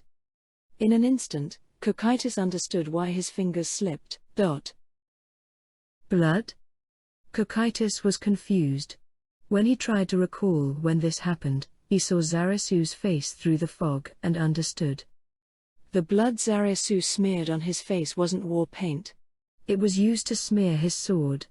Icy Burst wasn't meant to damage Cocytus or hide Shajiryu's whereabouts, it was to hide the blood on the sword. That was the reason he had hidden the sword behind his back too. When Cocytus stopped Zaresu's attack the first time, he used his fingers to pinch it. Zaresu remembered that and bet on the slim chance it will happen again, setting up this scenario with all his wits. They of course had no intention of underestimating Cocytus. However, if Cocytus had grasped the blade properly, this would not be possible. Even Cocytus could not completely hold Zaresu's full-spirited attack back with two fingers. If the place he pinched it was slightly further away, Cocytus might have been able to do something, but at this distance, there was nothing he could do. Cocytus thought. Most importantly, this was not possible without Shajiryu. Shajiryu probably didn't know what Zaresu's plan was. But the older brother trusted his younger brother completely and sacrificed himself. The meaningless sneak attack and roar was all in the hope of diverting an instant of attention away from his younger brother. And it was really just an instant. In that brief moment in time, as Zaresu was squeezing Frost Pain forth with all his might, the lower jaw of Cocytus moved. Amazing. The sword slashing at Cocytus was deflected easily. The body with a faint blue glow did not even have a scratch on it. Sorry to say, I possess special ability to temporarily nullify the attack of low-tier weapons. If I activate this ability, your attacks will be meaningless. Cocytus intentionally took half a step back, splashing the mud which soiled his beautiful blue body. It was just a tiny step back. A step back didn't mean anything, even moving back won't affect anything. Zaresu was doomed and Cocytus would definitely prevail. But this step back was the show of praise from the dominatingly strong Cocytus towards the weak Zaresu. Zaresu resigned to his fate, and had a clear smile only those who had done their best could show. Cocytus lashed the royal blade god slayer towards him. Chapter 52, War Part 12. A splendid battle. Ainz happily sent words of praise towards Cocytus who was kneeling before him. This was as he had well achieved the goal of leaving his figure as the incarnation of despair in the lizardmen left in the village. Now they could rule them without any problems. The fact that there were no Yggdrasil players was another reason leading to Ainz's good mood. Thank you. Now, while we have control of the lizardman village, we should choose a few and train them as warriors. I have an interest in how strong they can become. They had proven through experiments that existences from Yggdrasil, like Ainz and Co., could not become strong, and could not learn any more skills. Basically, to strengthen themselves, they had to improve other factors. Then, the next question was how strong the existences of this world could become. This was the natural follow-up question. Ainz thought the following. The strongest who did not seek to improve and just maintained, would one day be overtaken. Even if they had a 100-year lead of military technology, they might be the strongest. However, if they stopped there, they would one day fall from that title. They might be strong in the surrounding countries. However, how long could they maintain that fact? Those that did this would be simple fools. If there was an existence in this world that could easily surpass what Yggdrasil could call level 100, then it was necessary to take rapid action. There was the pawn called Brain, who had received power from the Yggdrasil existence of Shaltir, the transformation into a vampire. So Brain's strength increased, but it brought about the question of was this normal in this world? Basically, an experiment about the normal existence of this world, not connected to Yggdrasil, was necessary. I want to give the lizardman a gifted education, but should I use Brain? He sent a gaze towards the unmoving figure of Brain in the corner. Cocytus raised his head, and sent a question to Ainz, who was mumbling happily. I will seek your advice when the time comes, Ainz Summer. May I ask how you plan to deal with those lizardmen? Which lizardman? Yes, the two lizardmen named Zarasu and Shaziryu. The two who fought till the very end. Their corpses should still be in the wetlands. But what of it? I see. Collect their corpses. I will use their bodies as material when I create undead with my special ability. I have not used corpses of that level to make Death Knights. This will be a good experiment. That would be a pity. Cocytus interrupted Ainz, which from the viewpoint of the Guardians was a rude behavior. In response, Ainz gazed upon Cocytus with interest for the first time. He then lightly raised his hand, and returned the Guardian's furrowed brow back to normal. What do you mean? I thought they were weak. Do they have that much value? While Ainz was using the mirror of remote viewing to view the battle, Cocytus was having a stunning victory. To the point that there was nothing of note. Did Ainz let something slip by? They were weak, but I could see their warrior spirit and fearless resolve in the face of the strong. It is a pity to use them as materials. To be frank, Ainz didn't know what to feel when he heard the term warrior spirit. He came across the term killing intent in novels and mangas, but didn't think much of it. It was at the level of that exists. Similarly, the resonance among warriors was something Ainz didn't understand. This was because Ainz might look like this now, but he was originally just a normal salary man. If a normal citizen born in Japan understood warrior spirit, that would be dangerous. If it was the spirit of an excellent salaryman, he might comprehend a little. He was that Ainz, but he had enough understanding that Cocytus was such an existence. I see. It is a waste indeed. Ha! Even if you say it is a pity. Such was Ainz's true feelings. However, it was better to show that it was fine to take his subordinate's words into account. After thinking about it shortly, Ainz remembered he had excellent subordinates. He recalled the subordinates standing around him silently in a manner befitting a servant. Demiurge, what do you think?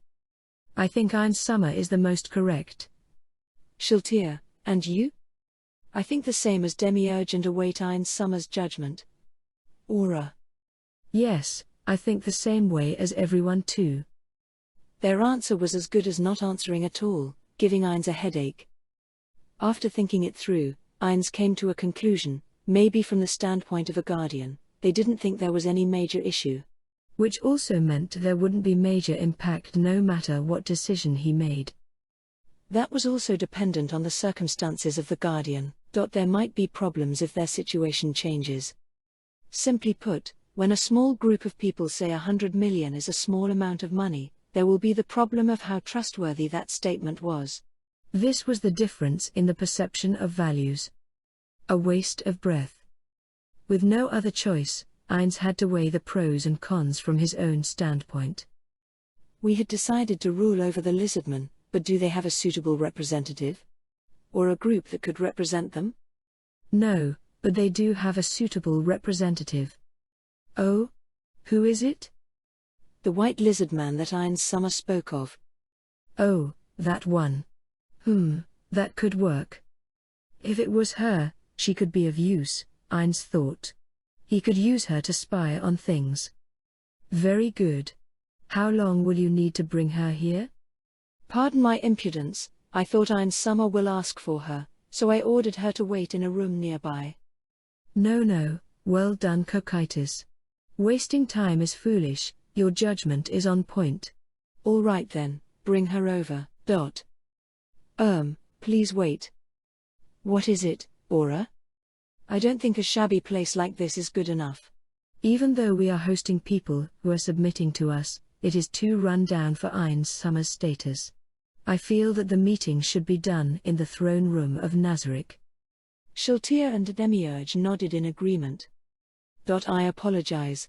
I did not think that far, I beg for your forgiveness. Ah. I did not even think about that. Ainz thought so, and considered what to do next. Those words from that time. Then. Aura. Yes.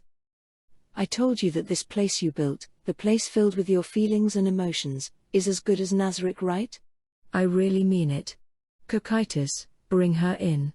I will hold the audience here. Ainz Summer. Aura, back down. Demiurge. Aura protested with her face red, saying, "Why are you stopping me?" Anything Ainz Summer says is the law. Since Ainz Summer said this place is as good as Nazarick, it must be true. Shiltir continued. Aura. I will say this again. As my most trusted subordinates, one of the Guardians, this place you put in so much effort to build is on the same level as Nazarick. It is true even now when construction works are ongoing. Do you understand? Ainz Summer, thank you very much. Aura deeply lowered her head, and the other Guardians did the same. Why did Cocytus, Demiurge and Shiltir lower their heads? Ainz was slightly confused, but thinking that there was simply a reason, he ordered Cocytus. Well then, usher her in, Cocytus. Yes. In a short moment, Cocytus brought a pure white lizard man into the room. The lizard man knelt before Ainz and lowered her face to the ground. State your name. Yes, Supreme Overlord of Death, Ainz Ulgaun. I am the representative of the lizardman, Crush Lulu. What an incredible title. He was curious as to who came up with this title, but Ainz acted like a calm king and said, Well met. Yes. Gaun Summer, please accept the oath of fealty from us, the lizardman. Ainz watched Crush closely. The scales were pretty. They shone brightly under the illumination of the magical light. I wonder how they would feel like if I were to touch them, Ainz was academically curious. Crush's shoulders shook due to Ainz's silence. There was no external reason for this, it was an internal one, fear. If Ainz said that he had no interest in them, then all the lizardmen would be killed. So, she had to pay attention with every word. To Crush, who was under that soul-grinding pressure, Ainz's unnatural silence was a fearful experience. Yes, even if the person was the one who had killed her loved one. I see. Then accept it. You all, the lizardmen, are now under my rule. Yes. Now, a few requests. Yes.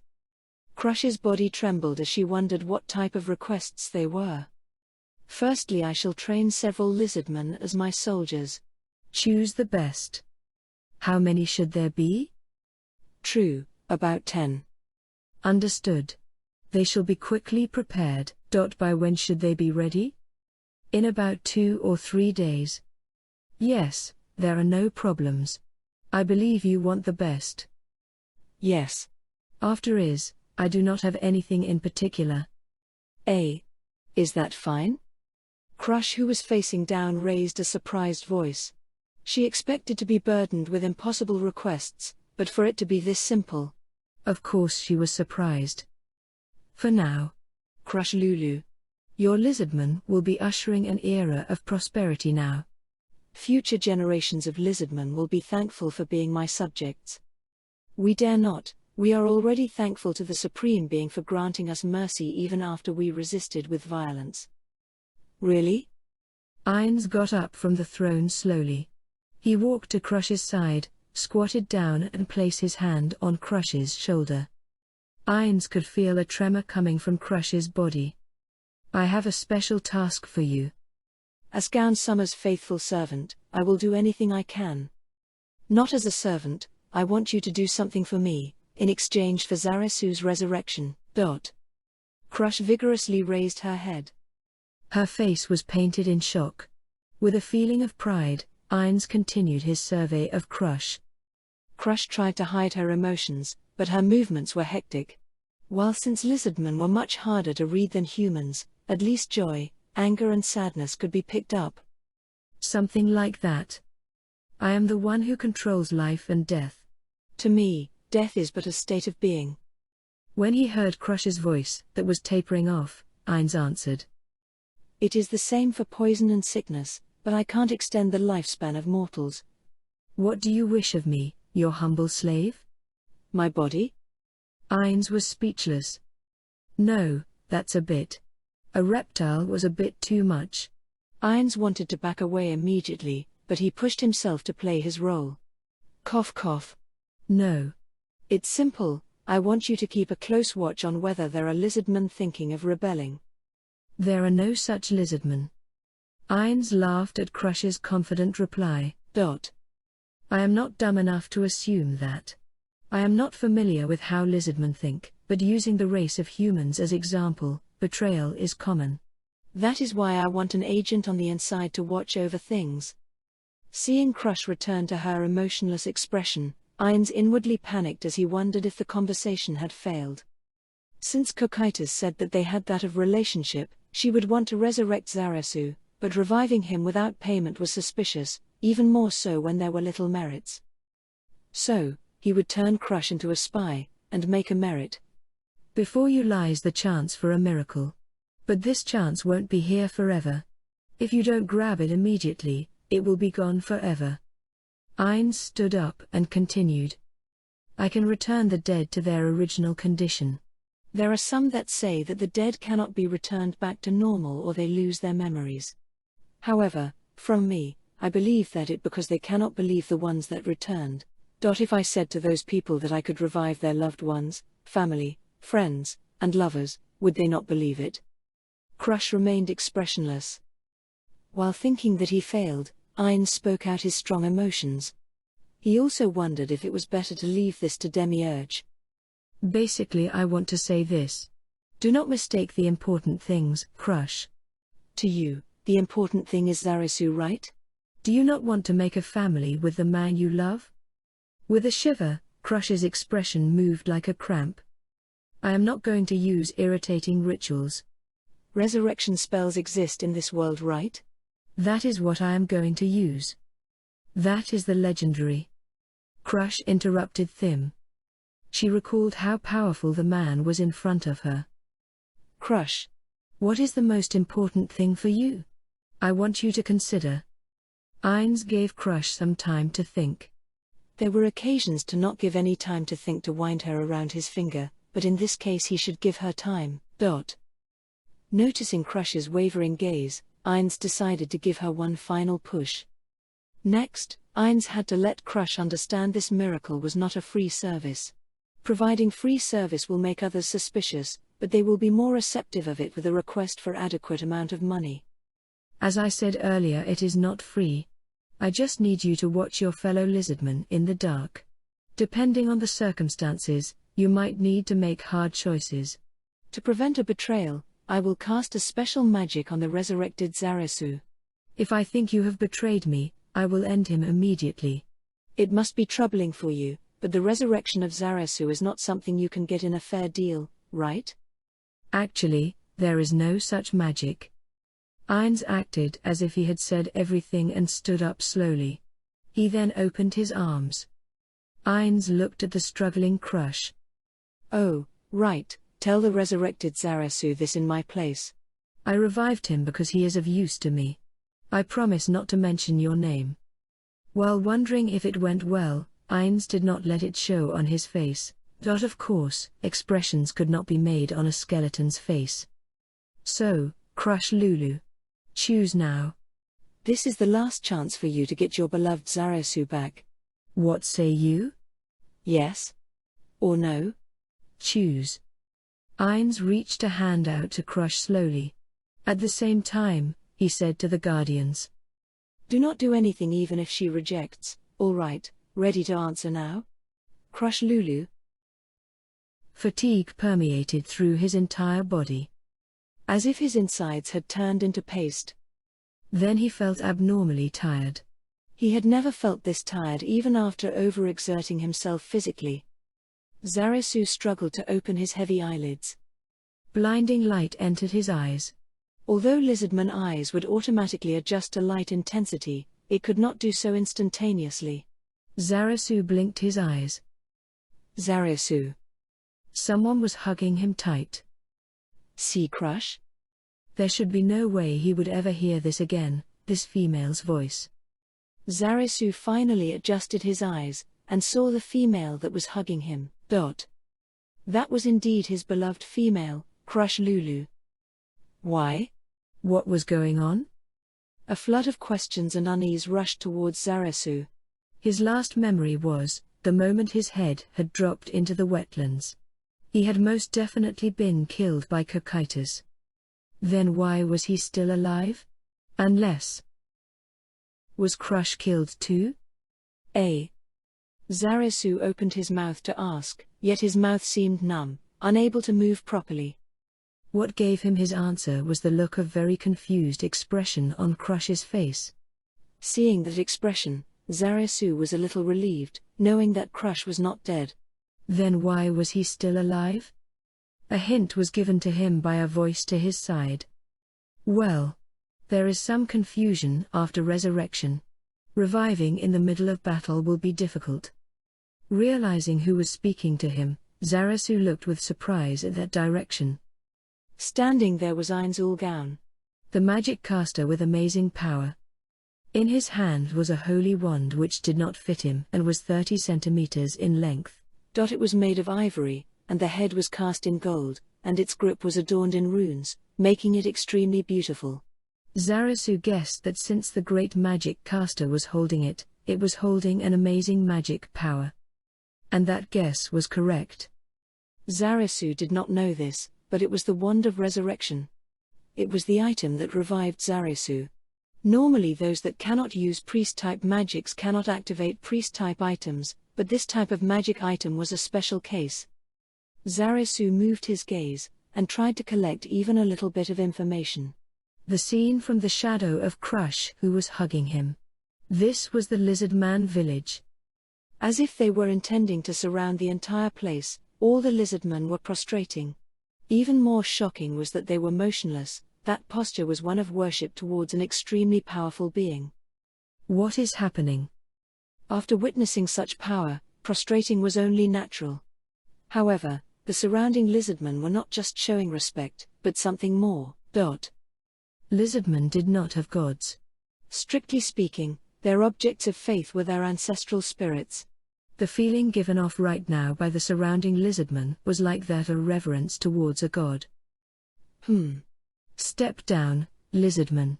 Without instructions, nobody is permitted to enter the village. Those words. Nobody objected to these words. More than that, it was accepted without a sound being made. The only sounds which were heard were of bodies getting up and the splashes by walking along the wetlands. Leaving them behind, the lizardmen departed from the clearing. Their loyalty, like they were brainwashed, surprised Zarasu. Are all of them gone? Yes, they are.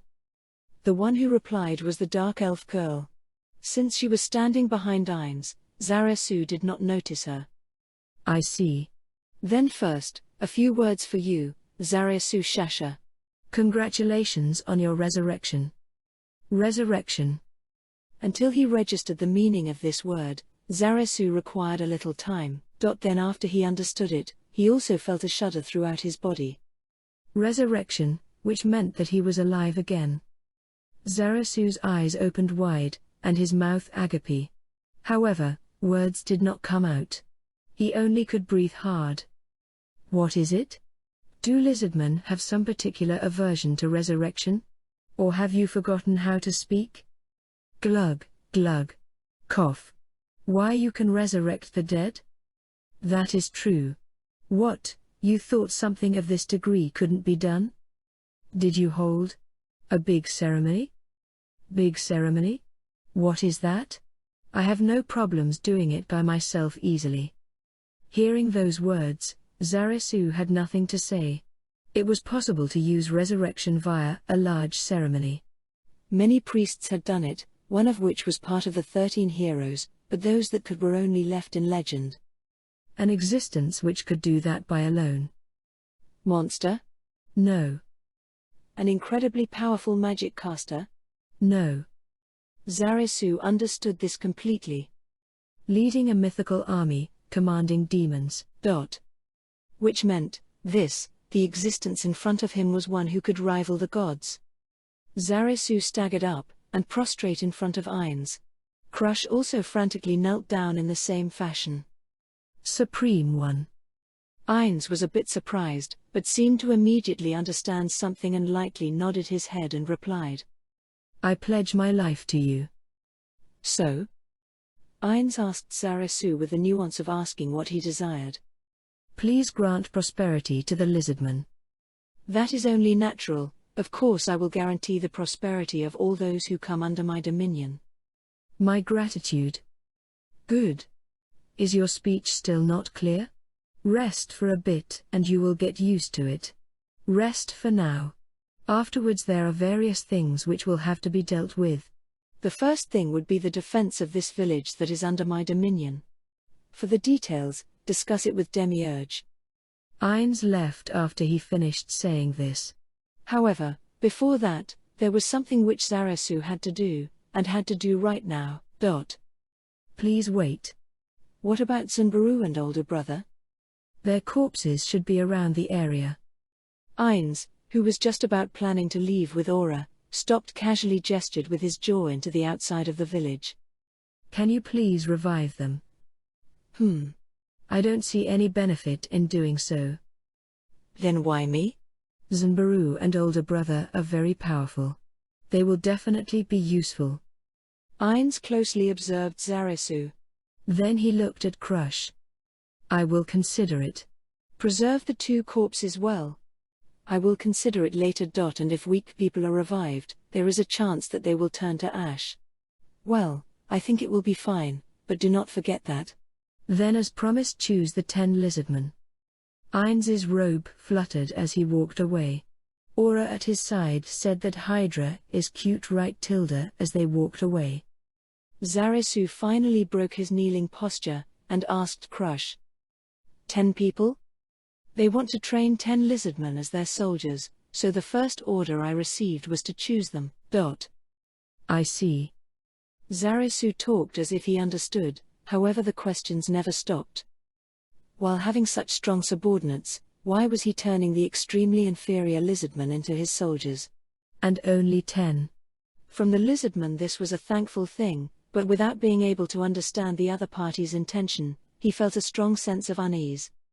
However, having them not being interested in ruling them was an extremely fortunate thing. Having such a powerful force guarding them, it might surprisingly lead to the glory of the lizardmen. Zarasu felt the tension leave his body. I made it through alive. Or rather, I revived. He did not know what kind of rule would await them in the future. However, since the lizardman's usefulness left an impression, it shouldn't be too bad. Crush. Among the 10. Zarasu will be one. Crush nodded with the expression of it being as expected. Never mind about that. Worry about it later. For now just rest well and clear your fatigue. It will be fine, I can carry you. Ah. Thank you. Zarasu closed his eyes and lied down. Just like in those days where he had overworked his body, he was eager to rest, and fell asleep once his eyes were closed. Once again Zarasu felt the touch of gentle hands stroking his body back and forth as his consciousness slipped back into the darkness.